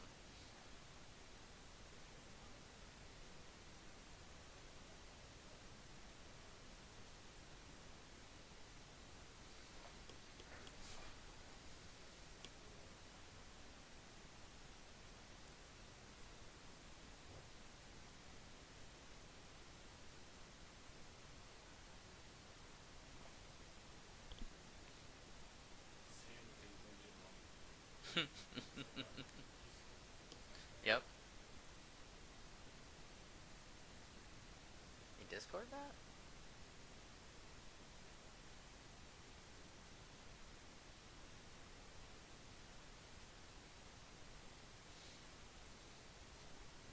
I don't get why he's swinging there. Either way, Duck's going to be able to take the life and apply double strike, whether it be with lead or the Dodoria. I feel like swinging the Dodoria doesn't really do anything, because if he does have Dormant next turn, you can just use Dormant and pop that in the Bobbity. But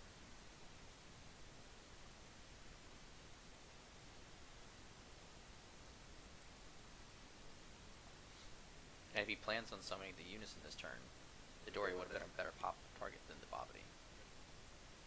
Unless he's trying to just deny all resources. But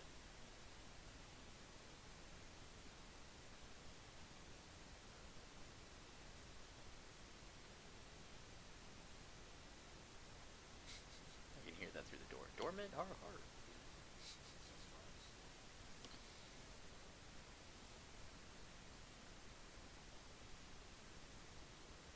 Did Duck skip charge? No. He's going second. Yeah, I think he's gone second both games. He was able to clutch out game 1. If he does lose this, he's highly favored for game 3. He might just finish it here. Yeah. Do a switch. So I'm saying, like, on the off chance he can't do it here. Oh, Actually, I don't think it's in his favor to go to game 3. He should only yeah. try his hardest.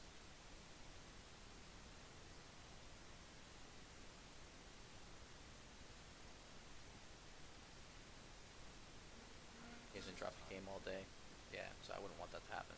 I forgot we're under, like, I think minutes or something till time.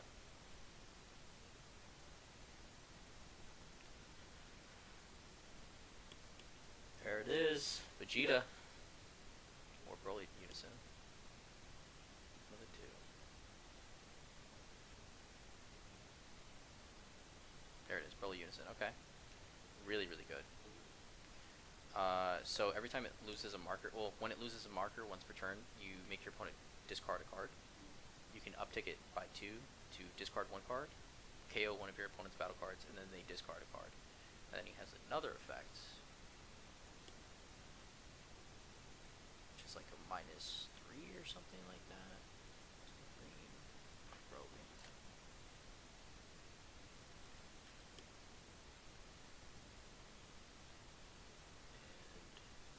And none of those.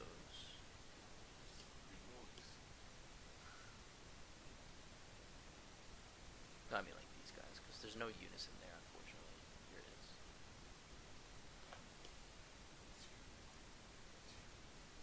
I hate DVS decks when they load. It's the worst. Alright, and then the 0 is if your leader card is green, choose one of your opponent's unison cards and remove a marker from it. So. Okay, that was nuts. Yeah. And it's a double striker. That's neat. Yeah. Wait, these guys can attack? Hmm? Oh, Yeah, he's gonna most likely. I think he's swinging at the unison right now. -0. Hmm? Why -0? It just means that you don't have to pay or, you know, Yeah, but change the why is he marker. attacking you? Because he's gonna remove 1 marker from it, so he's gonna use the 0 to make it 1, so that he can't do the Frieza counterplay. So he has to attack into it first, which he's not going to defend, and he didn't do the effect. Why did he not use the 0? Well, I guess yeah, he's got that. Never mind, that's fine. He's doing the barrier one, so barrier can't be hit by the Frieza counterplay, and then it removes a marker from the unison anyway. So he still has his +2 effect. That was a weird operation. Well, he already used the +2 effect. Yeah, yeah. We should have done the bloopers, the theory. I think he did it better right here. That way Sean couldn't see it. I don't think Sean has enough experience against this deck, because this deck really is not what people were kind of hyped Well, about. I think that way that he just did is linear.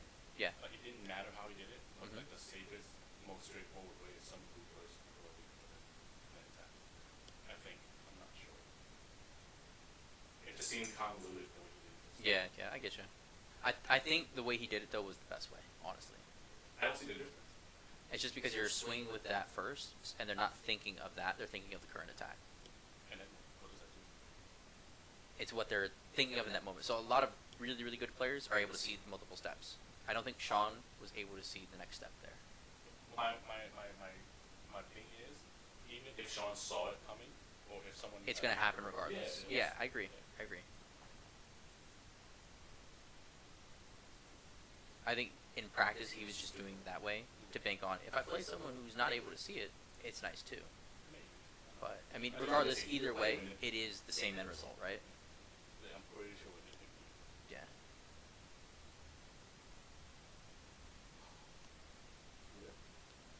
It's possible it might be in drop. 'Cause I think he gets it from drop as well.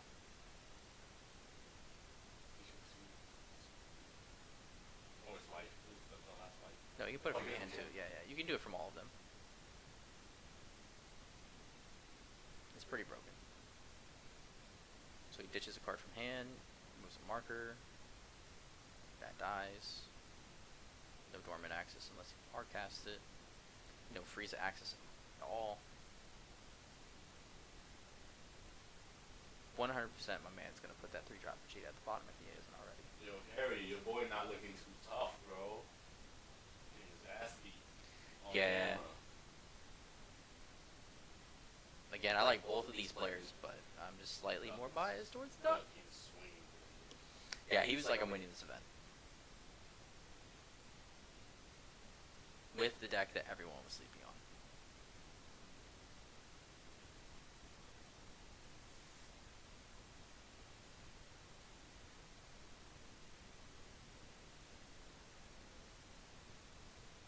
Yes. Put that 3-drop in there, baby. This is is totally not biased commentary at all. Not at all. Gotta pay us to be. Yeah. No checks have been written to us, so we're not strictly unbiased. With that being said, please visit moremangaming@play.com for all your PBS. And check out Randomat at twitchtv.com. I will be streaming Mondays, Fridays, and Wednesdays as well. So join in on some of those games. I do deck edits on stream. So if you need some help with adjusting a deck and you want to see it being play tested in action, and you just don't have the ability to play test, I'll do it for you, free of charge. Subscribe. Yeah, we got to get there. Yeah, follow and then subscribe. And if you love to see, you are also allowed to donate. You are. Ain't plugging no Patreon either, but we will have a WordPress page available with articles. That will be coming very soon. It's mainly just how much I love Chris. That's all good point. Yeah. It's also how much I love Sam, but like they're the same person. So It's so scary. yeah. One of you has more hair than the other. That's about it. Yeah. You have more hair on your face. He has more hair on his head. Only difference that I see. Duck is ready to go, man. He's so hype right now, man. He's ready to get in them cheeks. He could go eat next round. He could. He's guaranteed top after this. Yeah.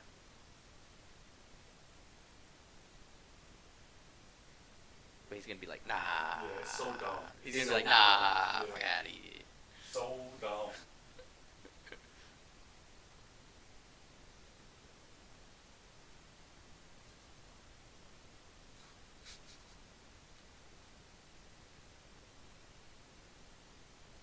I feel like Sean did a lot of testing with his deck, Yeah, but not against this deck. This playtest company is Genesis. Oh. Hey, Genesis. No, I'm just saying he's limited to one guy. Yeah. Duck has like a room. Yeah, Duck had a whole team to play test with. Two of which are skilled. The other ones are... We're getting them there. We're getting them there.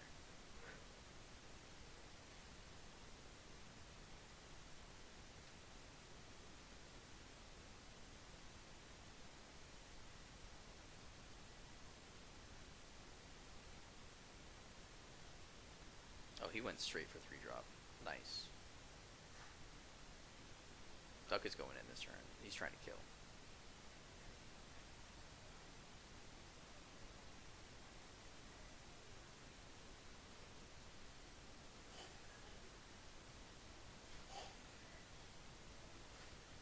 The thing with this is, even if Duck passes, he still has a lot in hand.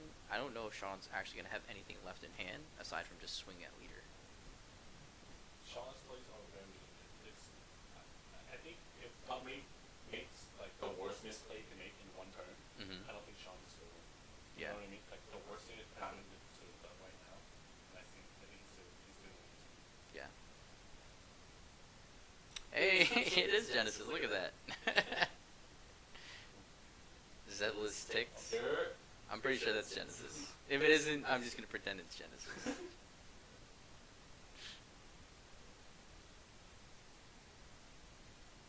He was like, I have been summoned. Literally.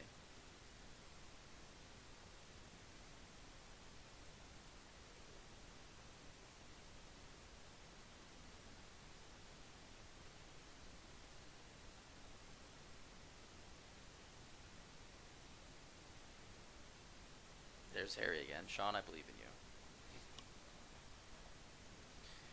I believe that you believe in him. Yeah, that's the thing. I'm pretty sure Duck still has dormant access, and he has combo, like, potential in hand. We saw that game 1 as well. He was able to... Who's this Genesis guy you speak of? The fact that you spelled Genesis correctly makes me know that you're Genesis. Yeah, it is. Because Maybe I meant it with a J. You know, some people do spell it with a J. Yes, it is. I know a girl with that name. Huh? No, I mean, I met her on that app that you have there on your phone. Evan's one of them. What? This is the most I've swiped ever. Let me see. It's not great. I don't have a lot of photos. So. I also like think dumb shit like I don't like her name. See, I do this thing where I just, Yeah. and then I'm like, after we match, take a look. This app is racist. All the girls that likes me first has something K-pop. Like one of their main interests in life is K-pop. I gotta show you the picture I use. I don't even look Korean, dog. It's so racist. Yeah, you're right. I like Tinder though. Like Tinder better than Shop. Yeah. I mean, I don't use any of them anymore. But when we were looking for a third and stuff. Yeah, you got a dog. Yeah, bro. Also, catfish. That's like Yeah. 13 years ago. It's like 10 years ago. But I mean, I don't use this anymore. But you know, you can't even see it. But there's a husky in that picture. That's how you get a Tinder profile picture right there. PPG got 300 people watching. Yeah, I know, man. It's PPG. We're, Bro, what? Like, what do you want? What do you want? This is a 30-man tournament. It's a 30-man 1K. Shut your ass up. You know? We'll take a 12 bus. We are hosting it on the same day they're doing theirs. I don't know what you want from us, brother. We trying. We trying. Living our lives. Damn, they got 50? Alright, alright.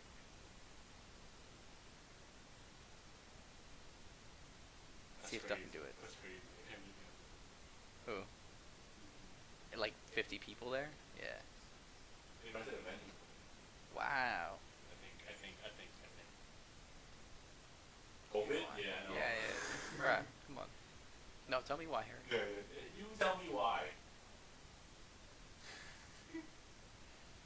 You for Chris on the stream? Am I for Chris? Yes. Is that what that means? English, yo. Also, who is KRIS?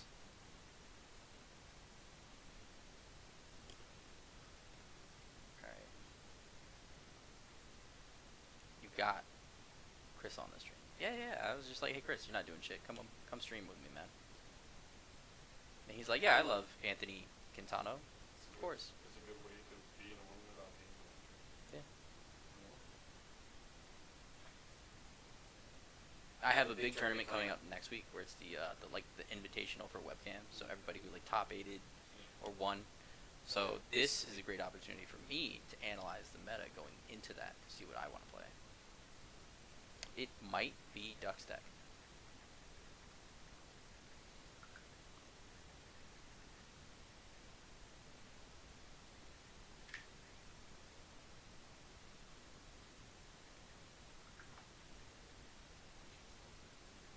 Alright.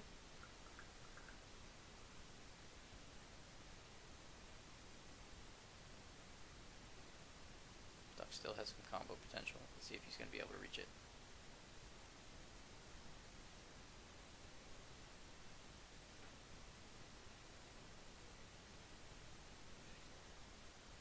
Yeah, he got it. Alright, game 3. It's going to be rough because they're close to time. Alright. I mean, potentially if they both draw here, they both have to win their next one in order to get top 8. Guaranteed. So, tie sucks. It's only 5 rounds. yeah.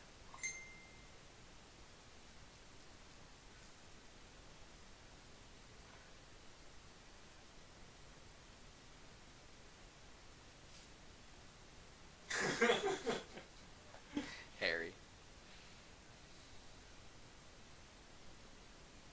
At least Duck gets to go first right now.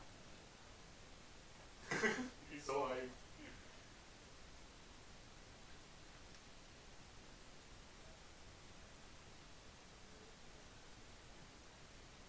Yeah, Sean is playing a little bit slower. I mean, he's still. I would assume from how he's playing, he doesn't know what this deck does. So I think he's trying to think his plays out. It is taking a lot longer than Duck's plays. Duck is a lot faster. Last round. Was he? Yeah.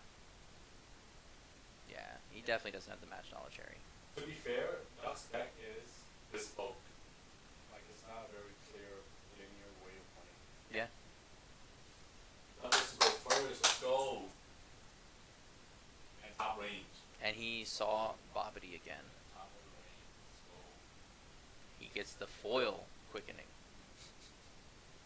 Don't want to throw those. Mm-mm. So they're both playing fast. He said, that's fine, I'm just going to swing lead. And he's going to take the life.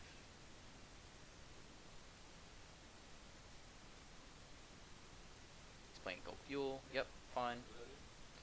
Searches out one of the targets, the Union Fusion ones, and then you're able to Union Fusion next turn by paying like 1 energy and get the targets that you need. It's a good card. It's a pretty good card. It sets you up for your consistent plays.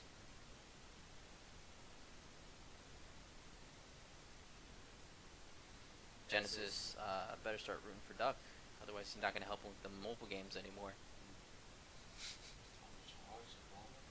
That's fine. He probably has another one. Probably has another one. He also has to go in, right?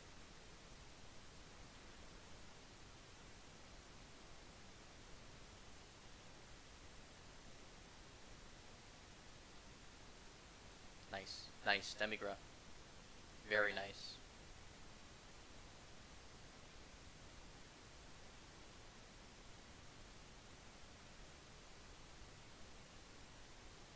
I wonder why. Maybe if you root for your boy. Hater. I show me some love. That's a tell right there that we knew it was Genesis, even if we didn't know it was Genesis. I'm unbiased in my commentary, sir. I love both Sean and Doug. They're not paying me to be unbiased. Go Duck, go. They're not paying me at all. Please go to Duck deals for all the TV player needs. You know I told him to make that, right? I told him to make that his thing. Duck deals. And he was just like, yo, that's broken. He likes it a lot. Yeah, I love it. Because I always go like Duck Goose. And then I was like, Duck deals.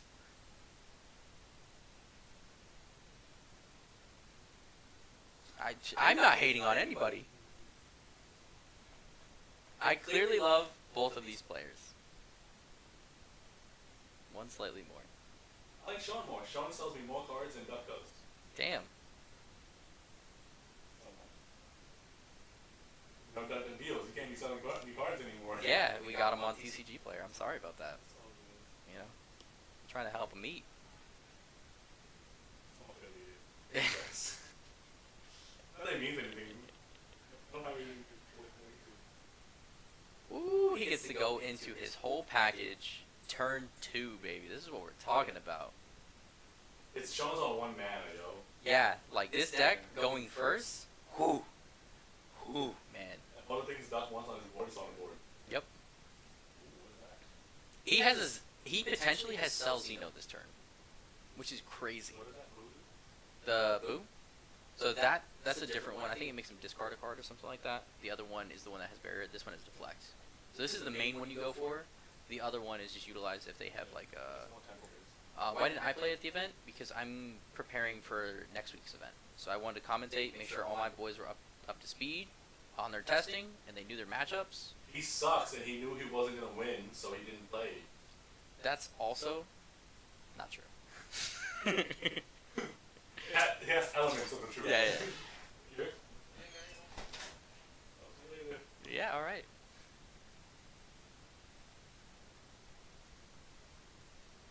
Yeah, I'm using this also to kind of get a grasp on what cards I would need in the side, or even adjust it in the main. I will be playing Invoker for that tournament. I'm not playing anything else.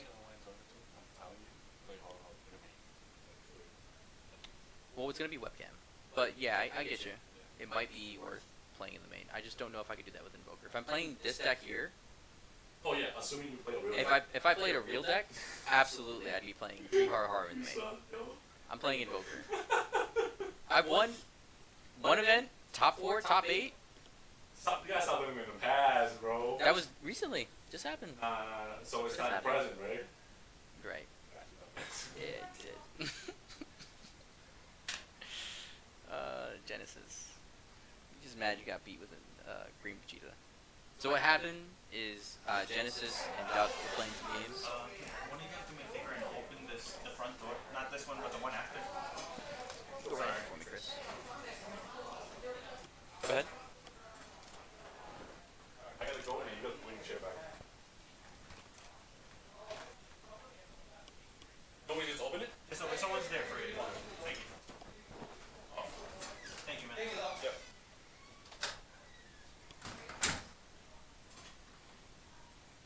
There we go.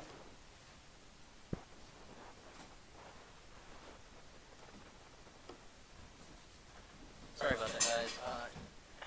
Chris was playing grab ass with me. I won. He did.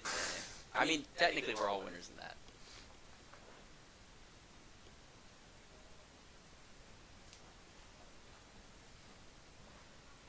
Who won?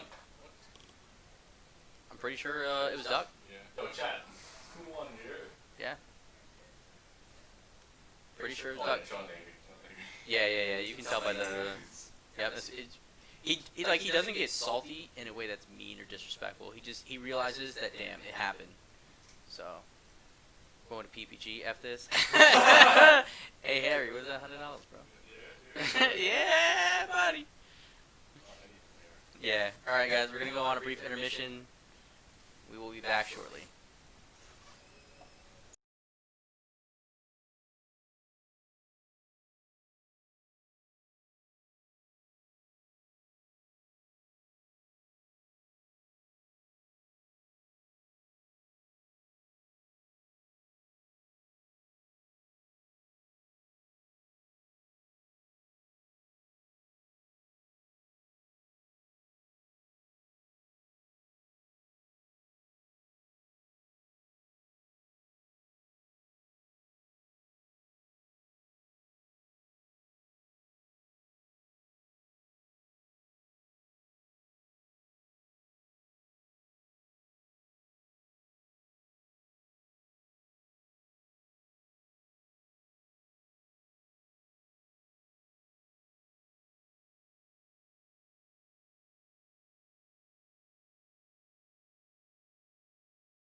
Alright guys, we're back over here. Just get everything set up. I think he's also playing Go Tanks. We'll see in just a second. I feel you. We're getting old, bro.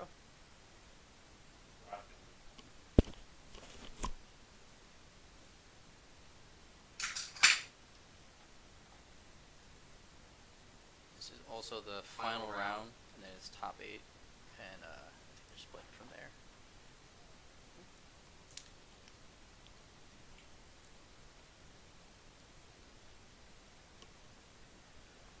So that last one was actually a draw. Yeah, I just found out. Yeah, same. But I'm okay with that. It's those two. If it wasn't those two, I played now. Oh, undefeated time is fine. Yeah.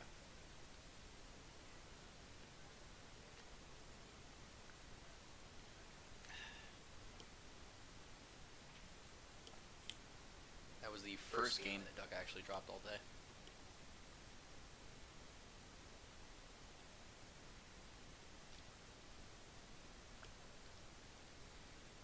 And I had talked to Sean. He was completely uninformed on the deck. He did 0 testing against it. Yes, Harry, you gotta watch Duck again. So, deal with it, brother. I blame Genesis for Sean's lack of preparation.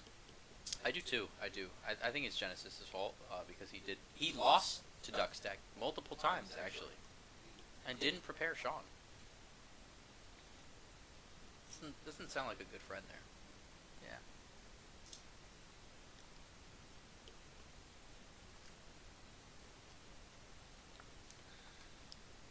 Oh, I needed that. Yep, it is Go Tanks. All right.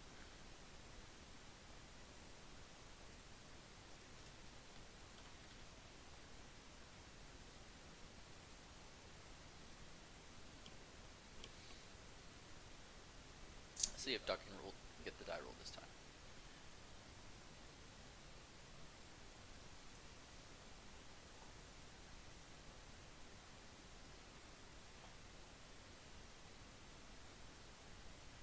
This is also going to be a little bit favored for Duck too because the guy he's playing against has 0 idea how to play against Multistreaming. I was just talking to him. He was asking Sean for insight, and the thing is, Sean didn't really know either. So it's like Sean was just trying to utilize his game plan to the best that he could to survive. So taking Duck on this one. I mean, we were taking Duck on this anyway. If it's Samuel Martinez versus Duck, who are you taking? What? It's just clear. It is. My presence speaks for itself. Dude, I would ask me some dumb shit like that. But if it's anyone besides Samuel Martinez versus Duck, Yeah, that's technically good. yeah, And since playing the same thing, card for card.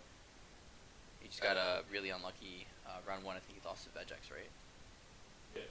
Yeah. I believe it was Eon, yeah, because Eric was playing Go Tanks against Jeff. R.I.P. Jeff.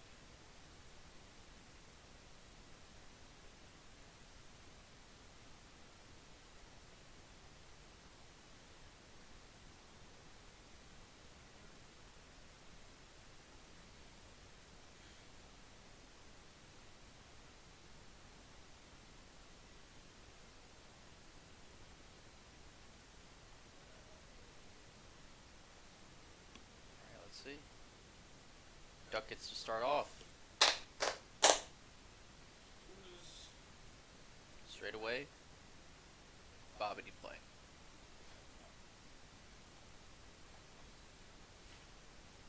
My man's consistent, you heard? Extremely.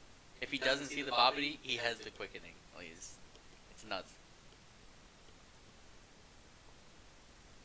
His opponent, Miguel, is reading the card. Clear indication, he has not tested against this deck yet.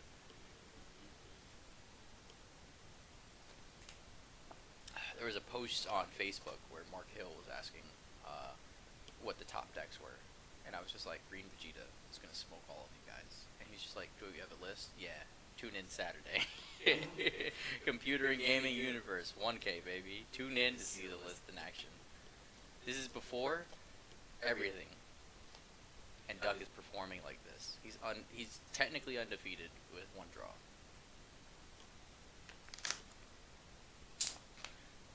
We knew how good this deck was.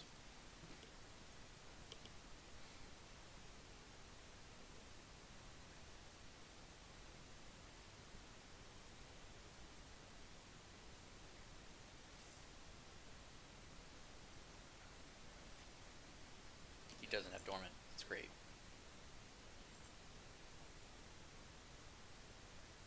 Jesus Christ, Doug is going to be able to utilize a lot right now if he has a Dory in hand. Oof, that hurts a little bit though. The super combo. Yeah, I mean we see he has 1 in hand though, so he can still utilize that play. Putting the Vegeta underneath and bringing it back. But oh, he has 2 in hand. Nice.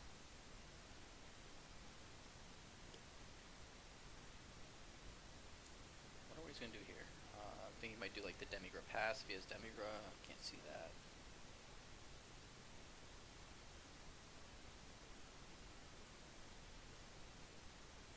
Just pass with 2 up.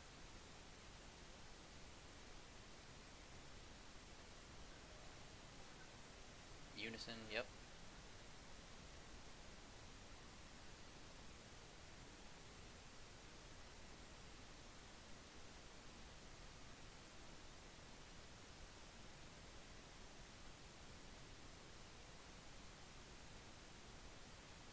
Probably gonna be that, and then either a Goku or the Union Fusion target that brings out the other one.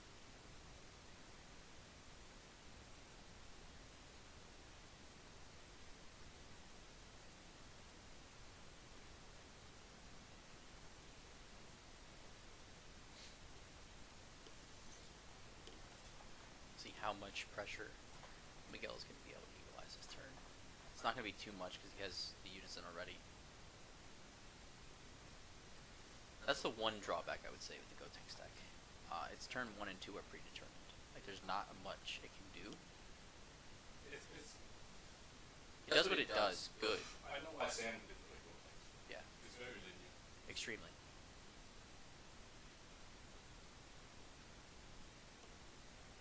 The best decks tend to not. Yeah. You want as many options as possible so you can shift when you need to. I think I'm starting to think of Gotenks as more of a entry deck, as in your deck does not belong in this format if it cannot beat Gotenks. Okay. But Gatekeeper. I get you. Yeah, it's a gatekeeper deck. Yeah, I can definitely see that. Well, good for me. Invoker can beat it. Ish.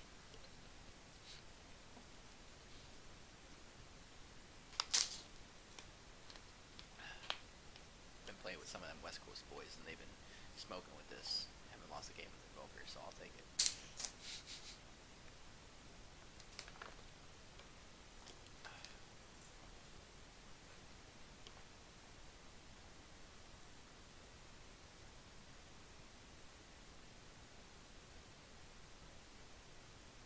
Alright, Dormant, that's expected.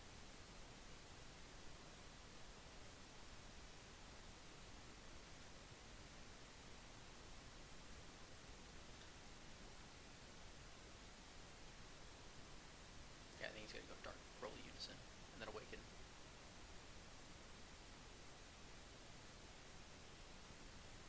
Yep. Very, very good.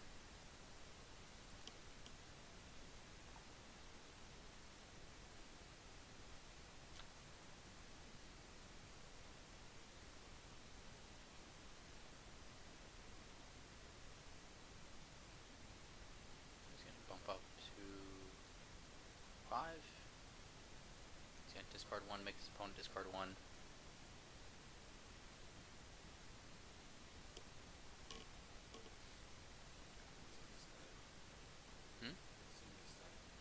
There's static on my end.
saying anything important either.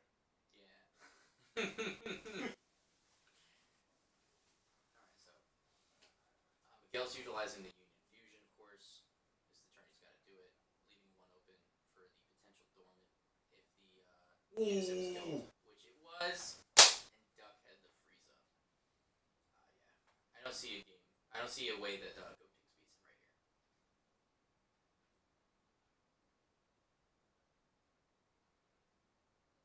100%. This is Duck's game.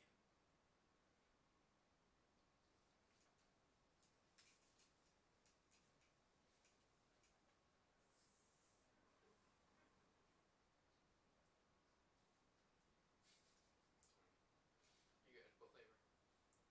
Apple. Alright. He's probably putting the Vegeta underneath there so that way he can awaken and resummon it.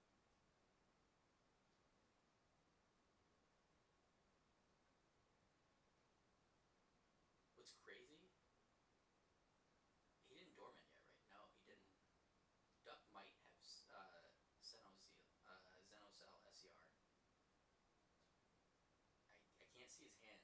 I thought I saw it, and if he does, he's able to do it next turn or this turn if he went in with quickening.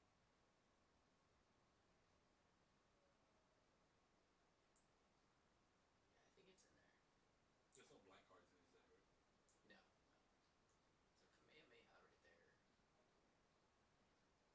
Trying to get a read on one of those cards towards the middle right. Planeswalkers shouldn't be able to attack. It's so insane. Which one? The Unisons. Yeah, it's really good. That's a poor design. They're gonna realize that eventually. Yeah, like maybe some type of summoning sickness, right? Like, Nah, they shouldn't attack, period. In Magic, they recently started being able to attack, but they become creatures. okay. Like, take one up, become a creature. Gotcha. I feel with how there's like no summoning sickness in our game, regardless. There can That's be. why Planeswalkers attacking is crazy. Yeah, I think if we had a summoning sickness, yes, then they shouldn't either. But the fact that we don't, you can just summon a big board, swing Unison, and it's fine. This game would be a lot crazier if there's summoning sickness. Yeah. A lot of players that are good wouldn't be good. I agree. I mean, I would have catastrophic blow, so I'm fine. Mike keeps going in and out. Okay. There might be something going on with this thing. I don't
Alright, stream, how's it going now? Let me know if this is high, if it's low.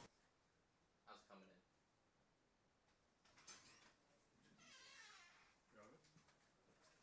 Yeah, I reseated the headsets. There's two of them actually over there. One of them just has a really, really bad static.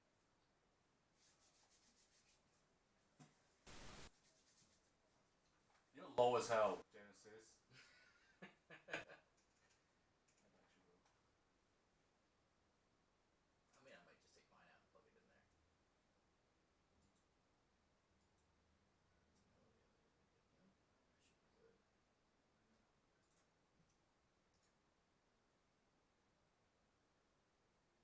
Please donate to the stream if you would like new headsets for us.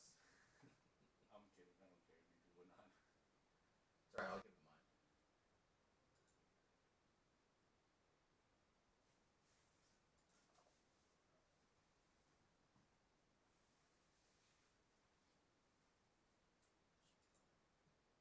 Still pretty low? How about now?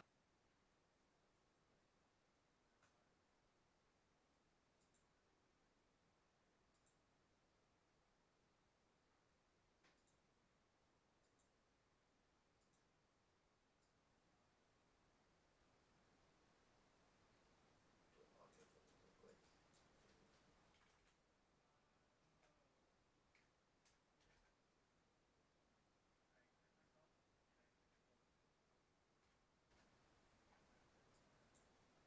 Better? Thank you, Genesis. Did an audio filter real quick. Better gain. Alright, so we missed a little bit there. I think they're still in game one, right?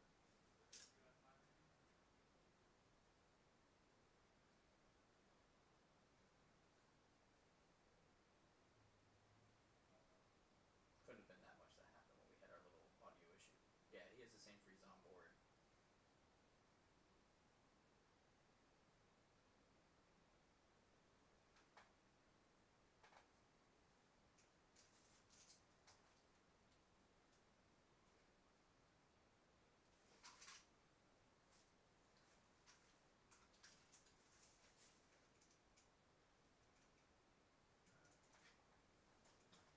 Oh yeah, absolutely.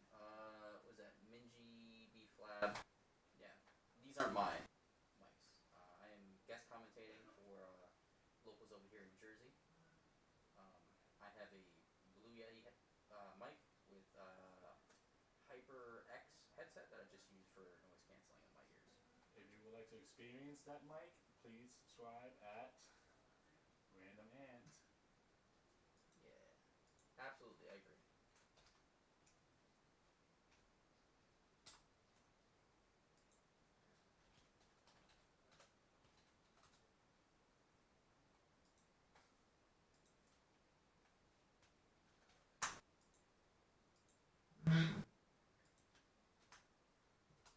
Shameless.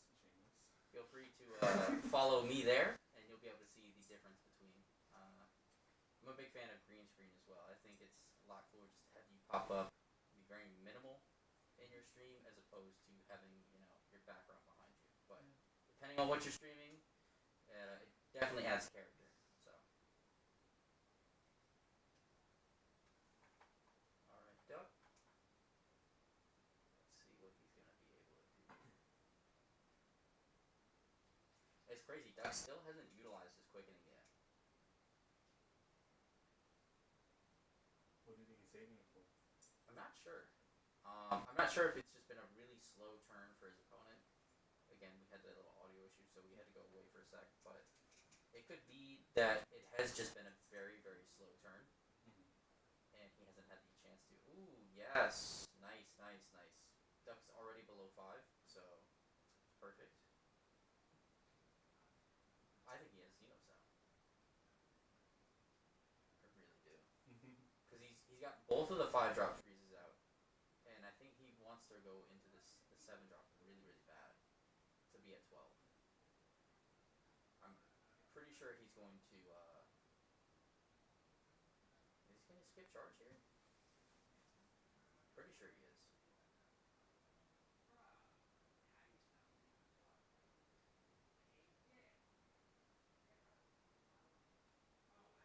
Vegeta doesn't need a crazy amount of energy to do what it does.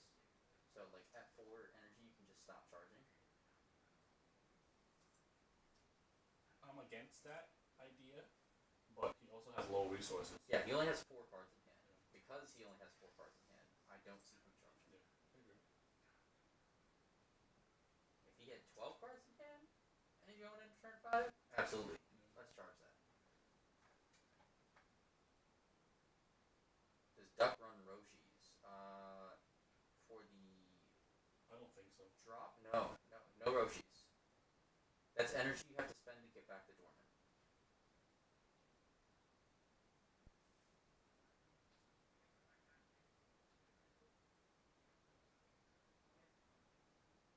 If he does, I think it's only 2. We're testing that. Yeah, I mean it's also for this, but then again, that's 2 energy for a 15k, and then you rip a card from their hand when you could be utilizing that energy for other plays like double strikers, because he's trying to beat the face in as fast as possible. But I get it. It's also for the tournament pack one that he's going to be running soon once he gets that. If you'd like to see that in action, feel free to donate to Duck. Anthony, we have a ruling question. Sure. I'll be right back, guys. Chris, take over stream. Hell no. This is important. This determines whether or not I win game 1 or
Sorry about that, guys. They had a ruling question, and apparently I'm the only L2 here.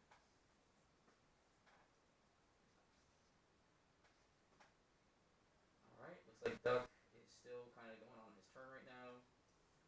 Definitely see these guys going into fine playing like this, though.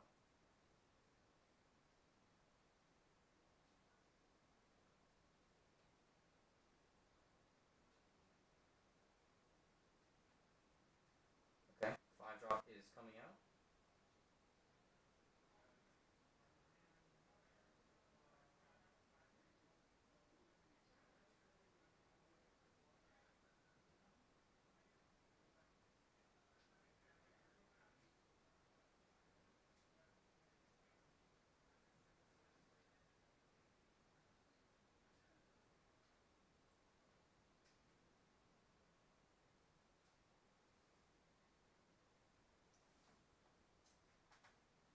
So the judge question was for a Fu being played against Sin Shenron.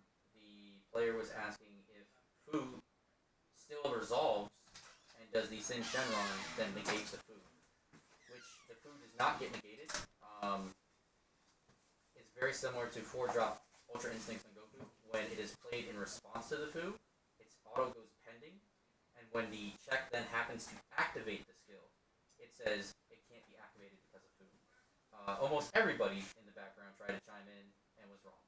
But that is what happens. It cannot activate because it goes auto pending, and when the pending then goes to the checkpoint to activate, it can't happen because Fu has already hit the board and his auto has activated.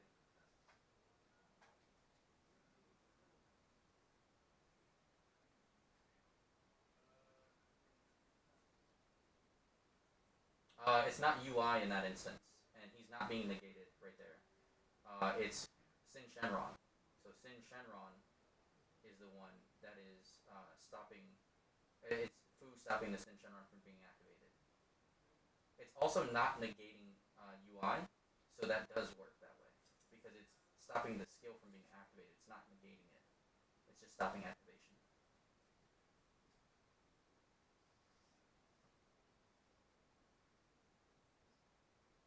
Same thing as if they tried to chomp it coming in to rest the battle card and then draw a card. If you're playing a deck that runs energy, it wouldn't resolve either.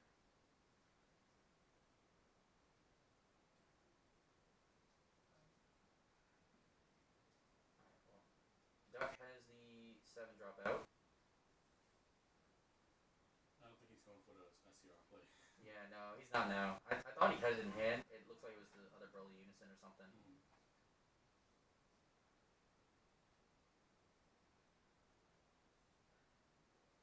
So if you are the turn player and you have multiple auto pendings, you choose the order. This was established set 3 when we had Pan.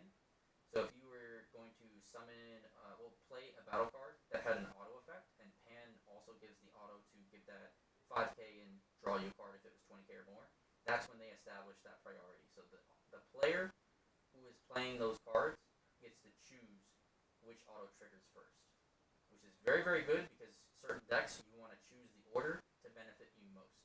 If you're playing Announcer Leader and you're playing the announcer card that looks at the top 7, you would obviously do that and then draw the card. Because your Announcer Leader also says when a World Martial Arts Tournament card is being played, you can then do that.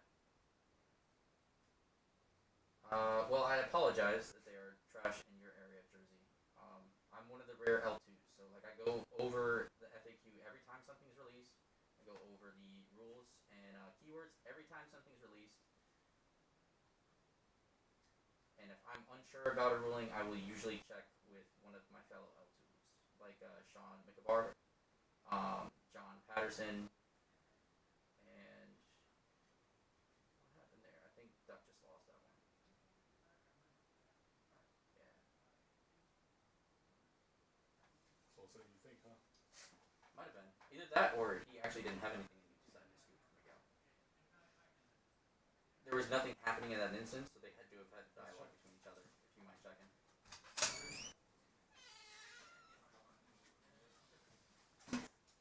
Duck.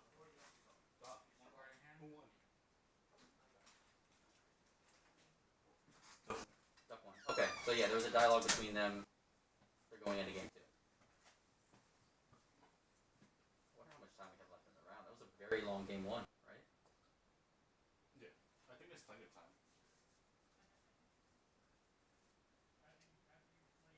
Like at least like 25. But this is game 1. We're going into game 2. Yeah. So There might be a bit more leniency for round 5, for last round. Hopefully.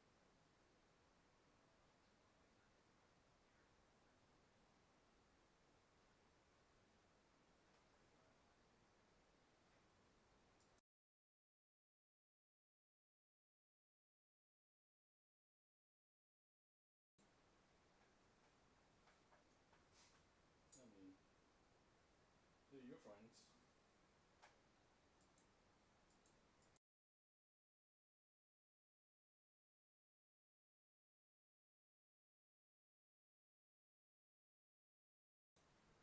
alright guys, we're back. We were just shit talking a minute.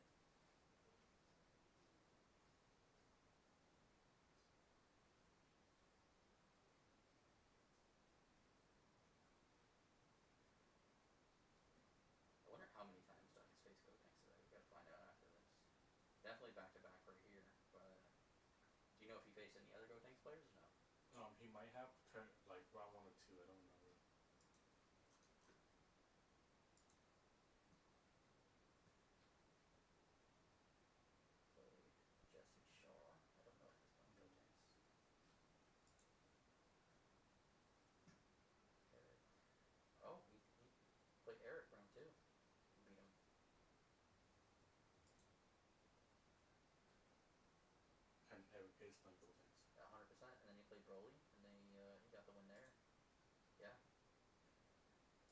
3 back-to-back go tanks for him.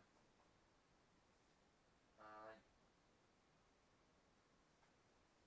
had a question that I couldn't challenge because at the time I was playing against somebody at my store champ finals. There wasn't a judge at the time. Opponent takes my 9 drops Synchron, and that they then get the auto, which makes no sense. You got cheated, bro. So actually, that is the correct ruling. No way. Yes, No way. because the Synchron has moved from the battle area. It's been removed from the current battle area. It then triggers wherever it is, and it is now on the opposing player's side. Why would it trigger again? It triggers once. I don't know. It's, so it's really dumb, but it's linked to one drop Broly, right? So one What's drop its actual Broly. name? Hmm? What's its actual name? Who? The Synchron? Synchron. Negative energy? Negative energy something, yeah. That's right. No, the 9 drop. Yeah, so again, it's really dumb, but because the card leaves the field, it's now in a new area when it procs. It's not in your drop when it procs. So because it's not in your drop, the ownership is now on your opponent's side of the field. So now they can summon a 1-star ball and draw 2 cards. It's the same ruling as 1-drop Broly from the starter deck, where, let's say if you stole it, you would then get the effect, which was a play in the mirror match. It was very, very relevant in the mirror match. People would find a way to either steal it or like put it under something. There were some weird cards where you could do that in green. I agree, it doesn't make a lot of sense because it was your card that you owned and it was removed from your battle area. That's the one. Yeah, that's the one. But because once it's in that area and the auto's resolving, it's in their battle area. Yeah, I agree. GDI Bandai. There's a lot of weird interactions. Like if you Mafuba'd the 1-drop Broly, the person that Mafuba'd the card, was it Mafuba? No, it was Gave you Body Change. So that's what I would use. I would use Gave you Body Change. I would steal the Broly. I would get the Broly effect. If I was, playing a green Broly, I could go into it. But I just made it so that they couldn't, and then I would combo the Broly away. Yeah. It's not Mafuba. It's I was thinking Body Change Genyu. So I would do Body Change Genyu, steal it. The card is now under my control. They don't get their auto. I would swing with Body Chain, like a leader or something, and then combo away the 1-drop. When the card is the 1-drop is comboed away, it's not being removed via a skill or anything like that. It's being removed via combo, so you get around that. The same thing can be said with the Synchron.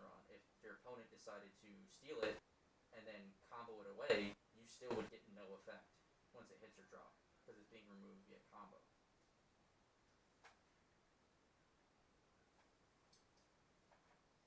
Why they would do that to a Synchron run, I don't know, because I'd rather have it on board to stop you from getting your effects. This game has a lot of weird interactions like that, though.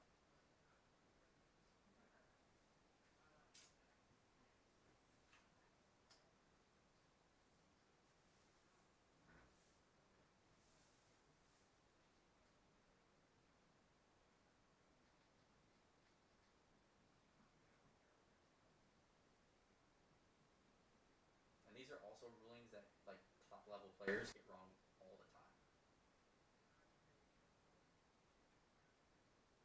5-drop Ribriand in your Gotenks list. Oh, okay. Maiden Gotenks. As long as you're excited about it, man. That's all that matters. You can't attack at all. Yep.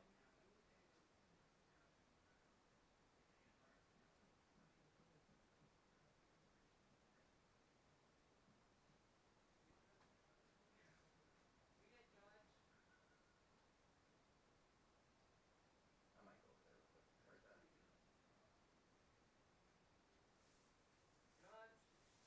Chris, I'll be right back. You want to hold down the stream?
Sorry about that, guys. We had another judge call. Other judge is gone for the night. This judge call was if you summon 6-drop Gotenks and your opponent tries to move Taito, the player then activated the 1-drop Midoriya to make sure that the Mutaito is placed in drop. Opposing player wanted to know if it opens up another counter window for him to Mutaito again, which it does. They were playing a little bit too fast, and they were trying to activate Mutaito before the Gotenks is able to resolve. So I made sure both players leave their cards on board. Player resolves his autos first, because if he decided to pop the Mutaito does not get its effect through.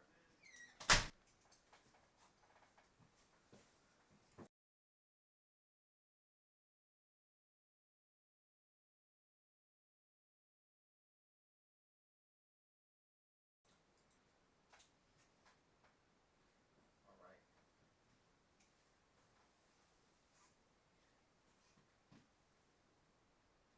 Oh yeah, Minji, just because something isn't good.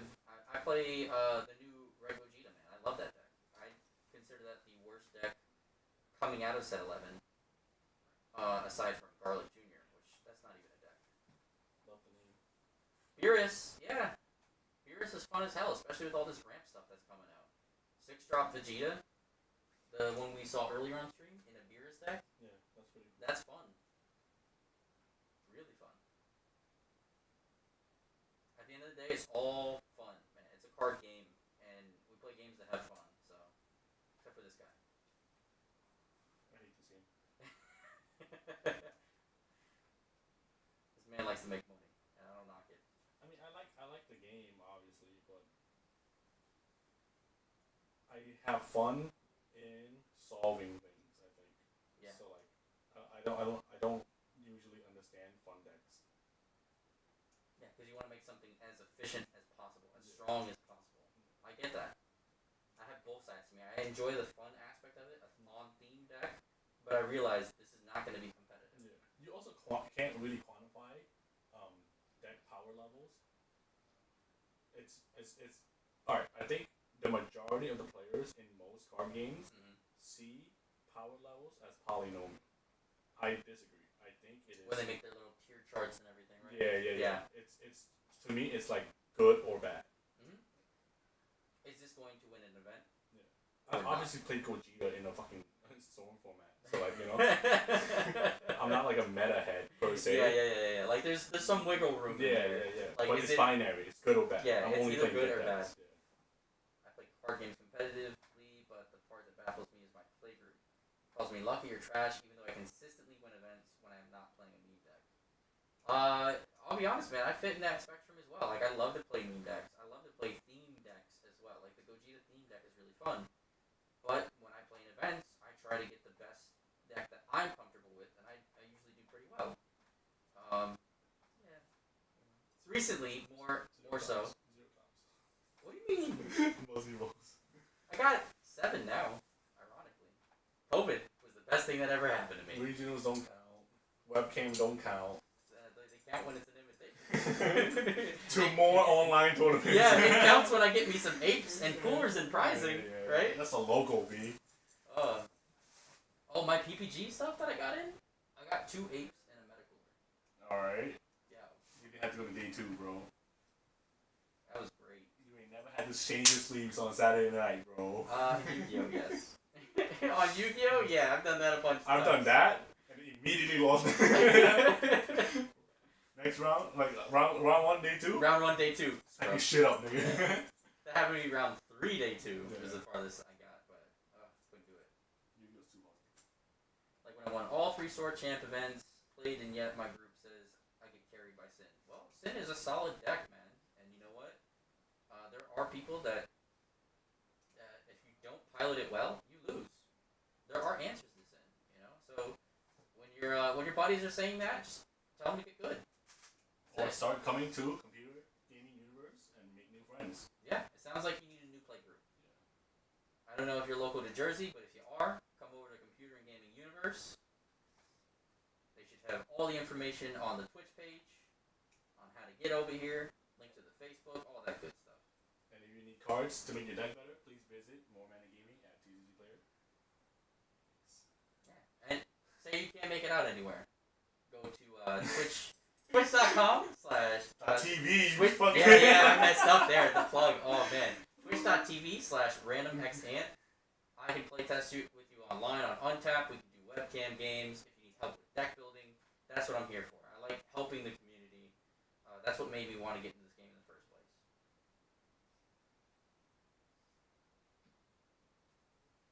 Yeah.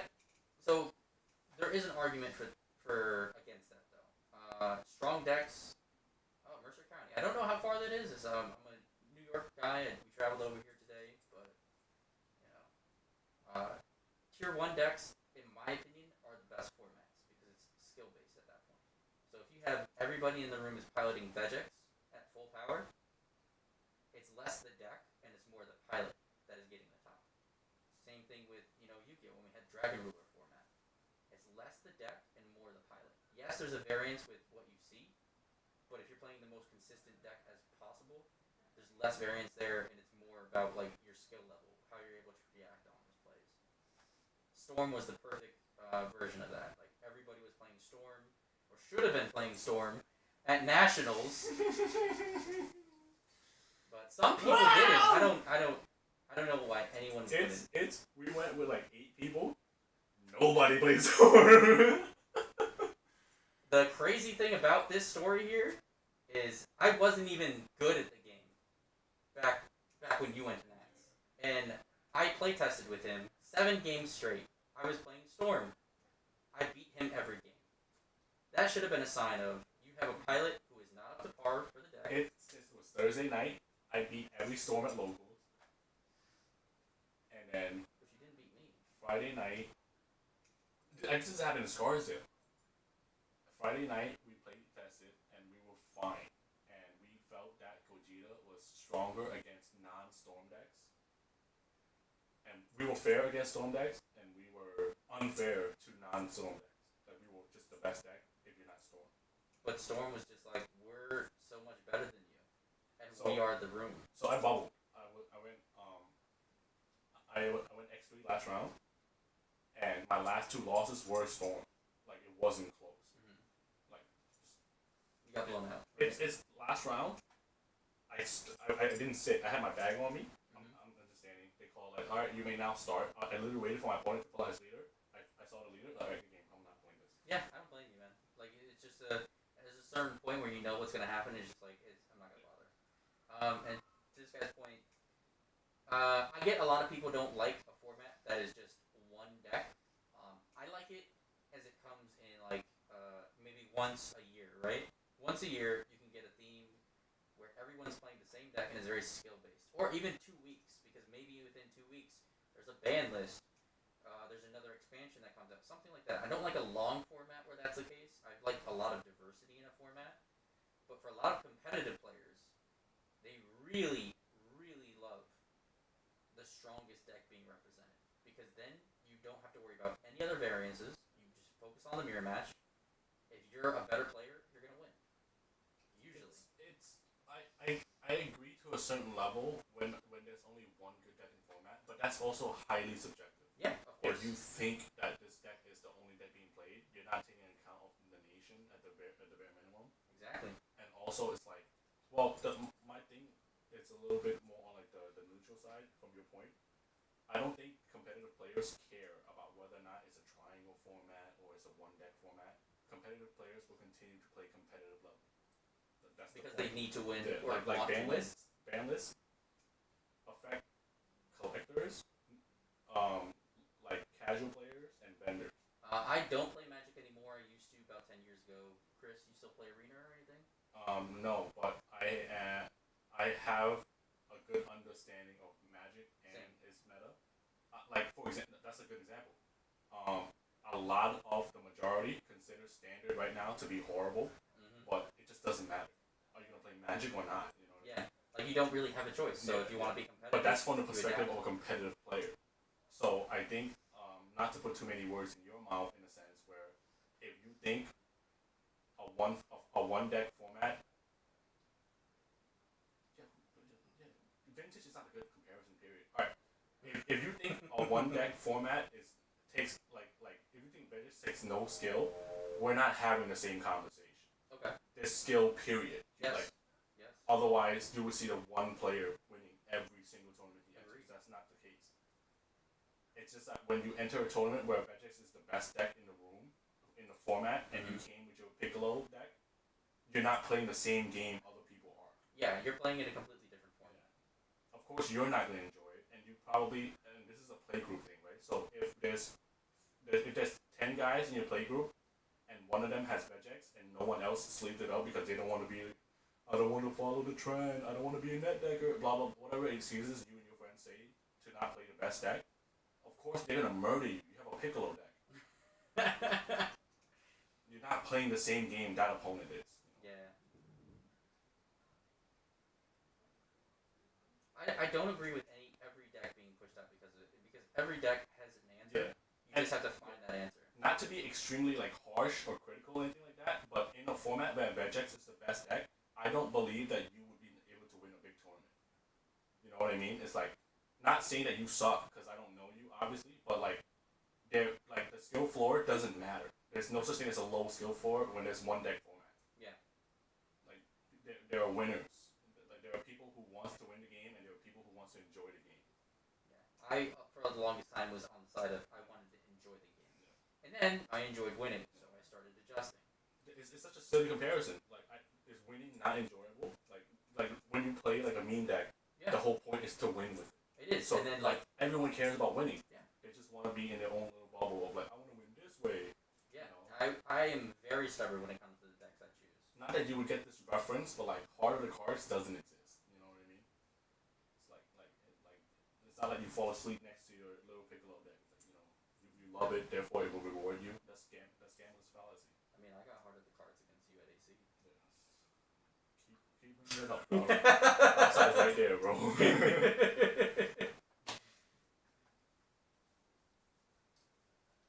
Yes, so I agree. When there's an absolute best deck in the format, that is an unhealthy sign of the game. Mhm. But I don't think Vegix was on the same level of unhealthiness as Storm was. Yeah, Storm Storm was. Yeah. I love Storm format personally. I really. And look love at what that happened to Vegix. It just got power creep. That means when things get power creep without being hit. Well, Vegix Vegix got hit 3 times before it even came out. It got hit. Well, if it got hit, Yeah. it doesn't matter. But it was a healthy mix of them realizing what needed to be hit, Yeah. and we're power creeping all of this stuff to match up with it. Yeah. They didn't surpass it in my opinion. I think Vegix is still a very strong deck, but they brought everything else to the level where it could compete. Yeah. Which is a healthy thing. Yeah, If absolutely. if decks got better through cards and not through nerf or banlist, whatever, that means the deck was just fair to begin with. Yeah, absolutely. Other decks just suck, you know. So you start in Sec 6. Well, I got this. You could OTK with Storm. Like 1 mana takes 8 life. 8 life. yeah, that's about it. I One don't know how mana, else to put 8 it, life. Like, the deck was extremely oppressive. And it can consistently perform at that level. Like Yep. their average kill turn was 2 mana. I mean, absolutely, Vegix is still a strong deck. It's still better than most of the black decks we have right now. Decks being strong has nothing to do with what you said. You thought Vegix was the most unfair, ungodly thing possible, which is not the case. I'm just trying to bring perspective into. I think a broadening of your horizon would really help in this case. If you play Magic, you should have a clear understanding of that in a sense where you probably have a very limited play group. I've never even heard of the county that you're from before, so I assume your local is very, very small. Chances are you and your friend group probably makes up the majority of it. Pause for 1 second. When did Super Shenron come out? That's it.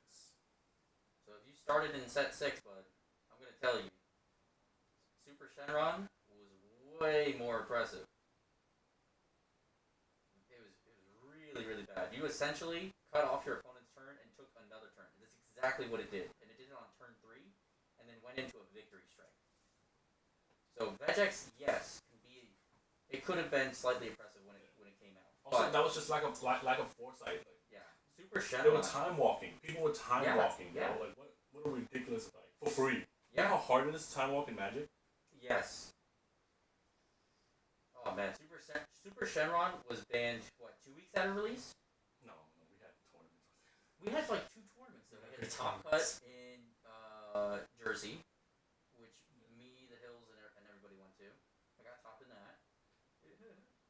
2 live events. Sam won one. Yeah. Tony Pachero won one, and I think AC was also Super Shenron. Yeah. No. One of the Hills, I think it was Eric or Eon. One of them, they won the Top Cut one, which was a live event as well. It was the same time as I think the one that Sam went to. I was so bad with that deck too.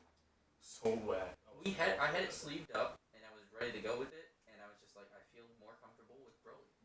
And I played that, and I beat 2 Super Shenron, so I felt like I accomplished my goal. I got top 16. To be fair, when I started in our set, our play group was half the size it is now. Well, I mean, it's good that your group has gotten bigger since then. But there were definitely some crazy impressive decks back then. Each format usually has one deck that is just kind of like the top deck. Every now and then we're gonna get a very diverse format. Like I feel like right now it's extremely diverse. Yeah. We have 3 really good green leaders that all have a slightly different playstyle. No, not even slightly different, just different playstyles. Yeah. And all function on their own. We have Sin Shenron, which is right outside of that bubble. We have Red Broly with the tournament pack card is going to be a force to be reckoned with. We have 2, maybe 3 blue leaders that can actually really do something right now. So we have SS4 Ramp Vegeta, which we saw on stream earlier today. We have Soul Striker, which is absolutely nuts. And then we also have the new baby leader, which potentially could really put in some work, especially if it gets a little bit more support in draft, which we've already seen some of the cards in there are really good. I also think playing just one time, play the best deck of the format. It will change your perspective into your deck building, into your play style. Like people who never touch the best deck ever are just not playing the same game I am. Yeah, like I switched over to Zoo during Zoo format for Yu-Gi-Oh. You had no choice, so Well, you had no choice. I absolutely had no choice, and I ended up falling in love with the deck. Yeah.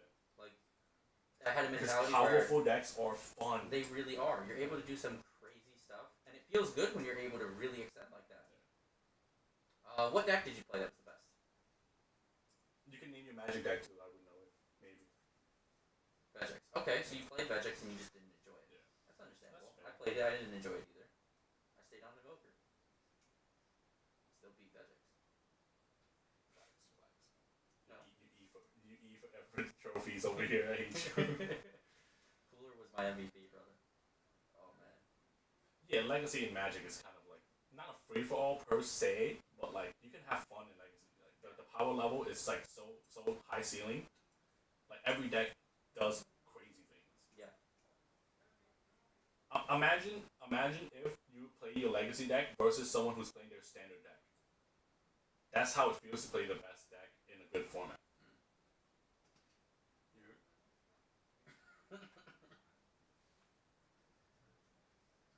There we go. So he's comboing out right here. I can't see Sure, how for many sure. Miguel has. Super's a lot faster of a game, whatever. Yeah, absolutely. Absolutely, it's a lot faster. Thank It's God. designed to be faster. Thank God. Magic games can take a long freaking time.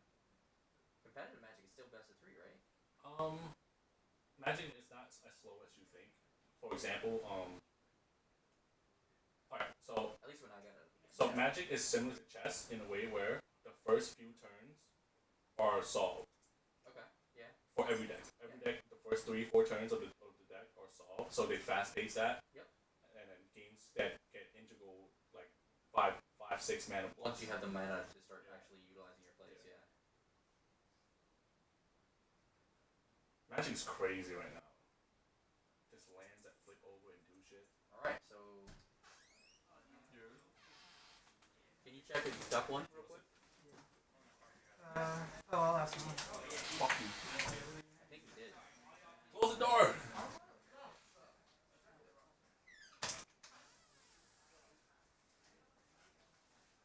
I can agree with that comparison in a vacuum. I do think BBS is a lot more fair than Legacy.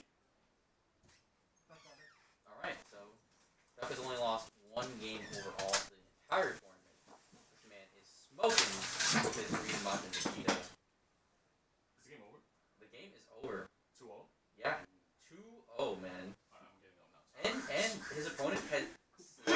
coaching. Johnny? No, I don't think it was Johnny. But his opponent had slight coaching on how to play. Johnny is here, not your Johnny. There's a There Johnny. is a Johnny. Alright, guys, so we will be right back. We're going to do a small intermission again, and we're going to wait for the round to be over. Yeah, I think Johnny Keo. So we'll be back.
Alright guys, welcome back here at Computer Gaming Universe. We are going into top 8 right now. We have the number 1 seed, Duck, who's been on stream the past 3 games and kicking butt. He's playing against Sin Shenron, our boy Jeff over here, who was absolutely demolished in round 1, but it looks like he was able to turn it around and is able to still make top 8, so there's still a chance for him. We can see what's going on for that.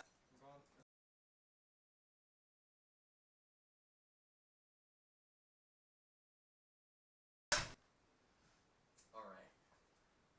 So how do you think the matchup is going to be like? Well, this is interesting because I've seen both of them play test against each other at my house. And Sin Shenron got 1 game, Green Vegeta got the other. They never finished their set. They were testing against every other deck in the format, and it was just super late, and they ended up testing. So, I feel like if Vegeta goes second, it has a better chance because it wants to attack as fast as possible and as hard as possible. But it's really hard to tell because both of these guys have gotten a lot more experience in just testing utilizing their decks to the best of their ability that they could in this tournament too. So it's definitely going to be an interesting matchup. I don't think either deck blows the other out of the water. I think it's a lot more fair.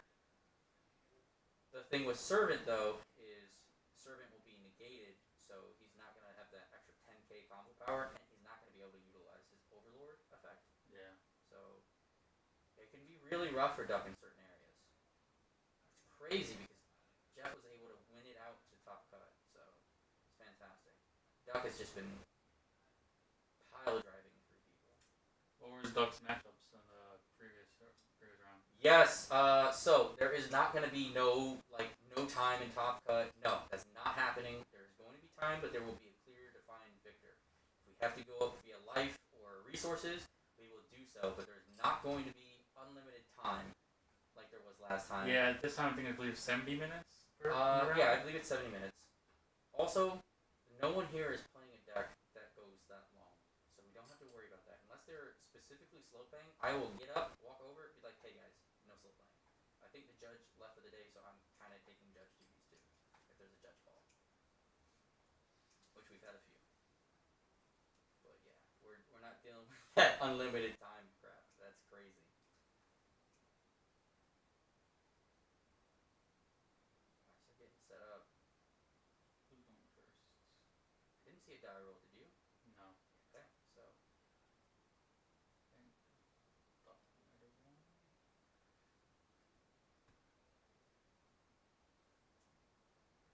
damn.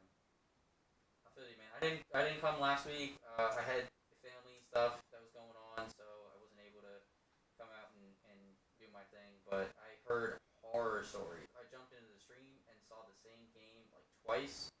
It's not happening today. This is also a crazy meta right now with 11 coming in there. Miguel and Kyle are your top 8.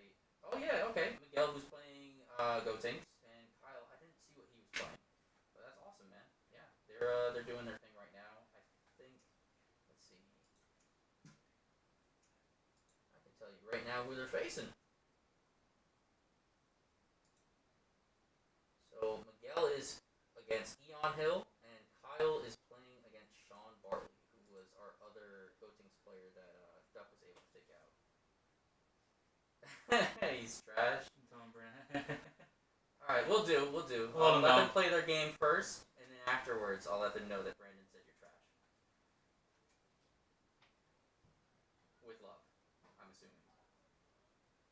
Or no love, you let me know. Alright, so Duck went first. He has seen this Bobbity every single game. Turn 1. Crazy. Absolutely he hard mulls for it every time, but I've seen a lot of games where he just saw it there, so he didn't even have to hard mull. So good. Now, what's that Bobby do again? Because I'm not too familiar with the. So the Bobbity is a 1-drop, put the field spell into play. It's a better Whis for Invoker, because Whis just searches it. Bobbity okay, puts it so into play. Puts it into play. Oh wow. Yep. And then field spells like Every time you take a Damage, every yeah. time you take a life, you then put the top part of your deck underneath it. So he's about to do it right now, as he just took a life to activate his leader effect. Once you have 4 drop, grab a 3-drop from the deck or drop, and put it into play. Cool interaction. Say if you don't have any of the 3-drops in your deck, but it went underneath quickening, you can actually sack the quickening because it's cost. Once it's there, you can pick the one that was underneath quickening from the drop and put it into play. Duck has done that a few times today.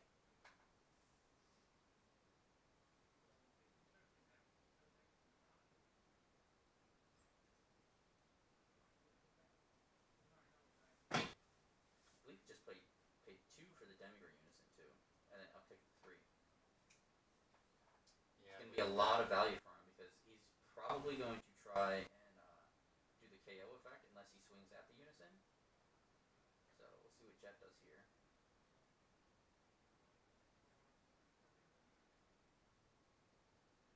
He's definitely going at the Unison. He had flashbacks against Gotenks round 1, where every time he utilized his 1-star ball, he got Frieza counterplay every time. So the 1-star ball came right back. He went to do the effect again. Frieza counterplay next turn. It's crazy.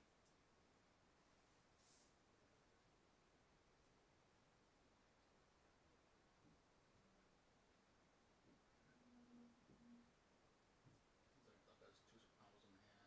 I think he has a Frieza 5-drop. I think I saw a Dark Roll, I think.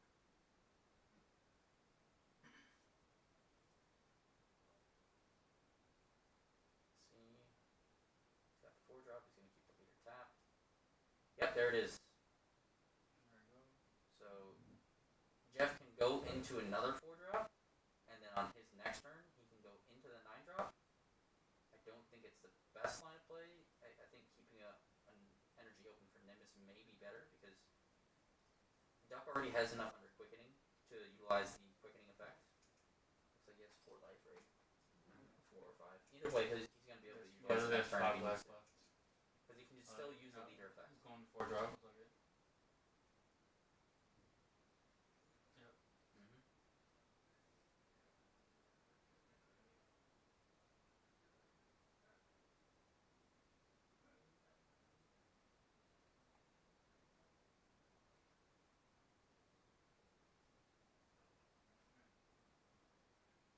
I don't see why he would keep the marker up. Unless he really doesn't want to play the Dark Roll Unison. I just don't personally see the reason to do so. He can still use his, unless his leaders activate battle. I forgot. I think it's activate main, but it might be activate battle, which that makes sense going that line of play.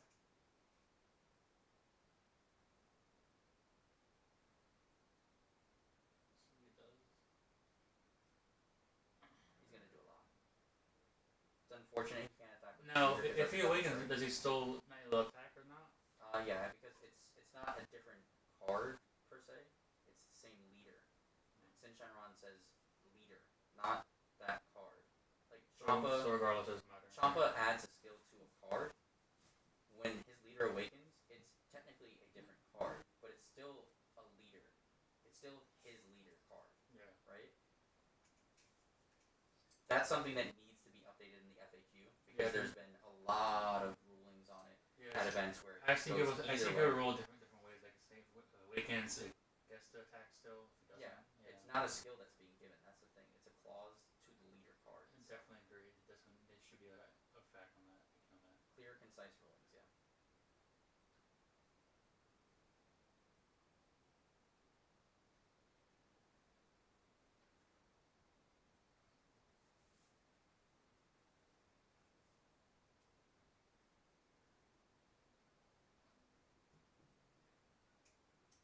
Most judges have been pointing to Champa for the reason when they do that, but the thing is, you're not giving it a skill. It's a clause Yeah. that's affecting your opponent's leader card.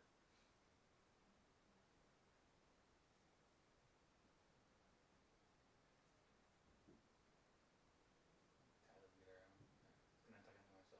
Yep, he's just trying to keep him doing it anyway, so that way next turn he can do it again.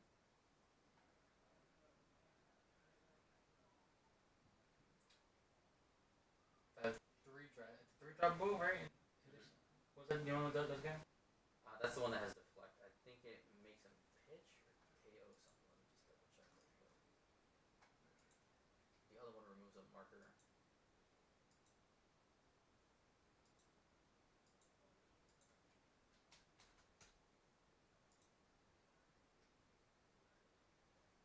card is played, choose one of your opponent's battle cards with an energy cost of 4 or less and KO it. So that was So KO. that's why he killed the Yep. Shadow. Okay, alright. And then Oh, other one one is that he discard. has as a smart gate says, Removes marker. when this card is played, choose up to one of your opponent's unison cards, remove the marker from it. That barrier one has been his MVP most of the tournament because he's been playing against Gotenks decks. So it has barrier, it can't be targeted via the freeze up counterplay, and then it removes a marker from the unison so that he can then go into the 5-drop safely because their unison would usually be at 1 marker after doing that. That's how he beat all of his Gotenks matchups. Because the barrier. Yep. Well, not just the barrier, but the fact that it removes another marker as well. So that way he can go into the 5-drop because the 5-drop does not have barrier. I might build this deck now too and see how it goes. Yep, I have most of the cards already ordered. You ordered it too? You ordered it too? How much are TCG player now? All of the Sorry, cards not are cheap. super cheap right Super now. cheap, right? Yeah, might go open price too. They will. Let's see, TCG player.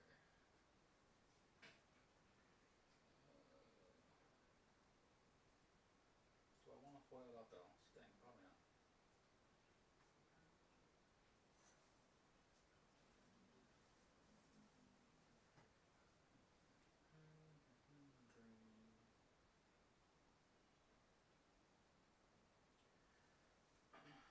Common stuff already I have already. You don't want to use the. Alright, so Duck has a lot of stuff he can do here. If he's able to utilize the 7-drop, he can then swing with the 7-drop, which has dual attack, double strike. There's Dark Ball. And then if he's able to super combo on one of those attacks and he has the Vegeta in hand, I see the super combo, I can't see if he has the Vegeta. He'll be able to put it at the bottom of the deck and then pay 1 energy to bring it right to the field with the Leech's effect. He's been doing that all the tournament and it's been nuts. Let me take this out of this. This is Kakarot Games. 2. Alright, Jeff's swinging Unison to lead. That is a 20k double strike.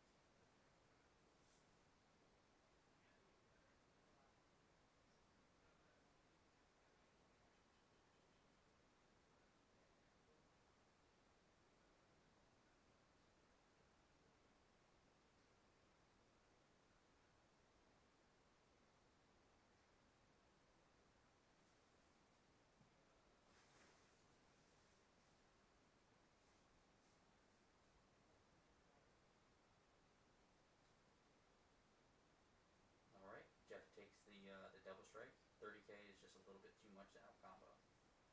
He's also going to be able to awaken, so if he needs an energy open, he'll be able to do so, but only on the combo step. So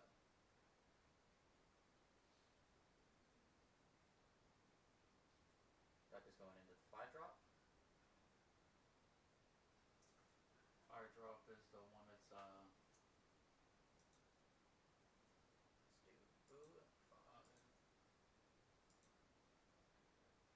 Deflects. Alright, so that card says, as soon as this wants to load, your leader card is green, choose one of your unison cards, remove a marker from it. It procs his unison to remove a card from Jeff's hand.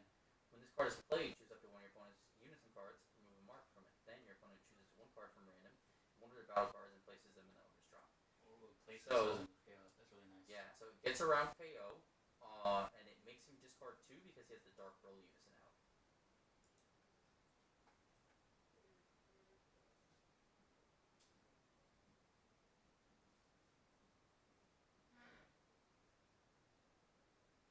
More than likely, he's going to evolve right on top of it. I don't see why he would. The Evolve is the dual attack double strike. Yeah, because I don't believe it restands on evolve. Usually you swing with the 3-drop, you go into the 5. Yeah, it doesn't restand.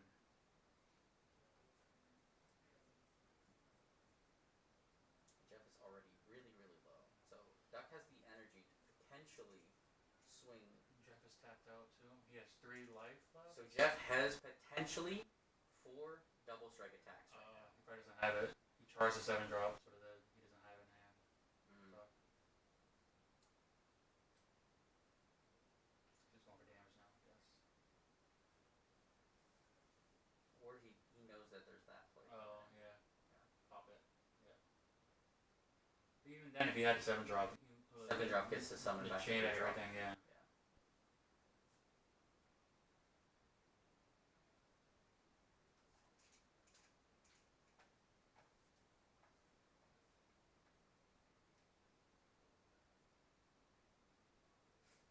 No, He took the chance. He took the chance. never know. That's why I was saying potentially Duck would have 4 double strike attacks that turn. He needs a TP card. Yeah, badly. That Dodoria would be the TP card, which meant he would have summoned that. I don't think Duck is in a bad position at all right now either. He has enough cards in hand to defend. He has 3 life. And he's playing against Sin Shenron. The most that Jeff is going to be able to do this turn is going to have a leader swing. He's going to most likely use the 4-drop to go in, the 1-drop to go into the 4-drop, and then the 9, and then he has the ability to do 2-star ball into 3-star dragon, or 3-drop dragon into 4. So there are lines of play that Jeff is able to utilize this turn because he also can awaken and use 1 more energy. More than likely he's going to do ice, yep, 2-star.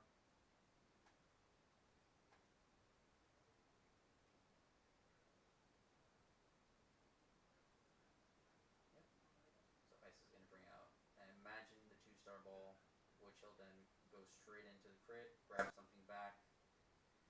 My guess is if he doesn't have any more 4-drops left in the deck, he's going to grab a 4-drop back, just in case, so that he can utilize the 1-star ball's effect. So there is the 2-star.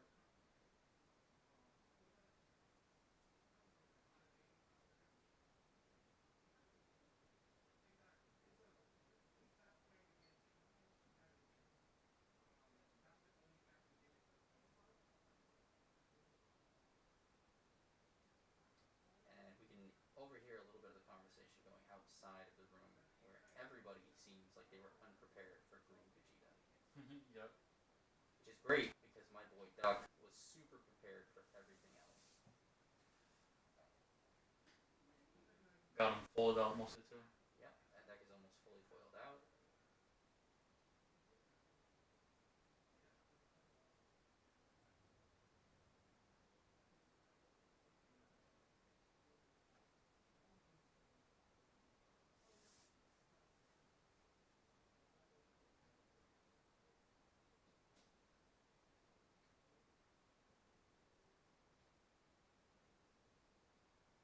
Yep.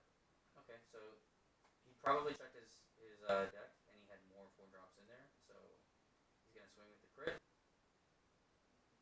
Duck is deciding, I'm guessing, if he wants to use the dormant that he has in hand.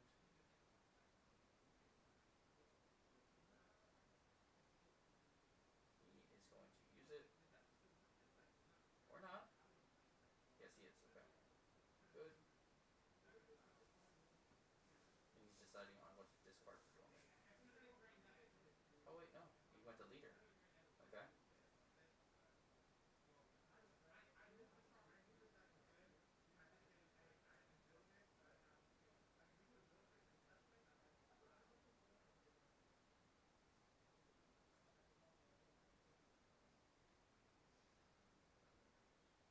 Yep.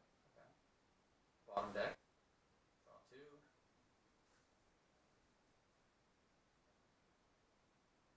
Very interesting turn.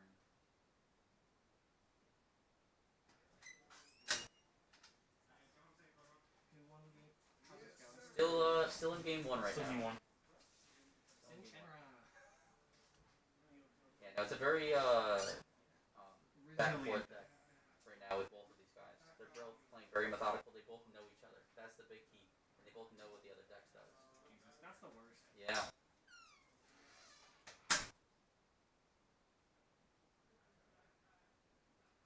Alright, so we go straight into the 4-drop. Looks like he did have another one in there. Keep the leader tapped down. Very, very hurtful for Duck here, because he needs at least one of those leader swings to go through to really win on his kill turn. So he has been putting him a turn back. Ideally, he was looking to win last turn. He just did not see the 7-drop, and he also didn't have his leader attack. So.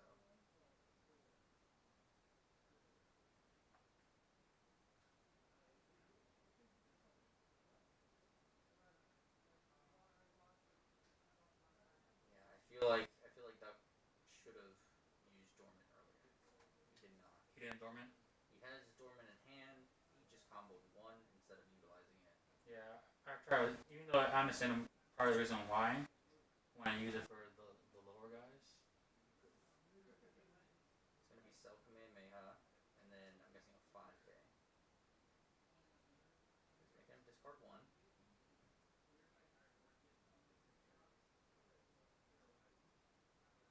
Okay, yep, there it is.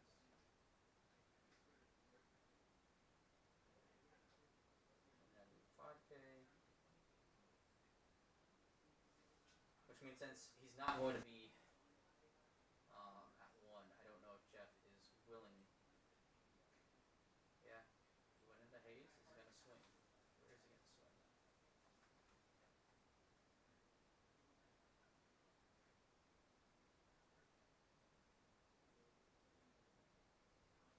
Duck doesn't have a Frieza, otherwise he would activate it right here to pop haze.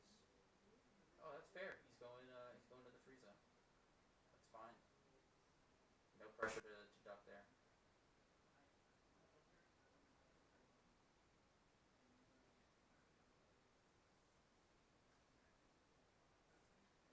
That was Duck's turn. Oh shit, what's we gonna do?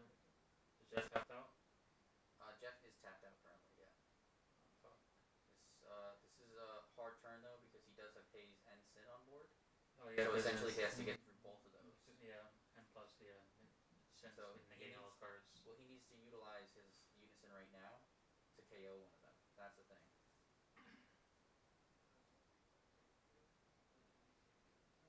So that's one less to deal with on board. And then he's going to be able to start to go in a little bit.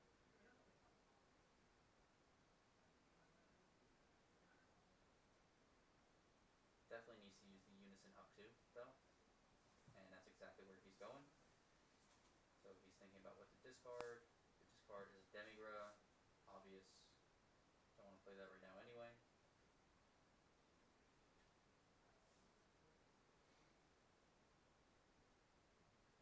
Now Dark Roll Unison is going to make him ditch and pop a card. That's correct. I think he's thinking on which one, which is obviously the haze.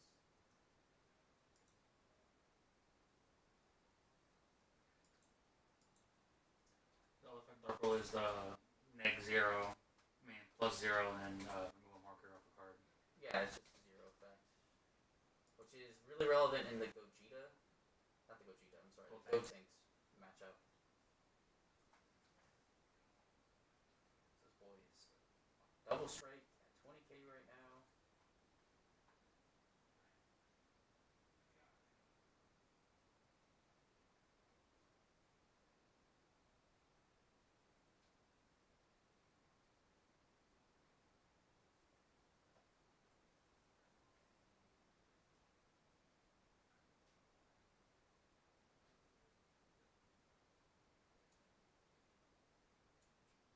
The thing that's rough here, though, is if Sin Shenron is still on the board, all his servants no longer have servant, so it's going to be rough. He needs to get rid of the Shin. Tries to combo.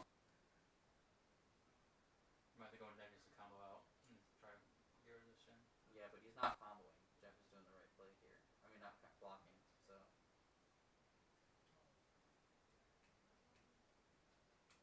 Because Sin Shenron's still going to be active, he's going to be able to block the next incoming attack, which won't be lead, as he decided to use the 4-drop on the leader, stop him from attacking. Just comboing 2, so 25. Yep.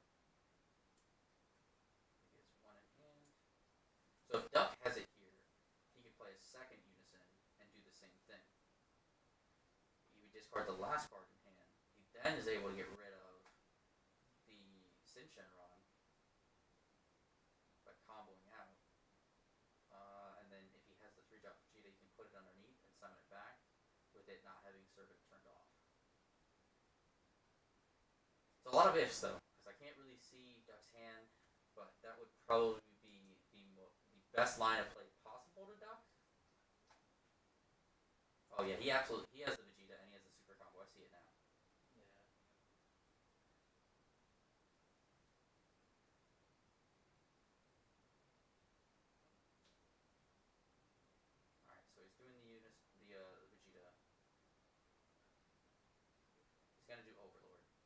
put it to the bottom. I don't see why he would want to swing. It's going to get blocked and then it's going to get KO'd.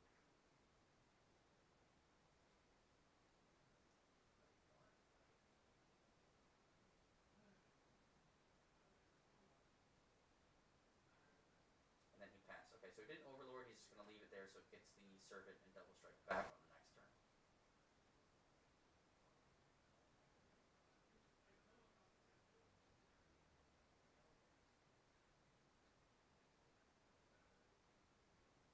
What does Duck need the energy open for? So you have another dormant.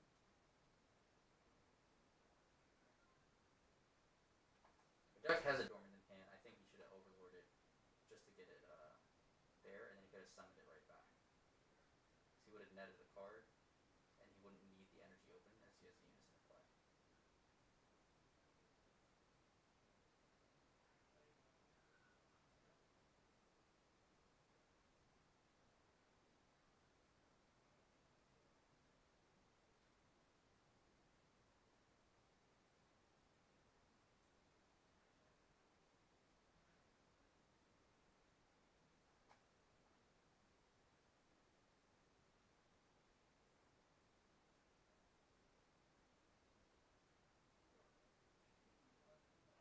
Alright, he's comboing a 5k, so that means no dormant. Jeff is going into a 1-star ball, it looks like.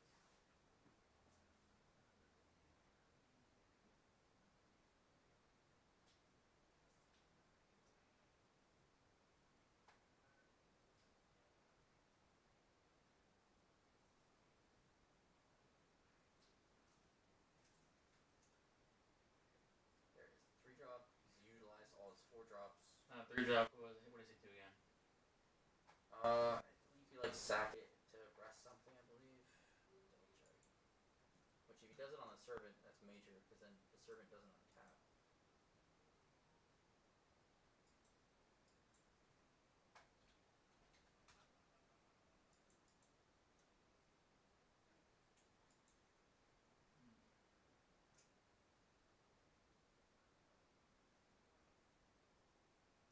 Alright, 3-drop, Sin Chevron. Whenever it loads up.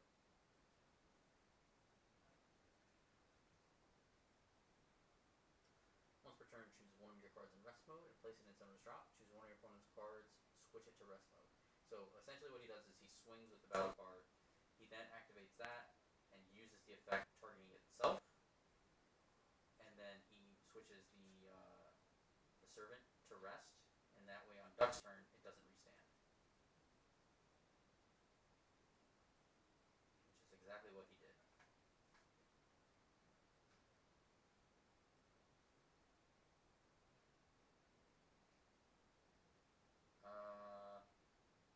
He does not get those back. Charlie, open it up real quick. Jeff! You don't get those back if it's its own effect. Yes. It's by opponent skill.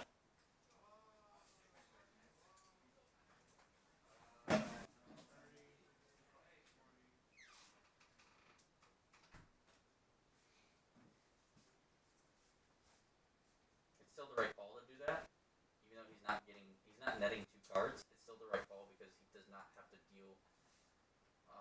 What super combo does the Sin use? He uses Zamasu.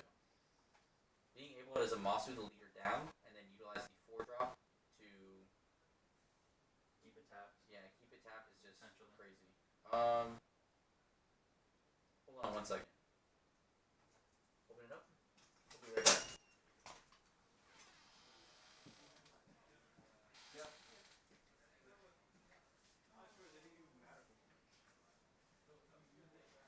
Damn, so if I would have did it the other way around, I would have proven it. It didn't even matter.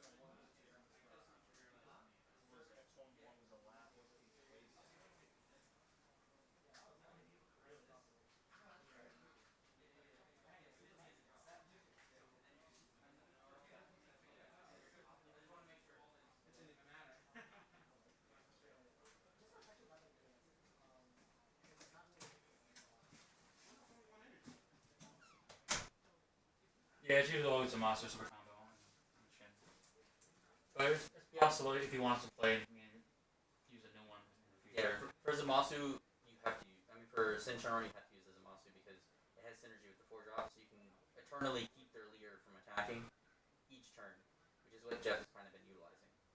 There's just a discrepancy there since he didn't realize his skill was only an opponent's skill. He was trying to take it back, but he already rested the Vegeta, so it has to go to draw.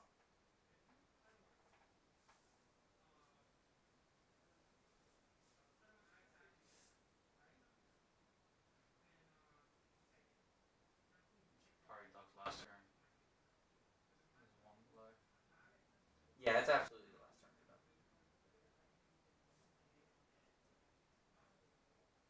His thing right now is, does he combo to kill the Sin? That way the cards that he brings in have an effect. Keeps fading in and out. Keeps fading in and out. That might just be these mics. Again, it's not my setup, unfortunately, so can't really do much with it.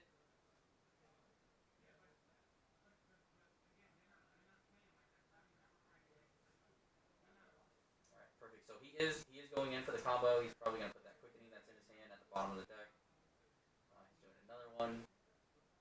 Oh wait, he paid to play it. Oh. Okay. Wants to get that. Yeah, he's trying to go in. He's trying to go Going in in. with Dark Roller Unison. Dark Roller, yep. Alright, yep, Alright, they're going to game. game 2. Yeah, he doesn't really have anything, and that's it. So game 2, game 1 is Majin Vegeta versus Sin Shenron, Majin Vegeta. Duck going first too. Yeah. That's 1 second, so he has even better advantage on 1 second. Yeah, it really sucks. That I don't think Jeff saw any Nemesis too. He runs 3 of those and a few other cards that could have helped him on defense. He was also tapped out there. I think he kind of went all in to clear the board, but Duck's deck is just so good at recovering. Having the Servant at the bottom of the deck, if he did, which I don't think he did that turn, but it's something that your opponent has to be like, oh man, did he have that at the bottom? Because your opponent doesn't know what you put back the combo when you use a super combo. Yeah, there's even side. I think Duck puts in the Haru Haru's go in for both players. I think he plays the Doria or the no, it's the It's a 1-drop Dodoria counterplay. yeah, counterplay. Yep, So from when set Jeff 10. tries to Bring back the 1-drop. bring the 1-drop back when he kills the 4-drop, he then Stays in drop. says no. Yep.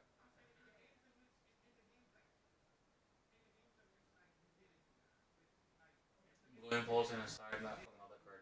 It's a really amazing. card.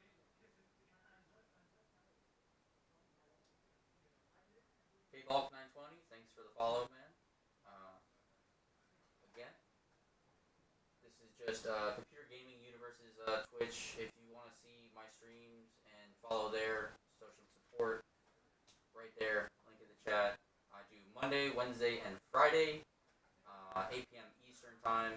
Monday and Wednesday is open battles. I can do webcam, untap against both teammates, and I do it with randoms. If people in the chat want to jump in, I'm more than happy to, as well as deck editing. So I will deck edit with you on stream.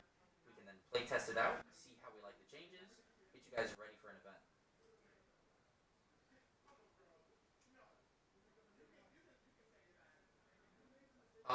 The bottom player is on fast forward because he just knows what the hell he's doing with this deck right now. Like he's on a tear. When you're in an event and you're really like he's undefeated. You're on a tear. You know what you're doing. It's like time has slowed down and you move so fast with things. I've been there and it's a really good feeling. He's on a high right now. So that's why he looks like that. Fast forward. Maybe like one of the new Krillin. So Kokama 50, I kind of prefer the 4 Zamasu only because you're able to utilize that with the 4-drop so that you can keep the leader locked down and stop it from attacking. In this matchup in particular, it really helped him out a lot. Like he survived a lot longer than he should have with what Duck opened. The Krillin is nice for a little bit of draw power, but because they have to answer your Sin Shenrons, you're getting draw power from those anyway, as well as your constant searching for your engine. So I don't think draw power over that ability to tap is better.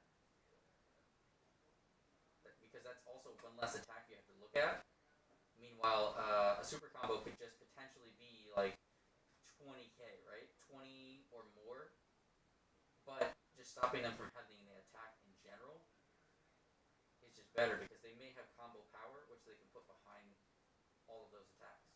So on defense, it's way better.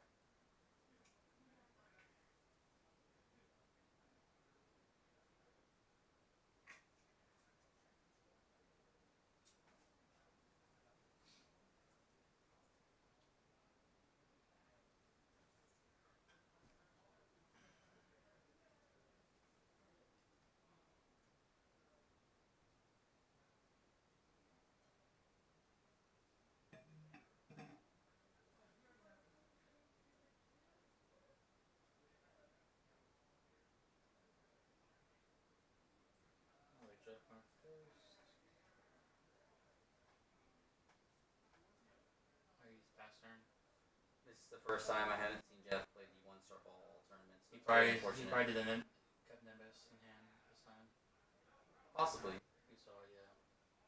but we definitely know that he doesn't have an ice or a one-star ball, so that sets him back a turn, which is very unfortunate. Of course, It allows Duck to go off because he always opens this Bobbity. I just picked up all the foils. Going to foil my stuff out now. Actually, pretty cheap. Yeah, this deck is extremely cheap. The highest card cost is, I believe, Dormant. Yeah, actually, probably cheap. Yeah, so Duck is a player that he's very methodical, but he knows what his deck does, so he goes on kind of fast forward. He also doesn't ever want to go into time. He's been to a couple events where he bubbled out because he drew in time, and I feel like that really stuck with him. So it's just like, nope, not gonna happen again. I play the same. I play Invoker. I play almost at Duck speed. I know what my deck does. I know how to react to an opponent's deck. I don't want to go into time, so I'm going to play as fast as possible. If your mind can get those pieces rolling together without making any misplays, which he has not made any misplays, then by all means play at that speed. A lot of people slow down because they feel like, I don't want to misplay. It's a lot of self-doubt. He's very, very confident in his ability and his deck. Yeah. Going in time was the worst. Did it twice today. Yeah. Two draws. And this guy slow plays a lot, so. This is true. My deck is big brain, got slow play. That's why he gets there. My deck should be always in time.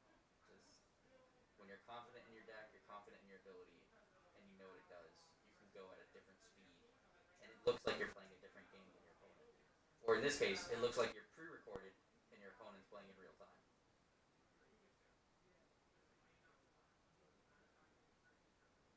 Jeff is also moving at a decent speed too, though, so it's not too far behind. Again, these guys test against each other all the time. They are friends. They attend the same locals, aka my house. So they're very, very familiar with everything.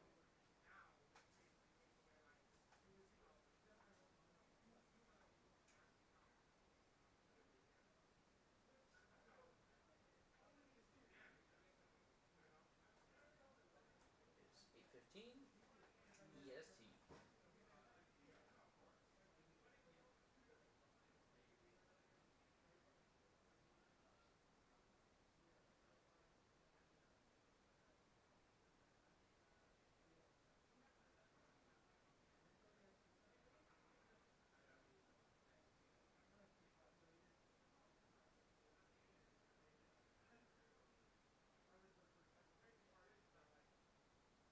All right.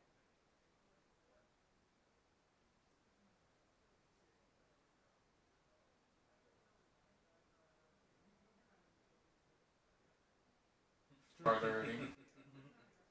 Hey, let's give him a break, man. He's been moving so damn fast. We'll give him an extra second to charge. In this matchup, that can be very, very key.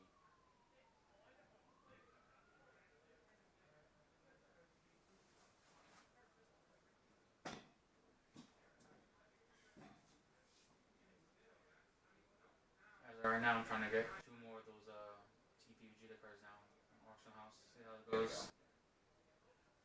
So he goes with 3 drop. That's the one with deflect.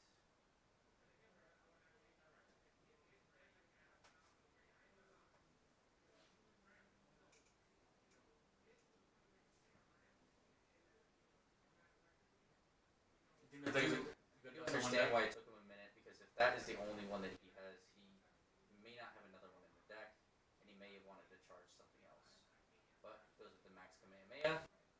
Oh, okay. It's the KOs it, right? Mm-hmm. Or warps it, right? Warps. Yeah, it warps it. So that way he doesn't have the ability to get it back with the 3-star. Yeah, so slow him down a lot. Absolutely. Alright. It's Doria time. Doria. Double strike during weekend. Just tapped out too.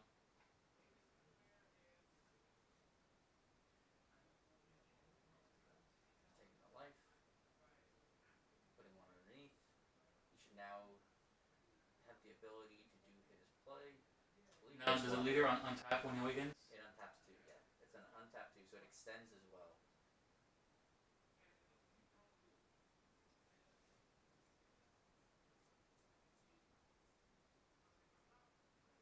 So far, Jeff does not have a negate. He doesn't have sparking access, so of course he can't negate in this instance, nor does he have the unison to play something for free.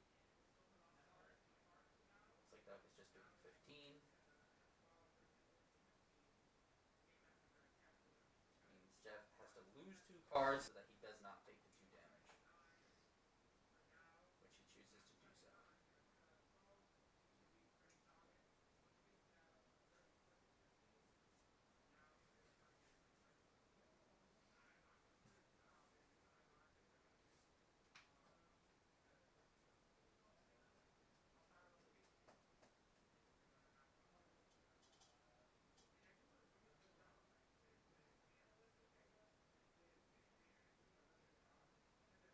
Alright, passes to Jeff. Let's see what Jeff is going to charge.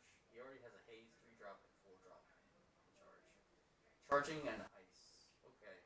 Jeff has no unison either, so he has the only dormant active. He might go into a unison. I mean, Yeah, Jeff might be able to see his unison, but yeah, he doesn't have dormant active right now. I don't think that matters at this point. I think Jeff is going to try and control the board. He needs to get rid of the Doria. He knows that quickening is going to be a thing next turn. He's got to be ready for that, because he's not going to be able to kill Duck here. It's just not happening. Sebas Damon, thank you for the follow. Really appreciated.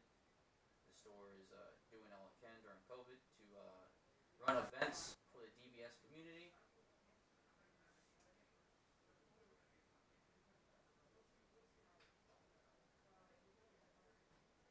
This is not my usual setup. I am guest hosting this event today for commentary. It's been a blast so far, hanging out with you guys in Twitch chat, analyzing the current meta, because again, this is the first big tournament, as well as the PPG earlier today, that is utilizing set 11 to the full extent. And people have had ample time to test set 11. So that's another very key factor. Ironically enough, no one tested against Green Vegeta, except for these guys right here. Everybody else was ready for Green Gotenks, and Duck was able to take out all of the Green Gotenks players that he faced.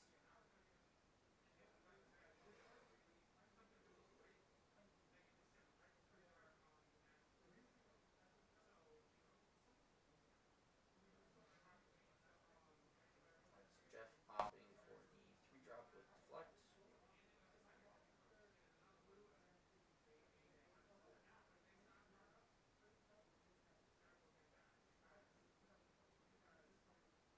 Swing to lead.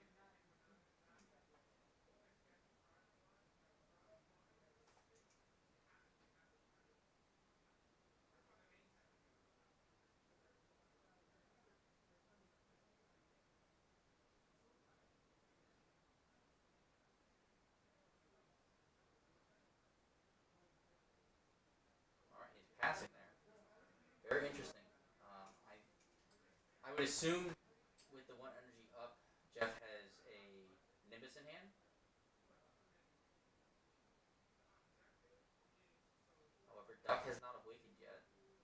So I can see 3-drop Broly coming in, being played right now.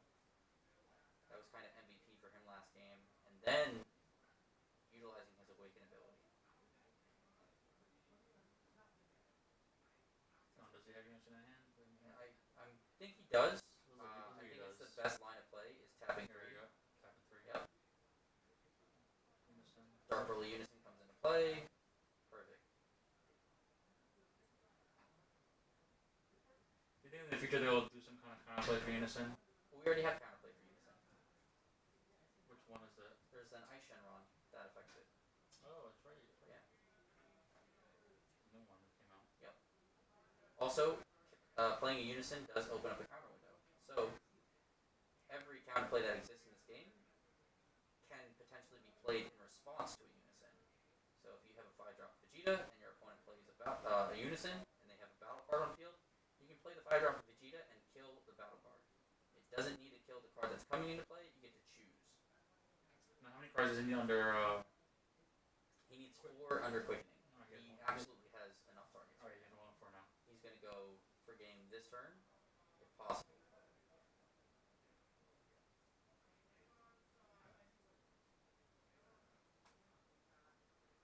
So the only target he can KO is the 3-drop. Yeah, I don't think he does that yet. Question. Sure. I'll be right back.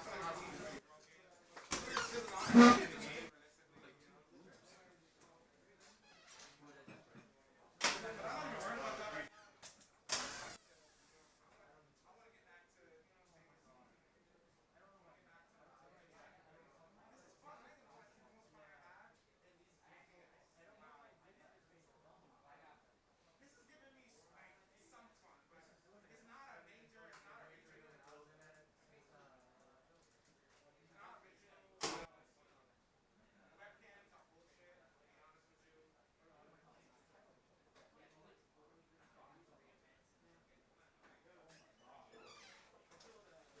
What was the ruling?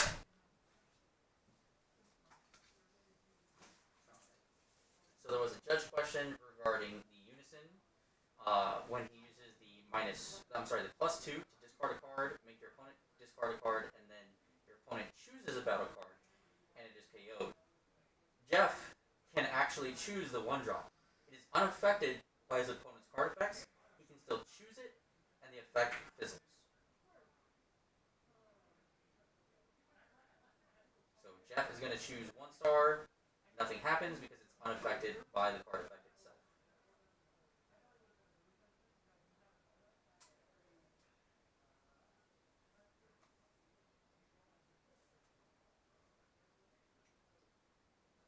Duck was already committed to the play. They just wanted confirmation before anything happened.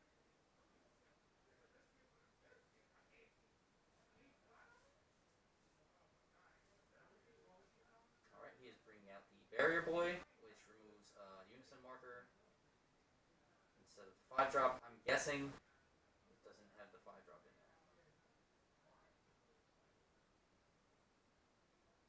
5-drop is probably in I'm sorry, not the 5-drop. The deflect one is probably in life. He has 1 charge there. He only runs 2. Going straight up to the 5-drop. Now, have you seen Duck go into the SCR today? I haven't seen it on stream. I keep getting hyped every time I see him with the 5-drop Frieza and the 7-drop Boo. I get so excited, and every time I think I see it, it's actually the SPR Early Unison. So, I think I'm just not going to expect it this game, and if it happens, then I'll be extremely excited. I'm waiting for that to happen. I don't have this game though. Like Duck's. So now the effect of the 5-drop resolves, where it KOs a battle card, and then it removes a marker from the Broly Dark Unison, which makes him then discard a card. So he's discarding 1 off of that and off the Unison. Or KOing it, discarding 1 off the Unison.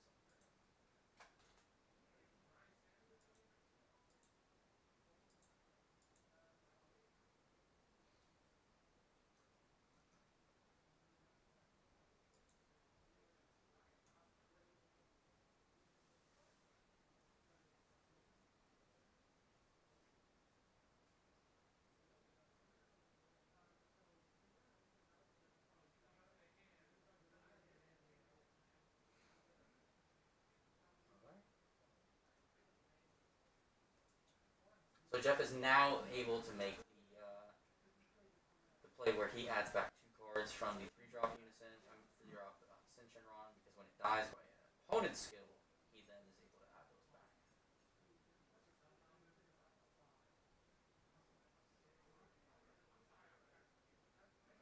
Yeah, that 5-drop is really good. It removed 2 from hand and 1 from the field.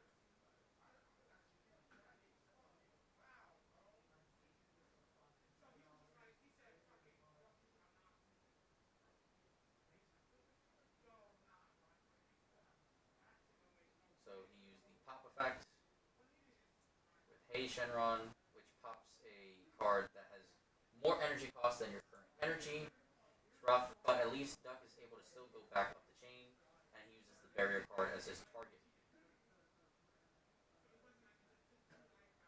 More than likely, he'll probably just swing with like a unison. I don't think he can swing with lead right now, but he'll definitely swing with unison. Yeah, I think leader's a lot of the counter on it. Yeah.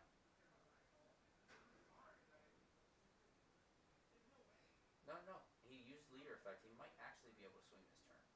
I don't It gains a boost when it does the effect. think so. He might also be using it as a reference point that he used the effect.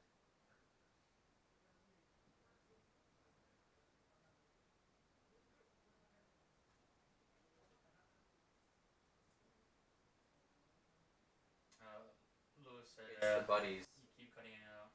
Yeah, it is, man. It's the buddies. It's Jeff and Doug. They're both in top 8 right now, which is awesome. So it's unfortunate to whoever loses this, but both of these guys getting this far is awesome. Apologies if the audio is cutting in and out, and there might be something going on with one of these mics over here. It's not my setup, so I'm not going to jump in there and start unplugging stuff. How's it going? It's going. We're joined by Dylan Ashcraft over here of Ellipsis Games, who was holding it down. Where'd you finalize? 3-2-13.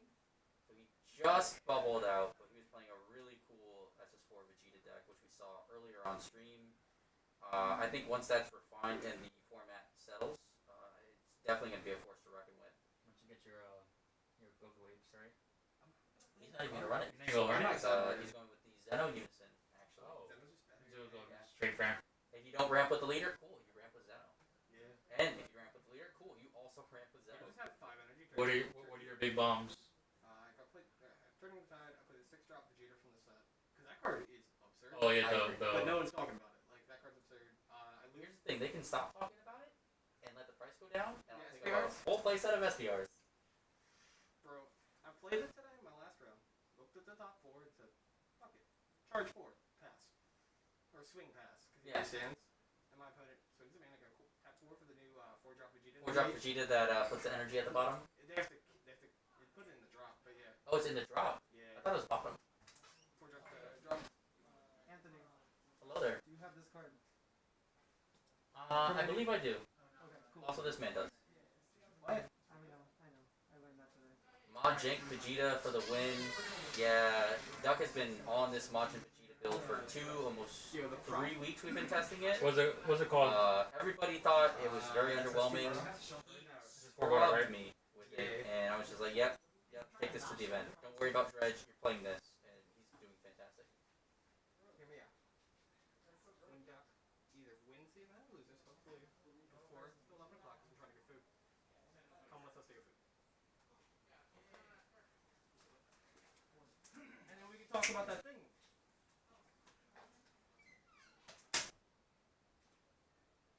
Card is so cheap.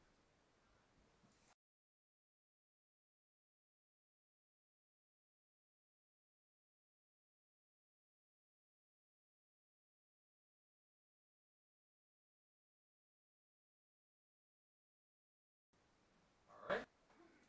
So these guys are still going at it, man. This is a really, really rough matchup for Sin Shenron. Because Duck just kind of knows the matchup, right?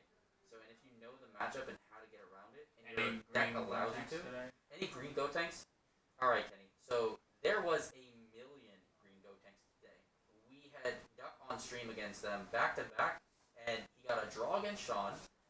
Shout out to Sean. He did fantastic, by the way. He's in top 8 right now. And another player, Miguel from El Topo Loco, he was, I think Duck dominated him, and he's also in top 8 though, because Duck is technically undefeated. He only has one draw, which is against Sean. Gotenks was everywhere today. Yeah, I apologize for that, guys. There's probably some type of filter I can utilize to make us a little louder. Let me try that. Let me know if that's any louder there, but it's definitely something with a mic where it's not picking up. Again, a standing mic is always best for streaming. I recommend a Blue Yeti. They're about $100 on Amazon. That's what I use for mine. This is the store setup, so we're just using what we have available to us.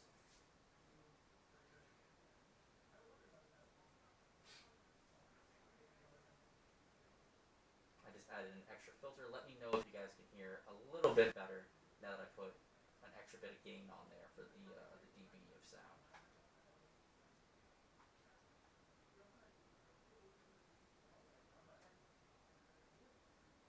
What's the screen? Let me see if I can hear it myself.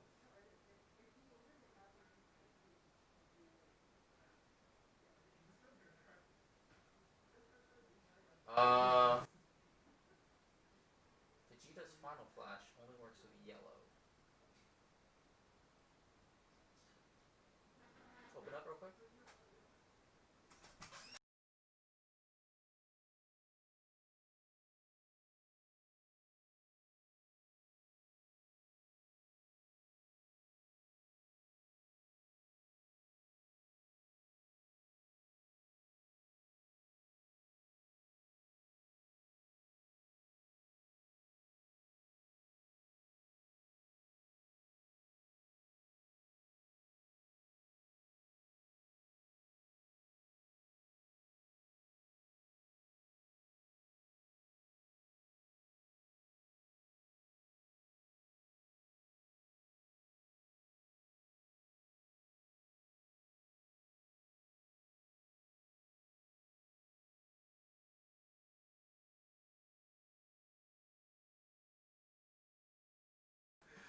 Sorry, there's a thing that I thought I caught, but it did not be caught. I was bad.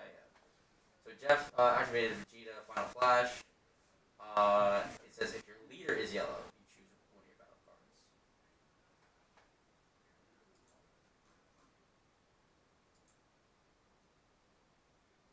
I see if I can hear the problem here.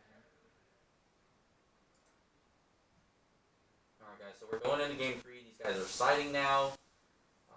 Let's see what they're going to add. I was expecting some Haruharus there. We didn't see any of those. So we might be going into some Haruharus next. Or they just might be confident in their decks and just utilize them as is, you know?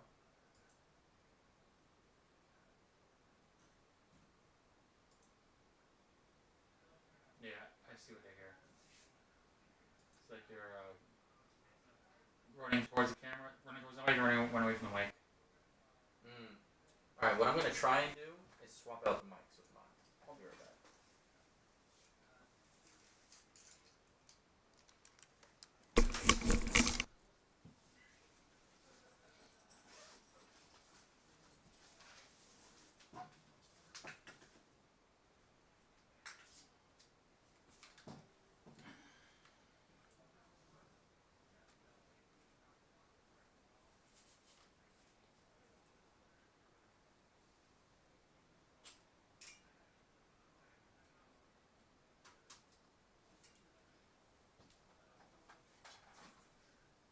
Device you just plug in.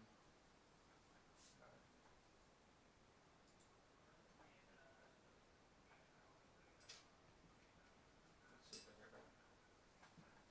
Alright guys. How is that?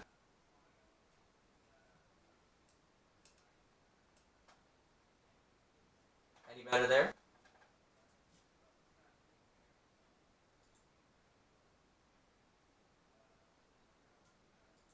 You sound fine in here now.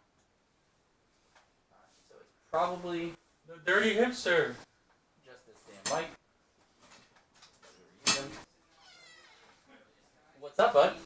It's too hot with 3 people, yo. It is so hot right now. Yes, I will it be was hot right Tuesday. back. Little bit of stripping on stream for you guys. It is so damn hot in here. You're hot. I have my sweater on still. Well, you're mad. That's right. It's a sauna. Alright, so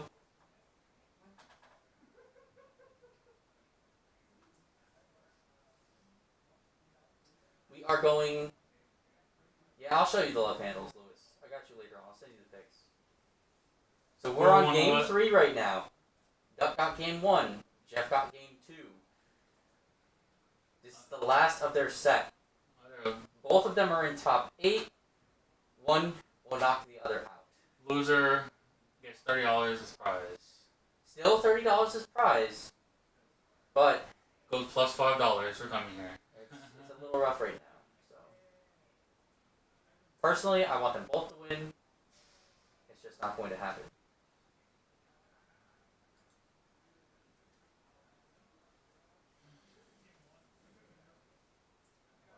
Oh, there's like a loose HDMI or something.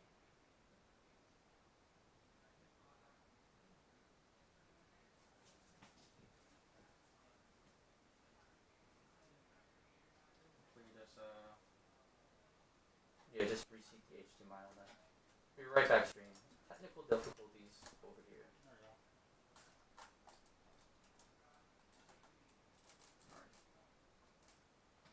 Oh, Let's plug back in, fucker.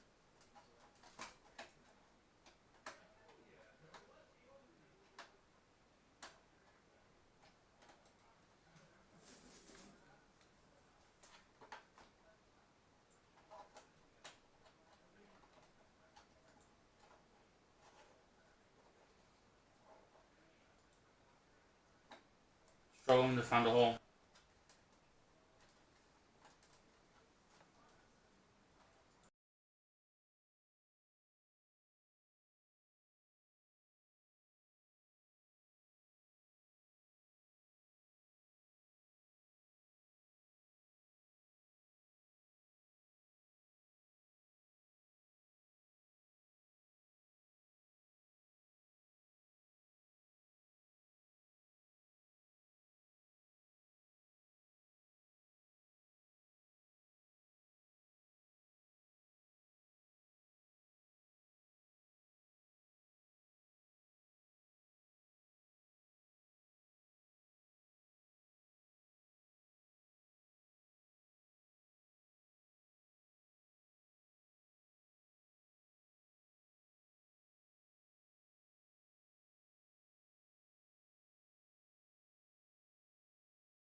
Alright guys, we're back. Unfortunately, there is a graphics card issue with the secondary monitor that we're utilizing, so we gotta jump in and out between the chat and you guys. There is the Broly. Oh, no Dark Unison this time. He's got the Demigra uptick to 4. He's going straight for the Vegeta. Looks like he already took care of the Dragon Balls. Oof. Duck is in a crazy position. I'm really upset I didn't get to see how we got to this stage because of these technical issues. I'm new. Is this game 3? This is game 3. Game 1 it was Duck. Game 2 it was a grind fest, and Jeff was able to close it out with the big fuck you to me. Yeah. I mean, Shinsenron should win. If the game goes Yeah. past 5 turns, Shinsenron should pretty much win that game. Well, the first, game 1 it went past those turns, and Duck snagged it. He kept utilizing the leader lock with Zamasu and 4-drop. Duck was still able to get through. He played it very, very good, very methodical in each move that he did. Playing with him, I was able to kind of see what he was going to play before he did it, which is awesome. I also see some spice in that deck, all the way on the right-hand side. What was it? I missed it. And it was just shiny. Oh. So it's spice. Most shiny cards aren't spiced, to be fair. Oh, I forgot it's Duck. His things are on the wrong side. Yep. Ugh. Yeah, Duck is left-handed, so he plays like that. At least he keeps the deck on the opposite side instead of keeping it on the same side. So, I don't know how many cards are under the field spell, but he's at 4 life, so there's potentially 4. It depends on how we Yep, get them. there he goes. He's going for the extra draw power. Is he under Nimbus? I believe he is under Nimbus. I saw Nimbus in draw. Okay, because That's the same thing he does against Dormant. He summons the Vegeta just a draw card. Pay 1, Yeah. draw 1? Sure. and then uses Overlord again. So.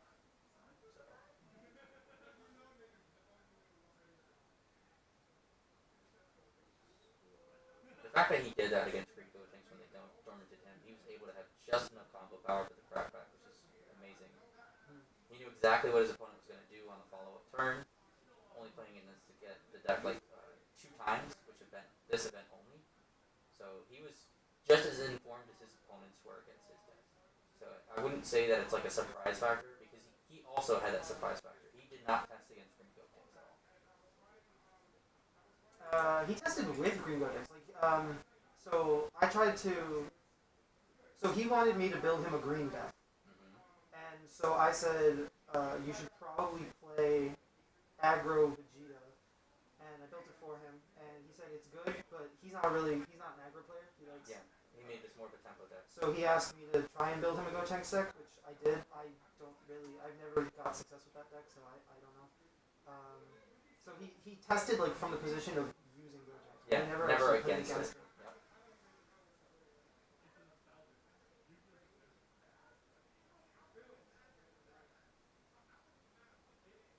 Alright, Jeff utilizing ice, gonna bring out 1 star. Yep, there it is. Going to use the effect and keep Vegeta locked down. I'm guessing Duck is gonna go into a Frieza counterplay once it hits the board though, as he has 2 windows he can utilize that in. Does he have Frieza? I think he does. If he doesn't, he's in actually not a very good position at all, because 9 drops and Shenron is really harsh. Yeah, he's been getting past it though. His sideboard answered it really, really well. Oh, when he set max power? Oh yeah, yeah.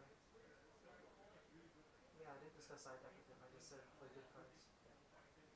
I thought he had it in hand. I guess he does not. The way he was looking at his hand, it seemed like he may have. But leader is locked down, and he's going into 9 drops. So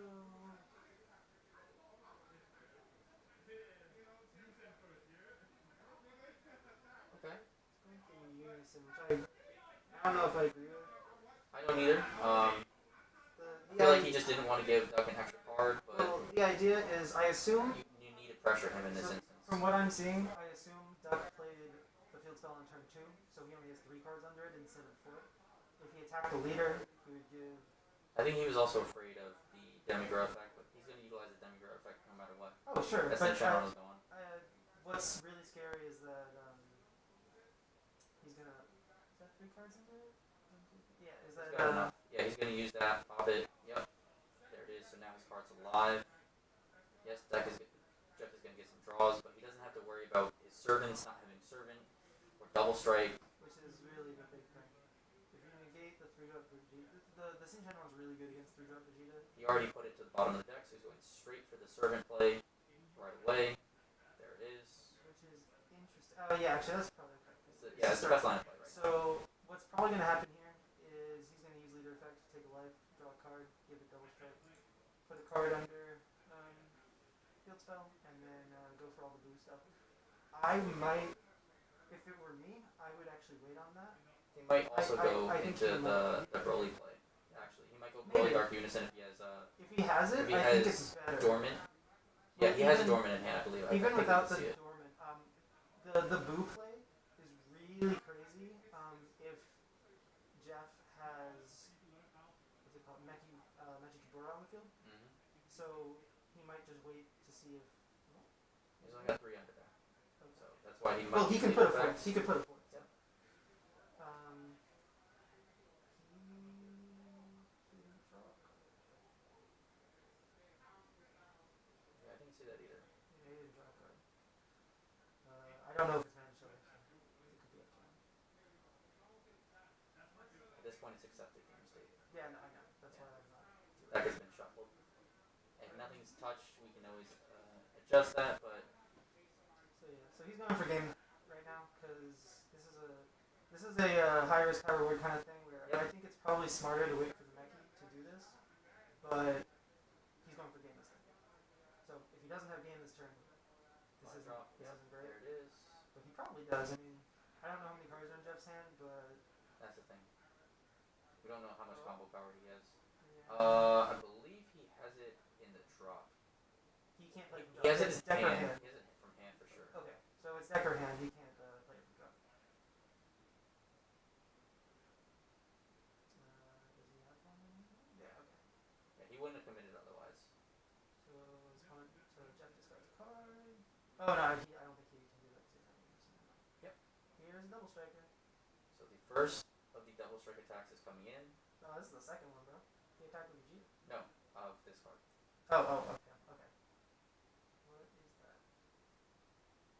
Tapping. He's gonna pop it. Yep. So then Duck is going to go back into the 3-drop. And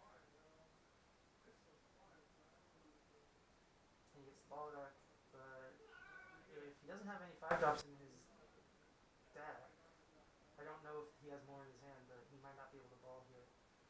Either way, I think The next that play kinda might ends his be turn. to do the Bardock that he has in hand right there. Oh, okay, yeah, he does have Bardock. I don't know if he has a Chombo. Actually, no, the deck doesn't play Chombo. Never mind.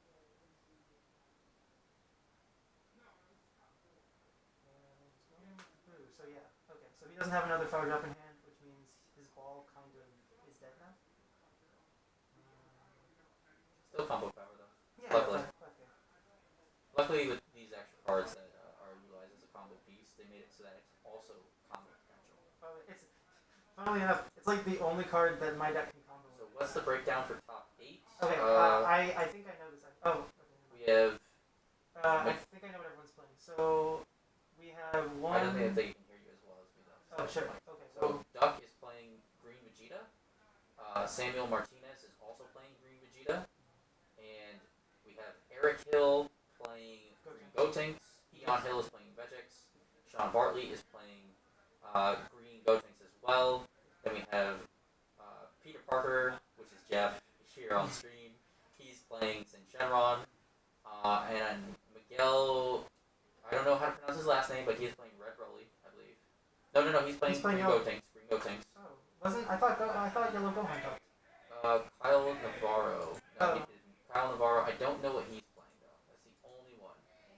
Is that the Yellow Gotenks player? I know Yellow Gohan top 8, so. He never attacked with leader, he just activated his main. Yeah, you don't need to attack with it. Yeah. I don't. I wasn't looking, so I don't know why he would. Oh, he did. No, this was a Masu down. Oh, it was a monster. Jeff Zamasu'd it down. He wasn't using the effect to get double strike. Like that's a. He cool couldn't benefit. attack with it.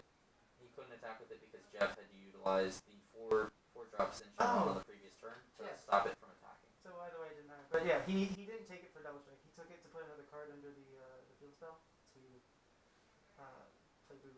So he's going in with the Bardock. He's going to. Ooh, That's a good Haze. How many? Really good. What oh, he has 4 energy. It wouldn't done it wouldn't work anyways. But knowing Jeff, he's gonna out combo this because Jeff out combos everything. I don't think he's going to be able to out combo this Fun one. fact: Jeff out combos everything. Probably not this though.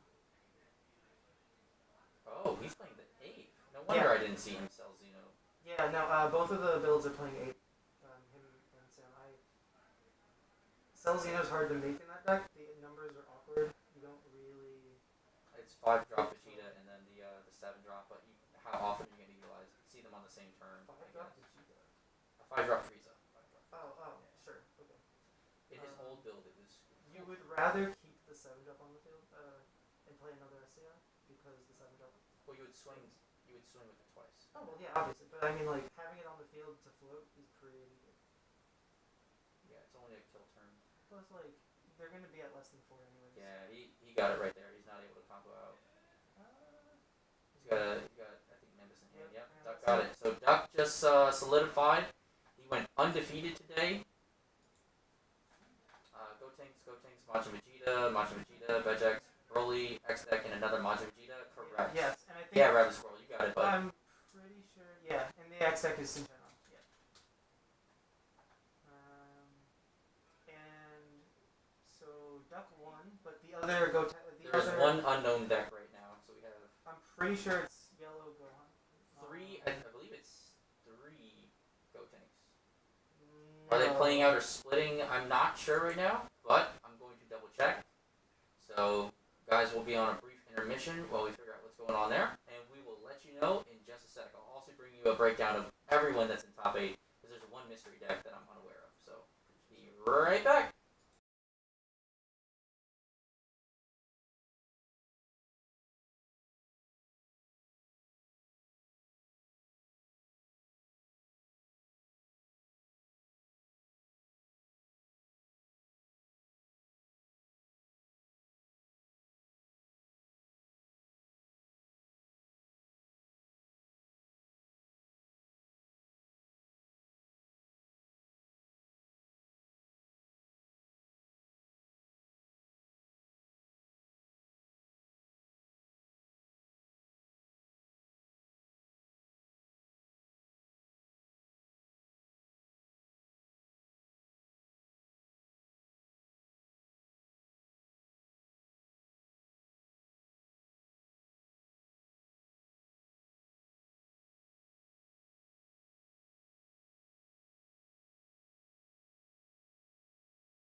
Alright, guys, I am joined by Dylan Ashcraft over here.